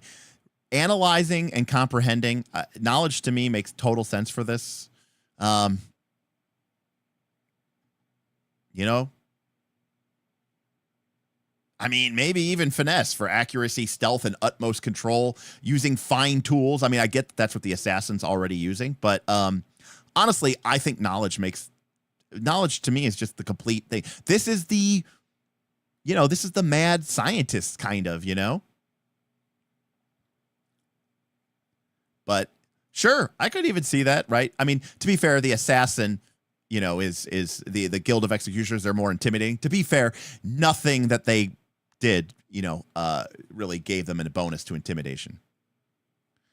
Is mummy rot in well, we don't have a mummy yet, so we don't know. I mean, to be fair, Dr. Waits, it's really strange that the thaumaturge uses charisma, especially in a game like Pathfinder 2. Yeah. Nothing about the poisoner says presence. I agree. You know, a strong force of personality and a facility for social situations. Nothing about a poisoner who is concocting poisons. Look, it's even called a compendium, you know, a venomancer. It has sort of a wizardy vibe to it, you know. So, yeah, the assassin doesn't bother intimidating you. They just kill you. You are no longer a threat because you have been killed. Yeah, but the problem here is you can only poison people with a successful weapon attack. So by definition, you know, I mean, granted, fiction matters. I mean, I would 100% totally allow you to, you know, Arya Stark, House Frey, you know, with some of this stuff here. But yeah. Sure. Knowledge, for sure. Finesse, instinct, maybe. Presence? Yeah, I think presence, I don't get it. I think that's a typo. Sometimes, honestly, I think they sometimes put this stuff into playtest documents to weed out people who they don't think that they don't even need to bother reading their results.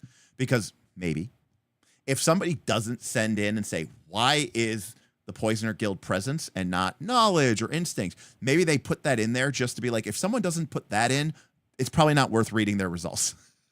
This is my like tinfoil hat theory of playtesting, by the way. It's like a test, you know? It's like a test to see if you can pass the test. All right. So yeah, let's real quick while we're here, we'll finish up because this stuff doesn't have as much interest stuff. Let's take a really quick look at some of the new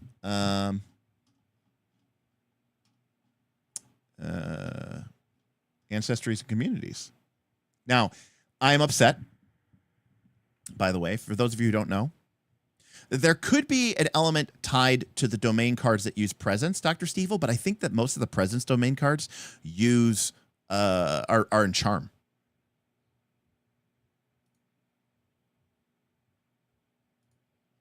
Now, I am upset, and my patrons will know why. Patrons, do you know why I'm upset?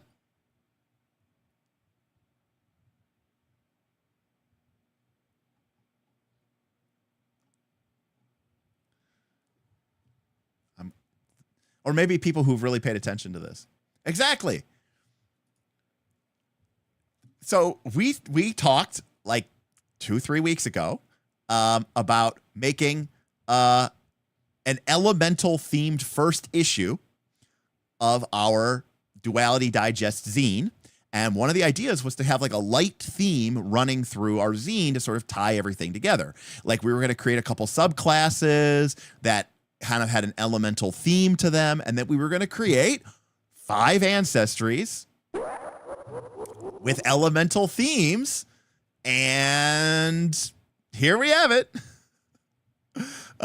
So, you know, just crazy stuff. Now, I'm not saying that obviously they did not steal it from us, but, you know. TLDR me, how's the new stuff? Okay, I think the revised Brawler is awesome. I would make a couple changes to it. I love that they changed the name from fighter to brawler. You literally could just like, you can go combo off and like literally do like a 1, 2, 3, 4, 5, 6, 7, 8, 9, 10 hit and just like do a shitload of damage. And it seems really cool. 2 really cool subclasses. The martial artist uses a bunch of stances. It almost feels like an entirely different subclass or entirely different class, like the druid, where your stances have all these different things. Instead of changing beast forms, you're changing your stance. And still not as powerful as the druid, though. And then the juggernaut is really simple. So I think the brawler's a great A. The witch is really neat. Its subclasses are a little bit wonky, and I don't necessarily know that I love this thing that they're doing now where they're giving people a -2 benefit. But because it's just a weird thing for the mechanics. I like the change to the Warlock. I like that it's gets its favor more often and can use it more useful. I do not like their deadly evasion ability. Other than that, I thought it was really good change. And the last one that we just looked at is the Assassin. And it looks like there's 2 builds. One is like this whole Poisoner mini sub game, which looks really fun. And the other one is the Executioner, which just does shitloads of DPS and seems like it's really, really straightforward. And I think it's totally fine. And even its hope ability is to clear stress so that you can use more of your abilities. So like if you just want the spikiest, I just want to do damage and just lots of damage, I think then that's a good build for it. So overall, I think they're really good. I think they're all B pluses or higher. I mean, some of the subclass, I think all the classes are like B plus A. And I think most of the subclasses, I think actually all the classes are probably A. I don't have any problems with the class design except for Hex.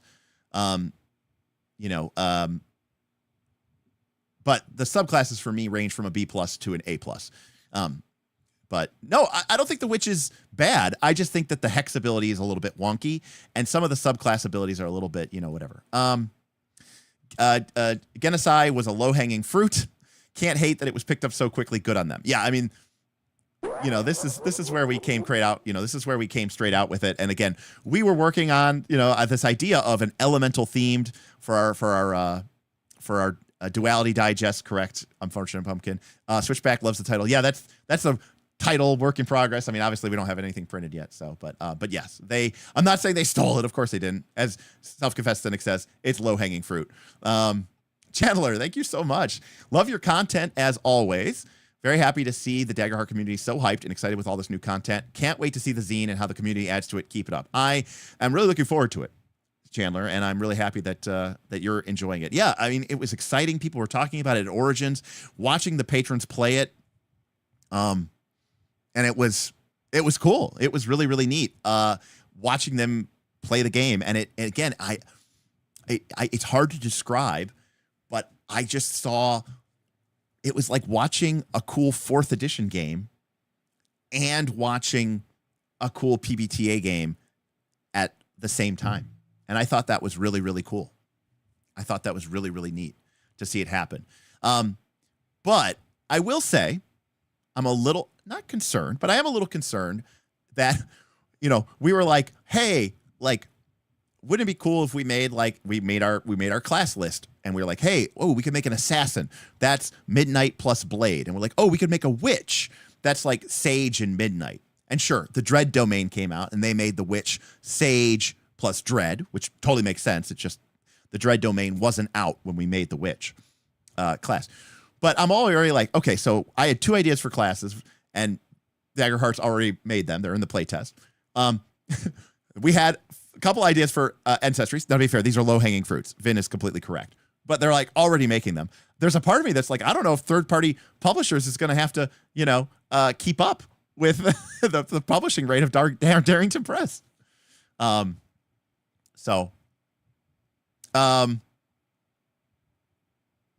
true, John, that we are coming into this out of like, the core rules were probably set in stone 8 months ago, right? You know what I mean? So like, you're right. They probably have had a lot of time, I'm not mad about it. I just want to make sure that, I want to create content that is going to fill a niche that isn't being filled by Darrington Press. That's all. And I obviously they can't be everywhere and do everything, which is totally fine, Yeah, unfortunately, yes, third party's gonna have to be more creative for sure. But also, I think expanding domains is a bad recipe, Mateo, because I think that's the thing where you need the most playtesting for sure.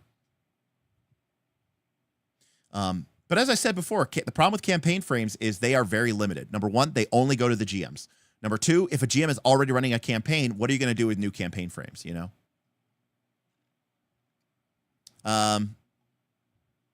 But thank you, Chandler. I really appreciate that.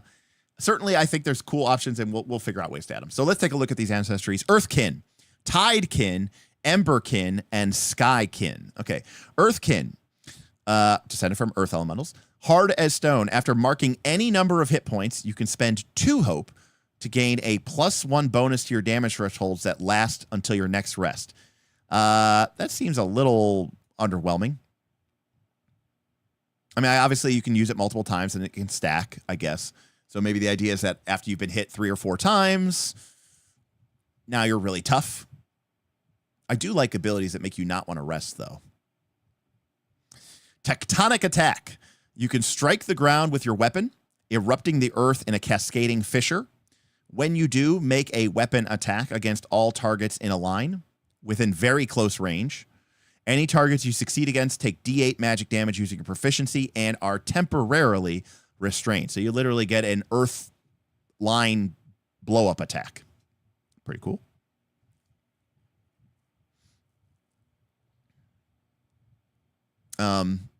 Also, Pumpkin, remember, the hybrid ancestries already exist, so you could already combine Earthkin with Dwarf. Oh, yes, all abilities stack. Yes, for sure. All right, Tidekin, Life Spring. Once per session, you can use a small amount of water from your surroundings to heal an ally within melee range. Heal a hit point once per session. Water, I mean, considering it's from your ancestry ability, it's not the worst thing in the world, but Water Whip. You could pull water. I feel like all of the abilities are basically bending abilities. Water Whip, Tectonic Attack, Fire Shot. If the Skykin was, you can create an air ball that you can fly around on. That'd be hilarious.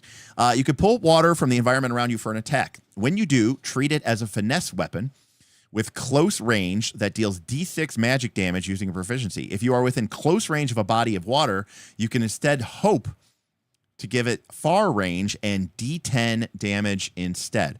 D10 damage at far range, it's pretty cool. I mean, correct. The first ability is always the weakest. I agree. For balance purposes. Because that's why they say you can only take the first and the second. Fire Shot. Oh, sorry. Emberkin. Incinerator. Mark a stress to light yourself ablaze until you take major damage or more. While ablaze, any adversaries who end their attack in melee range must mark a stress. That's cool. I like that. Fire Shot. You can unleash a projectile of fire towards a target within far range. They must make a reaction roll against your level +10. On a failure, they take D10 +5 magic damage using your proficiency. On a success, you must mark a stress and the GM gains a fear. Interesting. So you shoot fire, and if they pass, you have to mark a stress and the GM gets a fear? I don't understand why that's there. Oh, because you don't have to attack. I don't know. I don't know if this is weird. I don't know why I'm marking a stress and GMing a fear. I guess they only do it if they pass? Why does the GM get fear here? And why do I mark stress? I'm having a hard time connecting this to the fiction. Well, I don't think they wanted it to be attack because they want it to feel different than just, like, let's say, the Water Whip. This one I'm a little bit wonky with. This is the first of, again, this stuff is playtest stuff. It's just a very strange thing. Like, you don't make an attack roll. It's just a reaction roll. You're basically just... But if they pass, they don't take any damage, and you mark a stress, and the GM gets a fear. No, it is. It is. But I still think it's a little bit weird. I mean...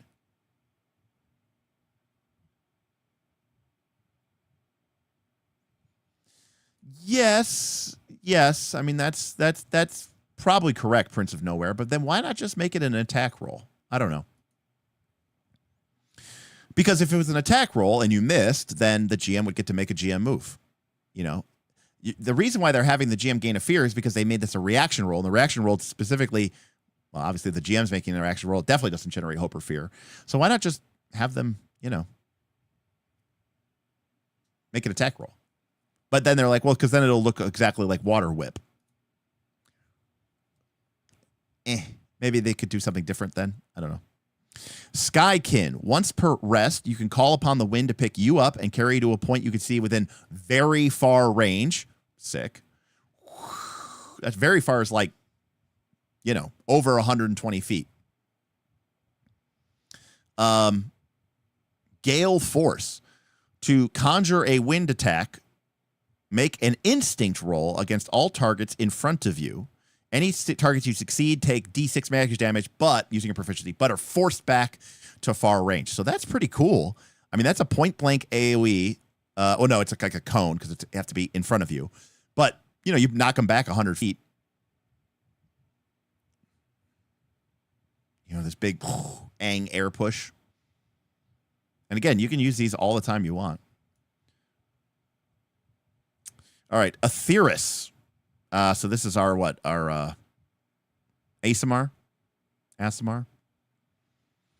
When you roll with hope, instead of gaining hope, you can instead spend a hope to clear a stress.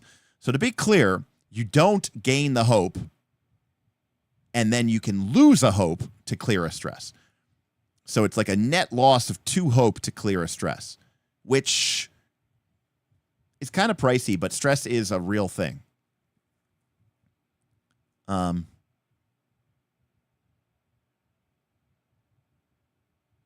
it's not like you gain a hope and then spend it immediately to clear a stress. And then Divine Wings. You can call forth your Divine Wings and fly. While flying, you can mark a stress to pick up and carry a willing creature approximately your size. And when your rings are revealed, you also gain advantage on rolls to command or intimidate. That's pretty sweet.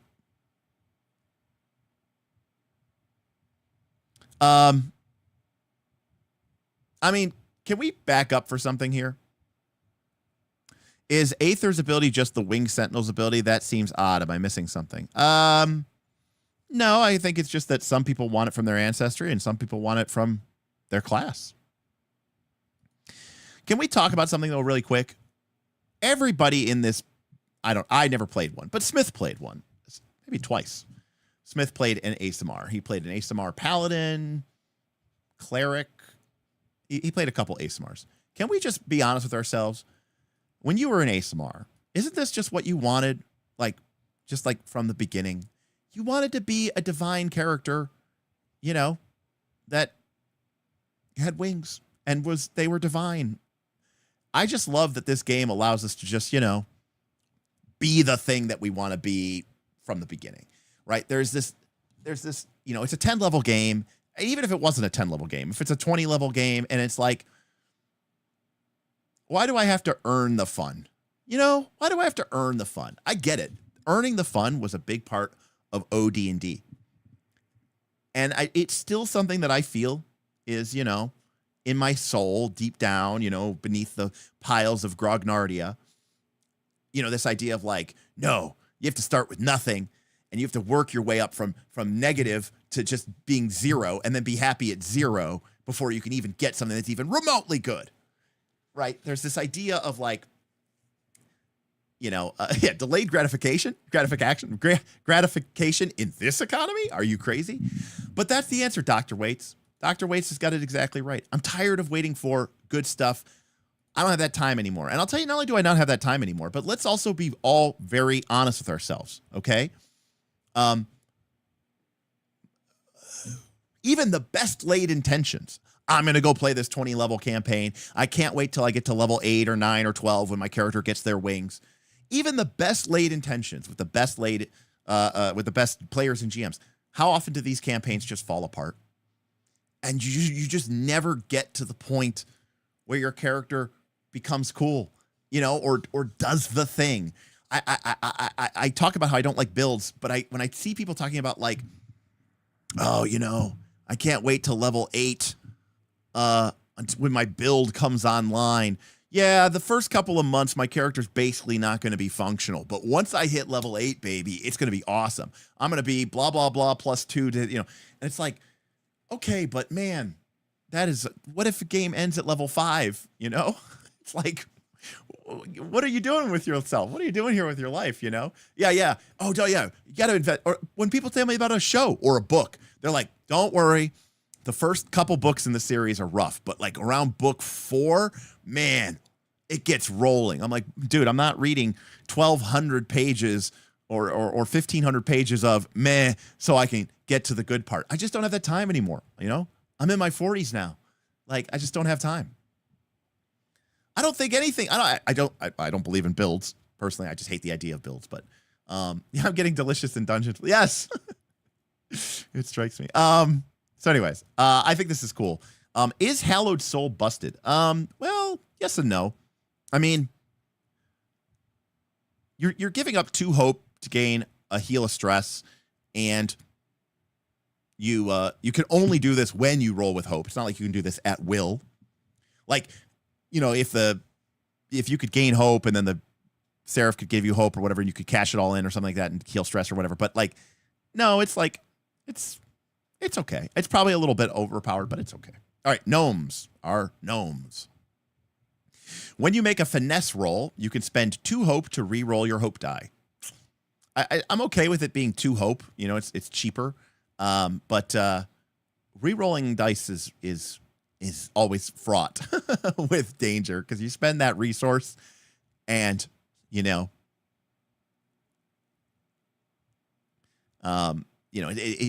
always risky about it, I know it's super fiddly and they would never use this ability, but tell me as a reaction. Here, I'm going to put a poll up because this is where my brain goes to. Okay. And again, they would never do this because this ability is far too fiddly.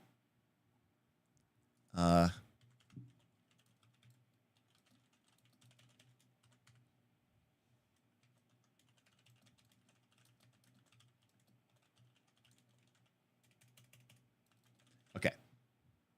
Polls up. What if the gnome's ability for Nimble Fingers read as follows? When you make a finesse roll, you can spend 1 hope to re-roll your hope die. If you keep the new result, or spend 1 more hope to keep the new result. So it's 1 hope to re-roll, but then if you want to keep the new result, you have to spend an additional hope.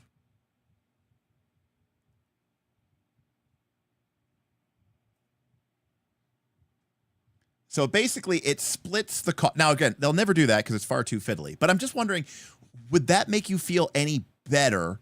Because imagine a scenario where you spend 2 hope. Your hope die was 4. So you fail with fear. You spend 2 hope to re-roll the hope die, and you roll a 2.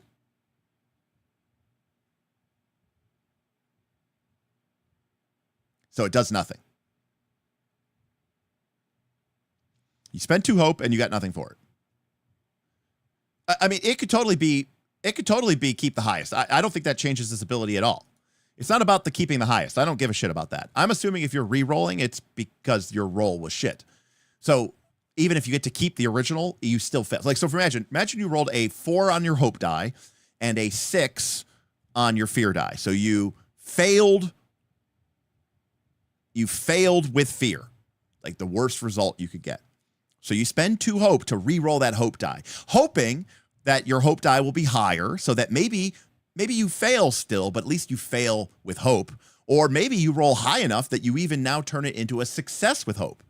You're rolling high, and then you spend your 2 hope and you roll it, and you rolled lower. And so you spent your 2 hope and you got nothing. I'm not talking about a situation where you like turn success into a failure. That's just you getting greedy. I'm talking about a situation where like it did nothing. You're out the resource. I get it. Hope is far more common in this game than hero points. But I still wonder sometimes if that would make people feel better, because like you didn't have to pay the whole amount. You know, you only have to pay 1 to take a sneak peek. And then if you don't like the result, you don't have to take it.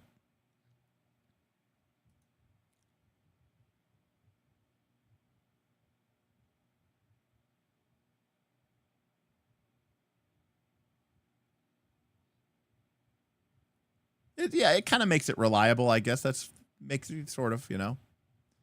Are you crazy for just re-roll and pay 1 to keep the result? You are crazy, because then they would re-roll every single time.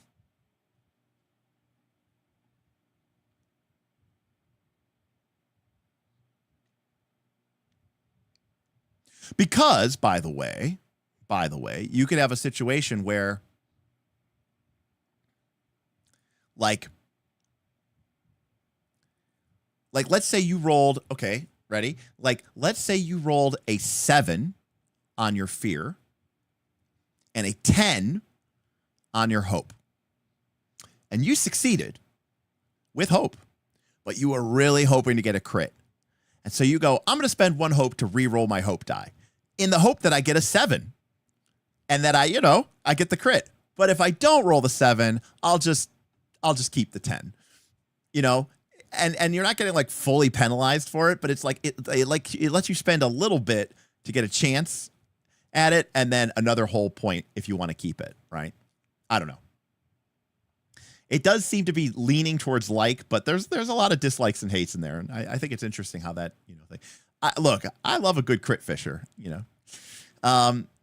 So magical sense. You can sense magic. You have advantage on rolls to track or locate creatures with magical ability. Cool. Just straight up works. And you get a cool mechanical ability. Duneborn. You were born. These are communities. You were born in the desert. Throughout the heat of the day and the cold of the night, you know how to take care of your people. Once per rest during a moment of calm, you can clear stress on all allies with... Okay, well, that's broken. Right? Isn't that broken?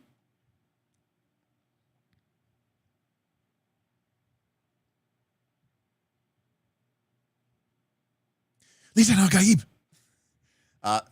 This is broken. This is completely nonsense. Because you could use this multiple times throughout the course of the day.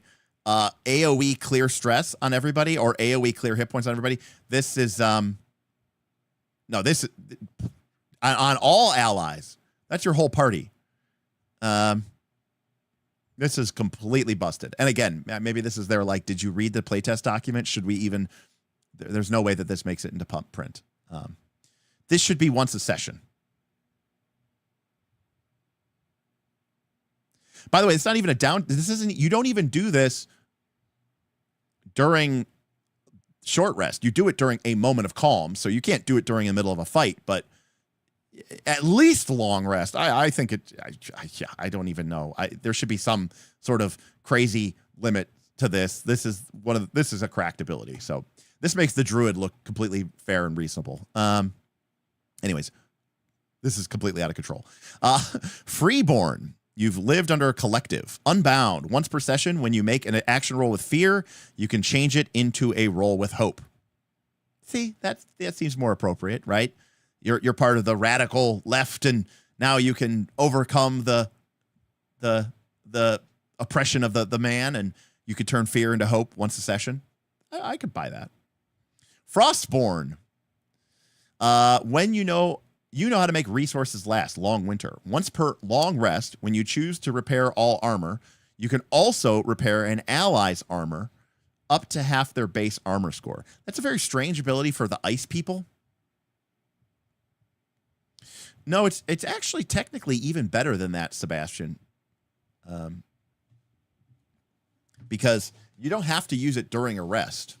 Also remember that if everybody in the party wanted to clear stress, they'd all have to spend the stress action. So this is cracked. This is probably okay. And this is kind of like, what? Why is that frost? I don't even understand. And also, armor, good at armor repairing your buddy? I don't know. This one doesn't make any sense. Cracked, cool. What? All right. Hearthborn. You come from humble origins, living in a small village or countryside. Close-knit. When you help an ally, you can instead spend 2 hope to make the advantage die a D10 instead of a D6. Love it. Super help. Super help. Now it costs you another hope instead of 1 hope for a D6. It's D10. Love it. This is cool. This is probably the best one of the 4 that we've seen so far. Reborn. You were once a member of another community, but you can no longer remember it. Okay. Found family. Once per session, you can spend a hope to use an ally's community ability. When you do, your ally gains hope. At any point when you've discovered the community you were once a part of or have joined a new community, you can permanently trade this community card for that one instead. That's awesome. I love both sides of this ability. This is cool. Very cool. I like it a lot. This is very cool. This is very, very good on every level.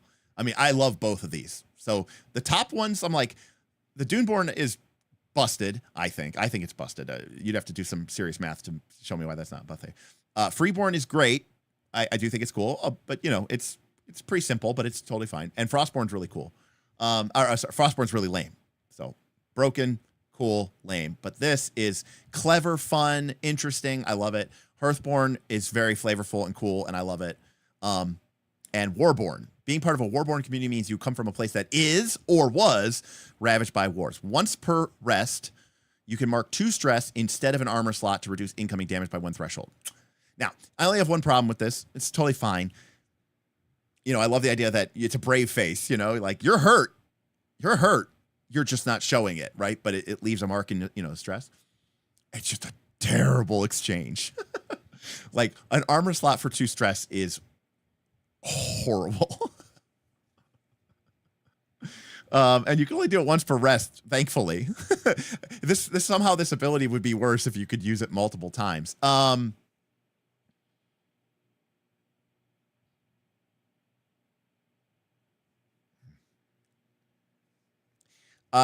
I think this would be better if it was 1 stress and if it was 1 stress and if it could stack with armor, you know? So like you could use your armor and this. Does that make sense? So you could reduce a 3 hit point wound to a 1 hit point wound at the cost of 1 armor slot and 1 stress point. That's how I would manage that. Yeah, so in addition to the armor, and I would make it 1 stress. I think that's how I would change it. Just my gut instinct, just, you know. Yeah, and once a rest, yeah.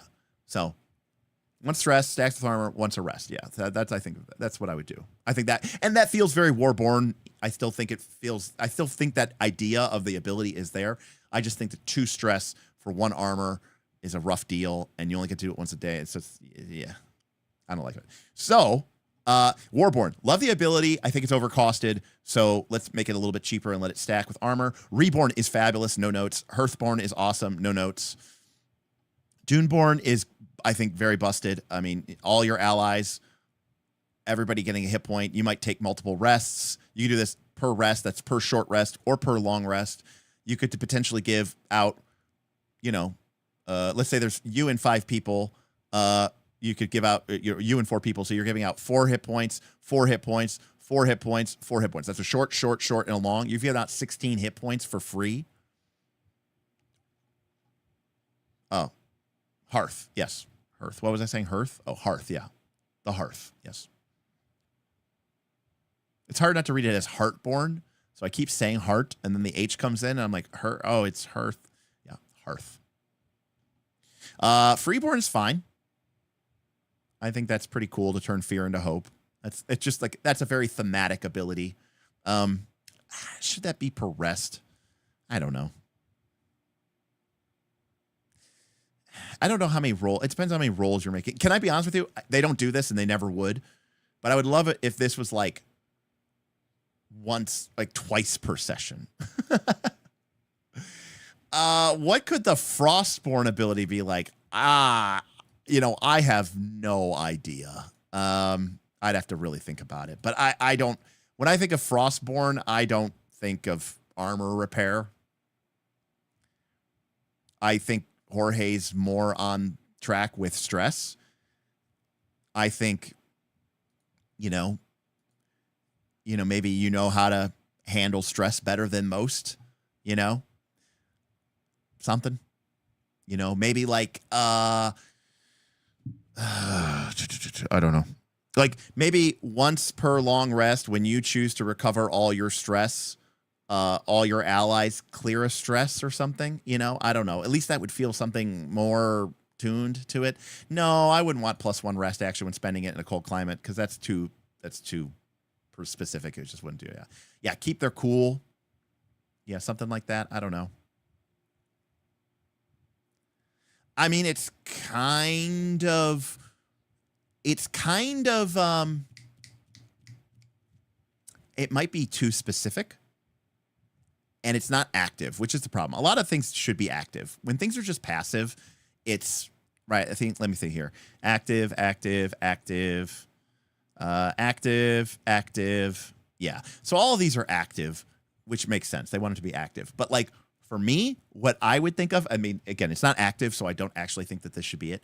But I think it'd be cool if when the Frostborn, maybe like when the Frostborn takes stress and they're already vulnerable, it like doesn't become hit point damage or something, like they're just used to things being shitty. They're used to being vulnerable, but they would never do that because, it's active. It should be something that you choose to engage in or you choose to do or something. I could even see the Frostborn maybe being able to somehow use stress as a proxy for hope or something. Something like that. Yeah, I don't know. Something with stress. The armor thing is very strange for me. Yeah.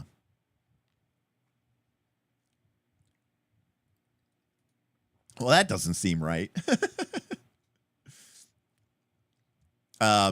When you would mark stress, spend hope instead.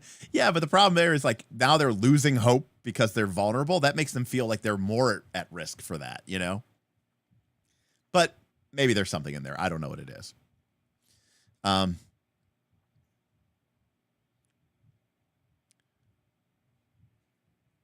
I mean, something like that, 0 plays. I don't know. That might be busted, and I don't know if it's like, yeah, the Warborn makes more sense for the armor repairs. That's true. They could just not be vulnerable when all their stress is marked. But again, that's passive OE. And the problem is all of these community abilities, even just not just here, but everywhere, are active. So stress is more valuable than hope, Zen, but sometimes you need the stress and sometimes you need the hope, like to activate a certain ability. Like maybe you really want to pop off a tag team, or something like that. Well, overall, I mean, the shit continues to impress people. I mean, I don't know what to tell you. I mean, I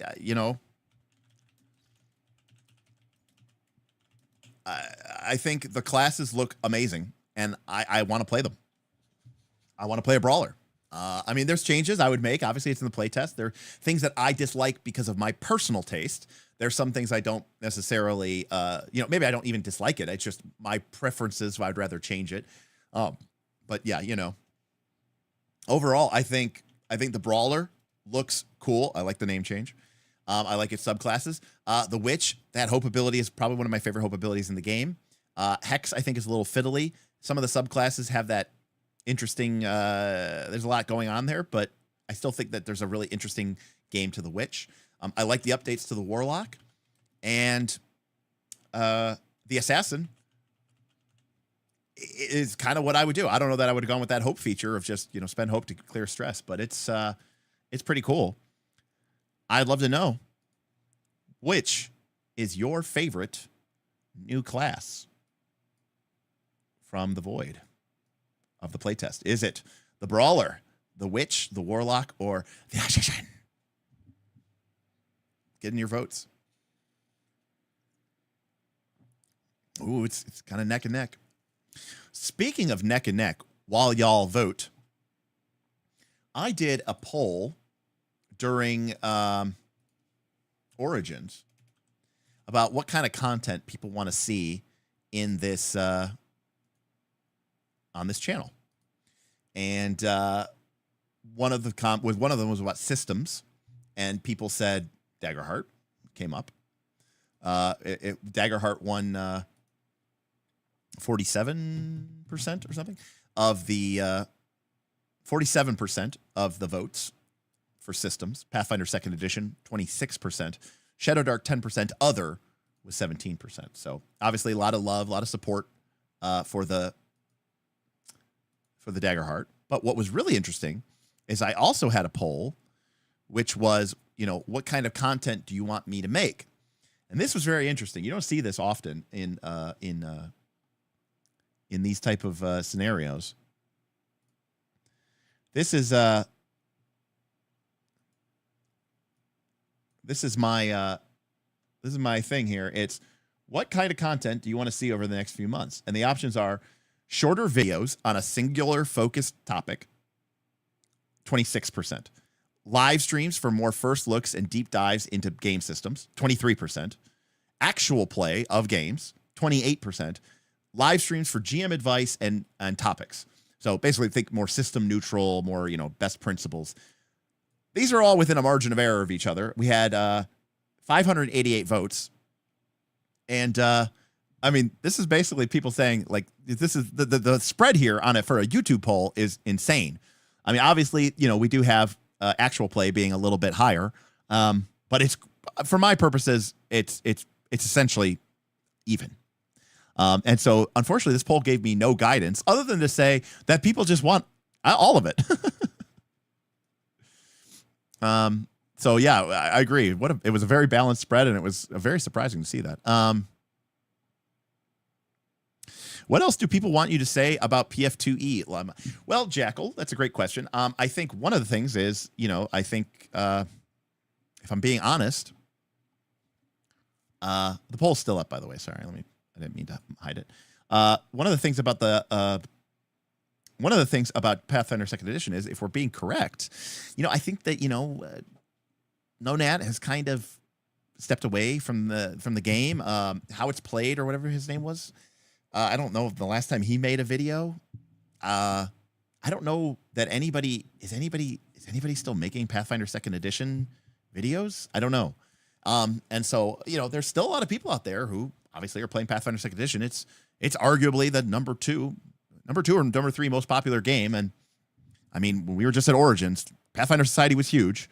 So, it's absolutely a huge thing. Now, that being said, we're going to cover, we're going to cover Starfinder 2 when it comes out. And Ronald, I said currently, because I know that Ronald is currently kind of on a sabbatical because he's dealing with, he's doing his sort of social activism type stuff. I know he took like a step back.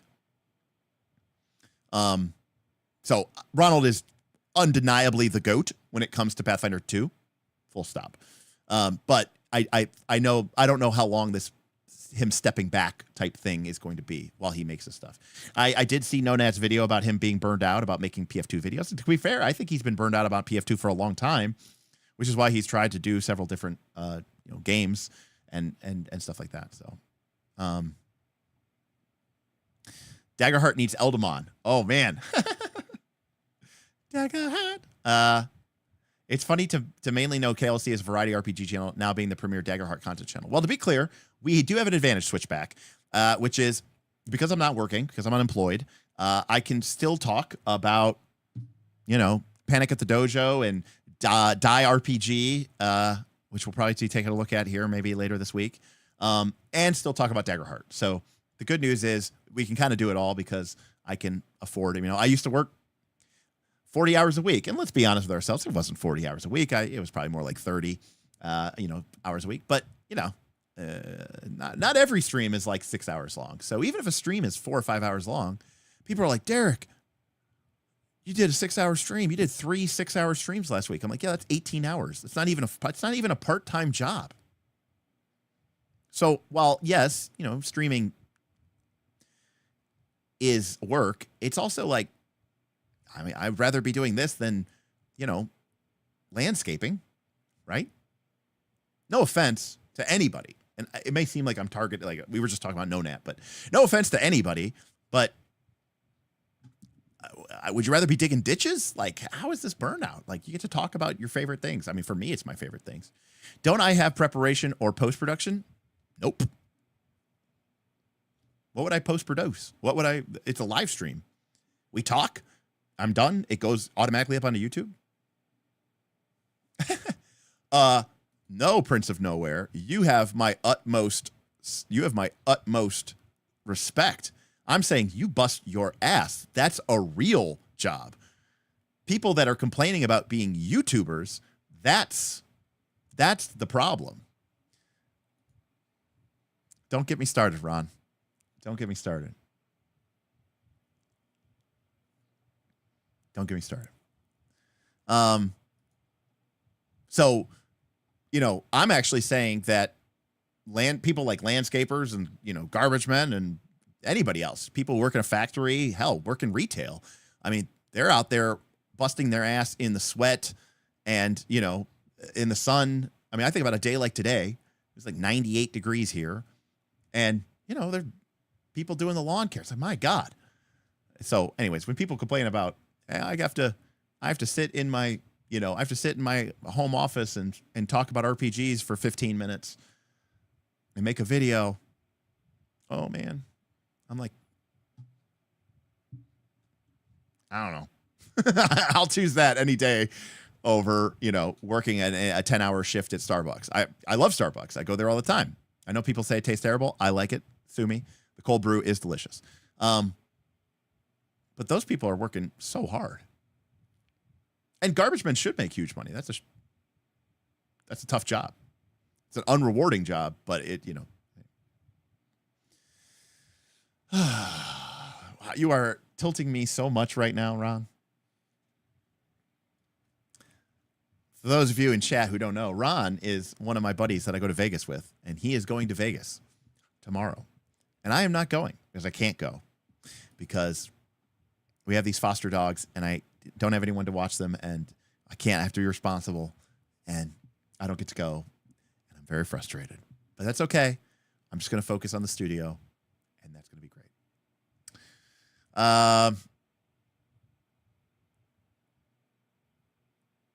Oh, Prince, it's great. My across the street neighbor, she has like a cooler that she puts out next to her her bins, and she puts ice packs in there, and then she puts like snacks, cold bottles of water, soda. Like, she's so nice to these. It's great.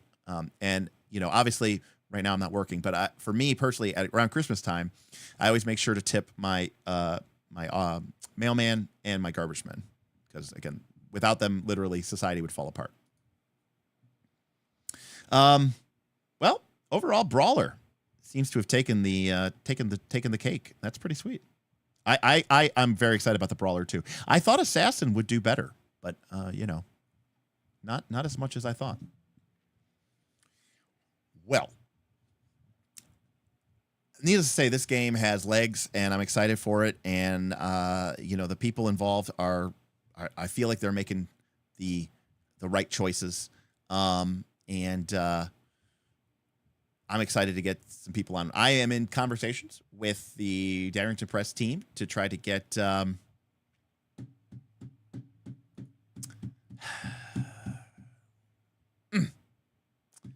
he is rubbing it in here to me, folks.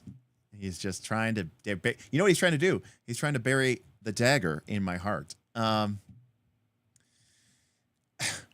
Anyways, I'm having talks with the Darrington Press team. We're trying to get Spencer on the show, maybe Mike Underwood, maybe Rowan, maybe, you know, other people if we can. I'd love to get them on the channel. Just pick their brains and, you know, shoot the shit and talk about, you know, why they did certain designs. And, you know, for example, I made a post on Reddit and I said, I can't figure out why this mechanic is the way it is, because we noticed that a lot of spells scaled with proficiency, but there was a handful of spells that scaled with your spell casting trait. And we're like, oh, why is this? And everyone was like debating it back and forth. And then Spencer replied and said, we just threw it in there during playtesting and people liked it. So we kept it in for a couple of spells so that it would feel kind of weird and different. So like, that is such like an answer that shocked me because I was like, that's just not how I would ever think of anything, of designing something.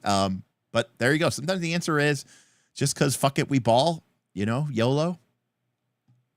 So yeah.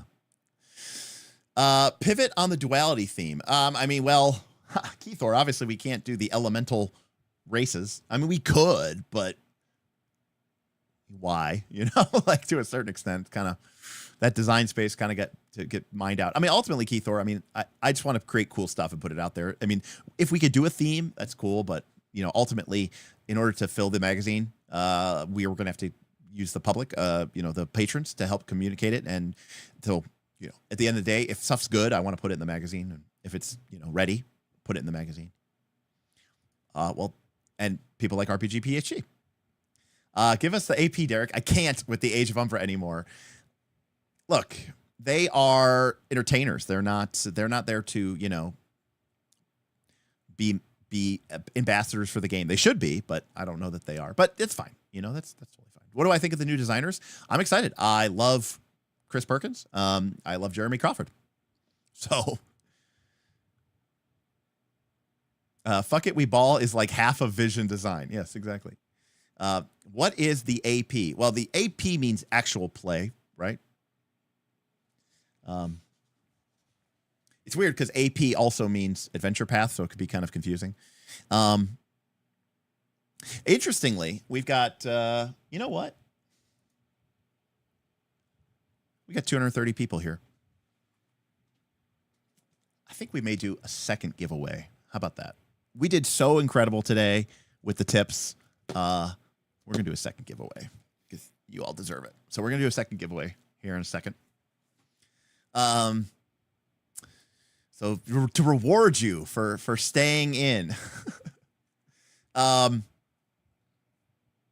This was an epic all-timer. You missed the first giveaway, Sugar. Yeah, we gave away a copy of Daggerheart. Now, when we do the thing, keep in mind you have to be in the US.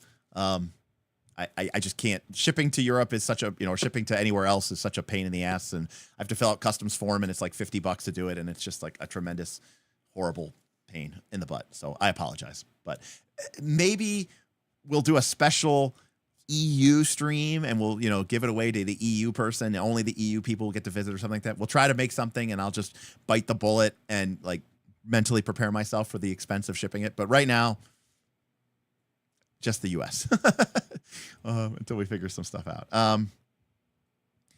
Look, if you have an American friend, as long as the final address is in the US, you can enter and I'll ship it over to a friend or I'll ship it to somebody else or whatever. But right, Zymil, it's a duality giveaway. We've got to give one away for hope and we got to give one away for fear. This one will be a reverse raffle. We'll pick everybody's name and whoever's left last. No, I'm just kidding. So, real quick, I want to do another poll with y'all, if you don't mind, if you'll indulge me. Because I'm curious about something. We were debating this on the Knights of Last Call Patreon. By the way, if you're not a member of the Knights of Last Call Patreon, and you want to talk about Daggerheart and you want to maybe get some games going and you want to be with people who are excited to play this game and are trying to figure out ways. We already got a couple games getting scheduled for the next month. People are starting new campaigns. People are doing one-shots. Or maybe you want to play Fabula Ultima. Or maybe you want to play Pathfinder 2. Or maybe you want to do a million things. You should really check us out. Patreon.com/Knights-of-Last-Call.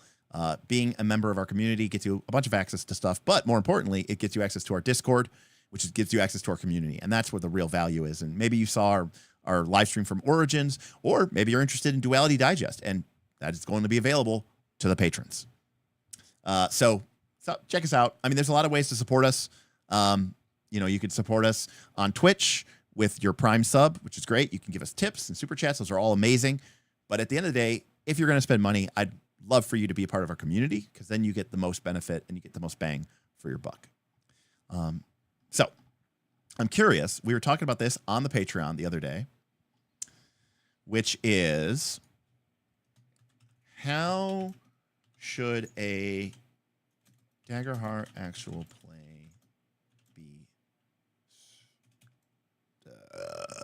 be structured? Okay. Okay. Brand new.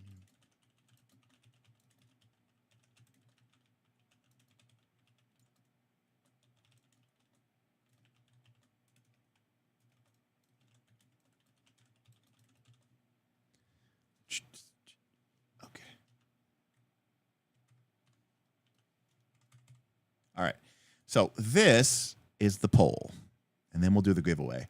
So how should a Daggerheart actual play done by the Knights of Last Call be structured? Should it be a brand new collaborative world where me and my players sit down, we use some collaborative world building tools to construct a premise and a frame, maybe with input from the chat, and we sort of build something from the ground up? Now, just think about in terms of what you would want to see and how you would want to experience. The second option would be to take one of the existing campaign frames from the game, something like the Witherwild or something like 5 Banners Burning or 5 Burning Banners or whatever, and play that. And the third would be to take something that is already an existing IP, like maybe take something like, I'm just using this as an example, but like,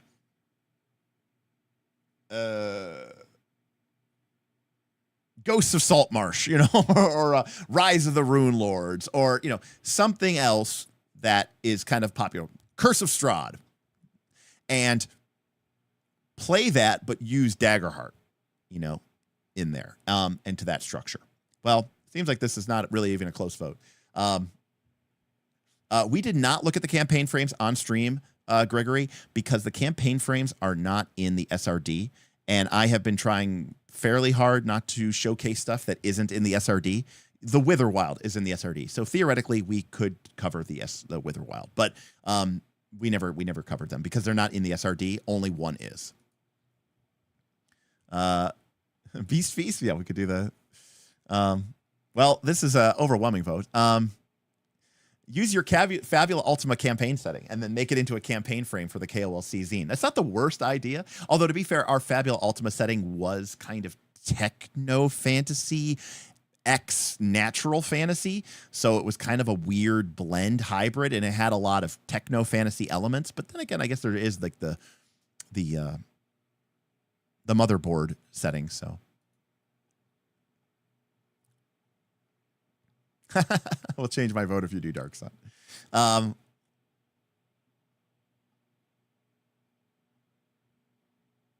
Right. Curse of Strahd is very marketable. People seem to love that fucking game for a million times years. Danny, thank you. If you need a frame, you can use mine. Well, this is a pretty solid, this is definitely a solid vote here. So, all right. Well, thank you for the vote there. All right.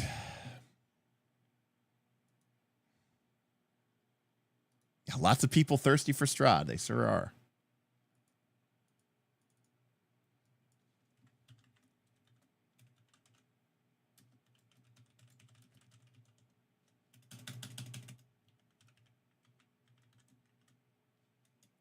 All right.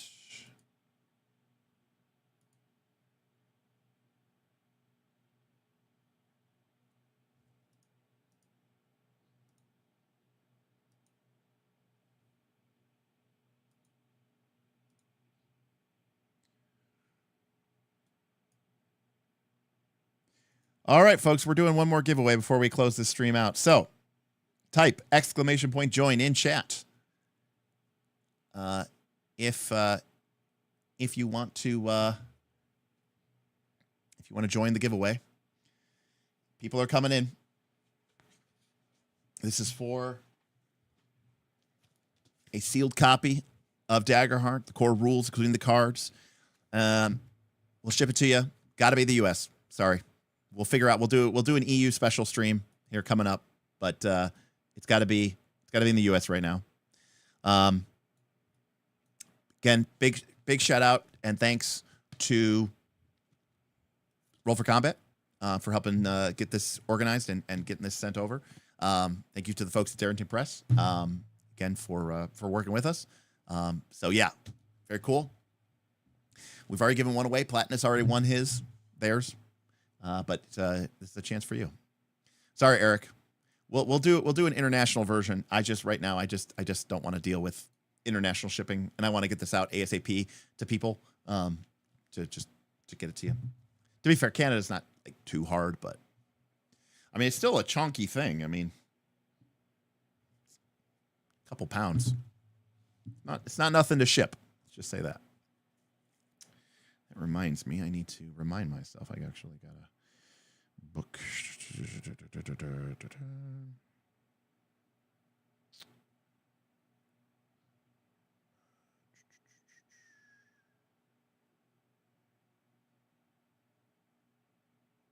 Sorry. It is a chonker.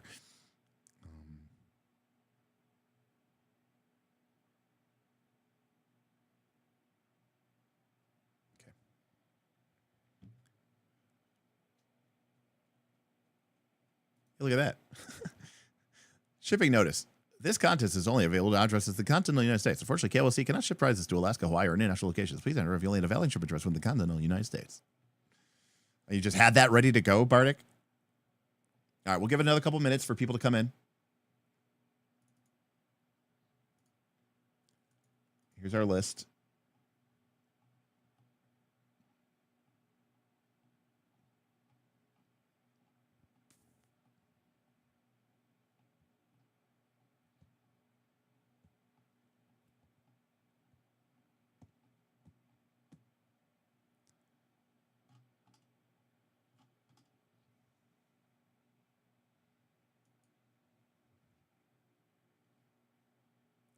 All right, fair enough.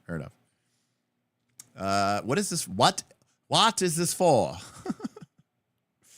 This is for a copy of Daggerheart, but you have to be in the U.S. Continental. I can't ship it overseas to Alaska or Hawaii, unfortunately. So, again, there may be a time at some point in the far future. Maybe we'll do a special stream or something like that. But right now, it's got to be this.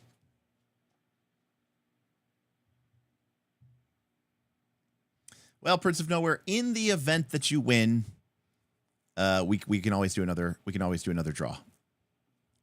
All right, yeah, new sub goal for each. It's not even the price. I mean, the price is a kick in the balls, but it's just like the pain of filling out the customs and the declaration, and it's just like such an added extra level of a pain in the ass that like. I just don't need that right now. That's 100% what it is, you know. And who knows how long it would take to get to you? Because I mean, I can't afford to ship it like priority or something like that. It's got to come over on like a tugboat. You know, it's going to be a long time before you get there. All right. I am going to do the poll. So get your final joins in. Get him in there. All right. Final entry.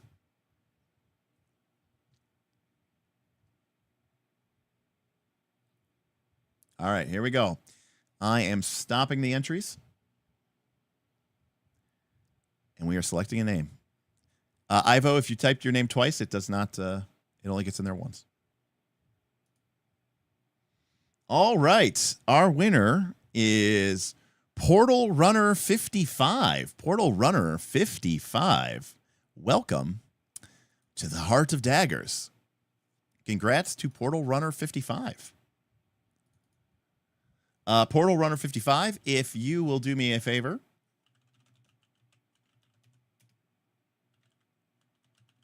Go ahead and send me your information at my email address here, dmelinda@nightsoflastcall.com. And Portal Runner 55, please include a link to your YouTube account so I know that it's actually you, Portal Runner 55, that has that specific name. And give me your address and stuff like that, and I will get this shipped out to you tomorrow or Thursday, okay? So, awesome. That's 2 new people who are going to be sitting down. Now, like I said, we got a couple of these. So the giveaways will continue. In fact, I can tell you that there's going to be another giveaway that's going to be expressly for the patrons of the Night's Last Call. So, you'll have a much smaller pool of people. So hopefully you have a better chance of winning. So we'll be doing, basically I'm going to give about half of them away here on the YouTube channel. I'm going to give about half of them away to just my patrons. So, and of course, if you're a patron, you can enter both. You should definitely enter both. So give you guys double chances for being patrons. So show a sign of appreciation. So that is going to do it for us tonight. What a amazing, miraculous night. All we did was go over some playtests and look at you guys coming out. I literally thought this tip goal, I was like, well, hopefully we can fill this out before Gen Con, which is, of course, in 4 weeks. But you all came through just incredibly. And I really want to, by the way, shout out to Portal Runner 55 who showed up because they literally they subscribed to the channel 9 minutes ago. So... So welcome to the subscription, guys. So good. Wait, welcome. This is what it's like every time. Yeah, we have a lot of stuff here. Again, if you want to join the Patreon, that's awesome. But of course, remember, it's really about the community. It's about playing games. We have a lot of games going on, full campaigns, one shots. We have our Northern Reaches mega game, where you can play Pathfinder 2nd Edition in a huge community game, 50, 60, 70, 80 active players. As Strat's saying, we have something like 20 to 25 sessions a week. It's a drop-in style play. You automatically level up, so if you can't play for a while, it's not like you fall behind the gaming. So, this just worked out, Albustine. I mean, a month ago when we did our first Daggerheart video, it just happened to be a Tuesday, and the PDF dropped, and I said, we're going to look at it. And that turned into that 6-hour stream. And then we just kept streaming. But I do want to go through here and just, again, shout out because we have just so many people. Chandler, Self-Confessed Cynic, OED, Valacarno. Oh, Valacarno. I'm so sorry, Valacarno. I missed that super chat. Valacarno, you know what? This is for you. I am strong. Valacarno, who wished us midsummer blessings from the Baltic Druids to roll with advantage, kindly provided from State Benefit Program. Thank you, Valacarno. I missed that super chat. We were deep into it, and I apologize for missing that super chat, but thank you so much. And I see you've been active in chat, so I really appreciate you being there. And look at you throwing some support for your fellow streamer chat buddy. So thank you, Valacarno. I'm sorry I missed that, but thank you so much for that. Yes and Dragons, Thaddeus, RPG PhD, Ford Prefect, Speely76, Duncan DT, King Hodop, Aaron ZW, Aaron YZW, Whoopelstein, Scott P, Jacob Online, Jorge, Yes and Dragons, Albestein, Neardrum, Anonymous, Sturm Sloda, Anonymous, Avison, Thaddeus, Damien, Nuke, Edward, Jackal, and Fooster. Huge array of people, everything from $5 to $500. This community lives and breathes because of you, and you have my utmost thanks and appreciation for all of that. Big thanks to Anonymous, aka Matt Mercer, for showing up and showing support. I'm excited to be a part of this community. I'm excited to be surrounded by such incredible and amazing people as my patrons who just are great players, great GMs. I love that they're taking the education that they're getting as part of this community and they're using it to run great games. They're using it to become better players. And it's very exciting to me. And I hope it's exciting to you as well. I'm excited to play this game. I'm excited to run this game. I'm hoping that this game will fill the hole in my heart that has been left for the last couple of years as I've struggled to sort of be like, I want to play 4th edition D&D, but I also want to play PBTA, and I want to play Avatar Legends, and I also want to play, Dungeon World. And it's like, how do I, what's the Venn diagram between 4th edition D&D and Blades in the Dark and Powered by the Apocalypse? I'm hoping, and I've always loved Strike, but Strike is not even half baked. It's like a third baked, game, and it's the editing is really rough, and it's clearly not being supported, and it hasn't been updated in 10 years. So Daggerheart may be that. It may be. It may be the solution. Someone asked me a question. We are at 14,013 subs. So we are over 14K in subs. So thank you so much. That's a cool little advantage. Remember, I will say this. My goal, my final end goal is to someday get to 20K. Now, there's other people out there. I mean, they're like, oh, Derek, you should get a silver button at 100K. Never going to happen. But 20K would be pretty sweet, you know? Did I do another giveaway? I sure did, Mr. Glicker. I sure did. I did give out another copy. So again, shout out to Roll for Combat. When people are already asking for it, Steven, when's Eldamon Daggerheart coming? Where are all the likes for this video? Where are you? Like, do you not have thumbs? No. Well, you know, Keithor, I didn't expect for people to engage with the content this much, and I didn't expect to be excited this much. I mean, look, at the end of the day, I am what I am. You know, people say, you know, some people were originally mad when I stopped talking about Pathfinder 2, and I said, look, I was really into Pathfinder 2 for a year or two.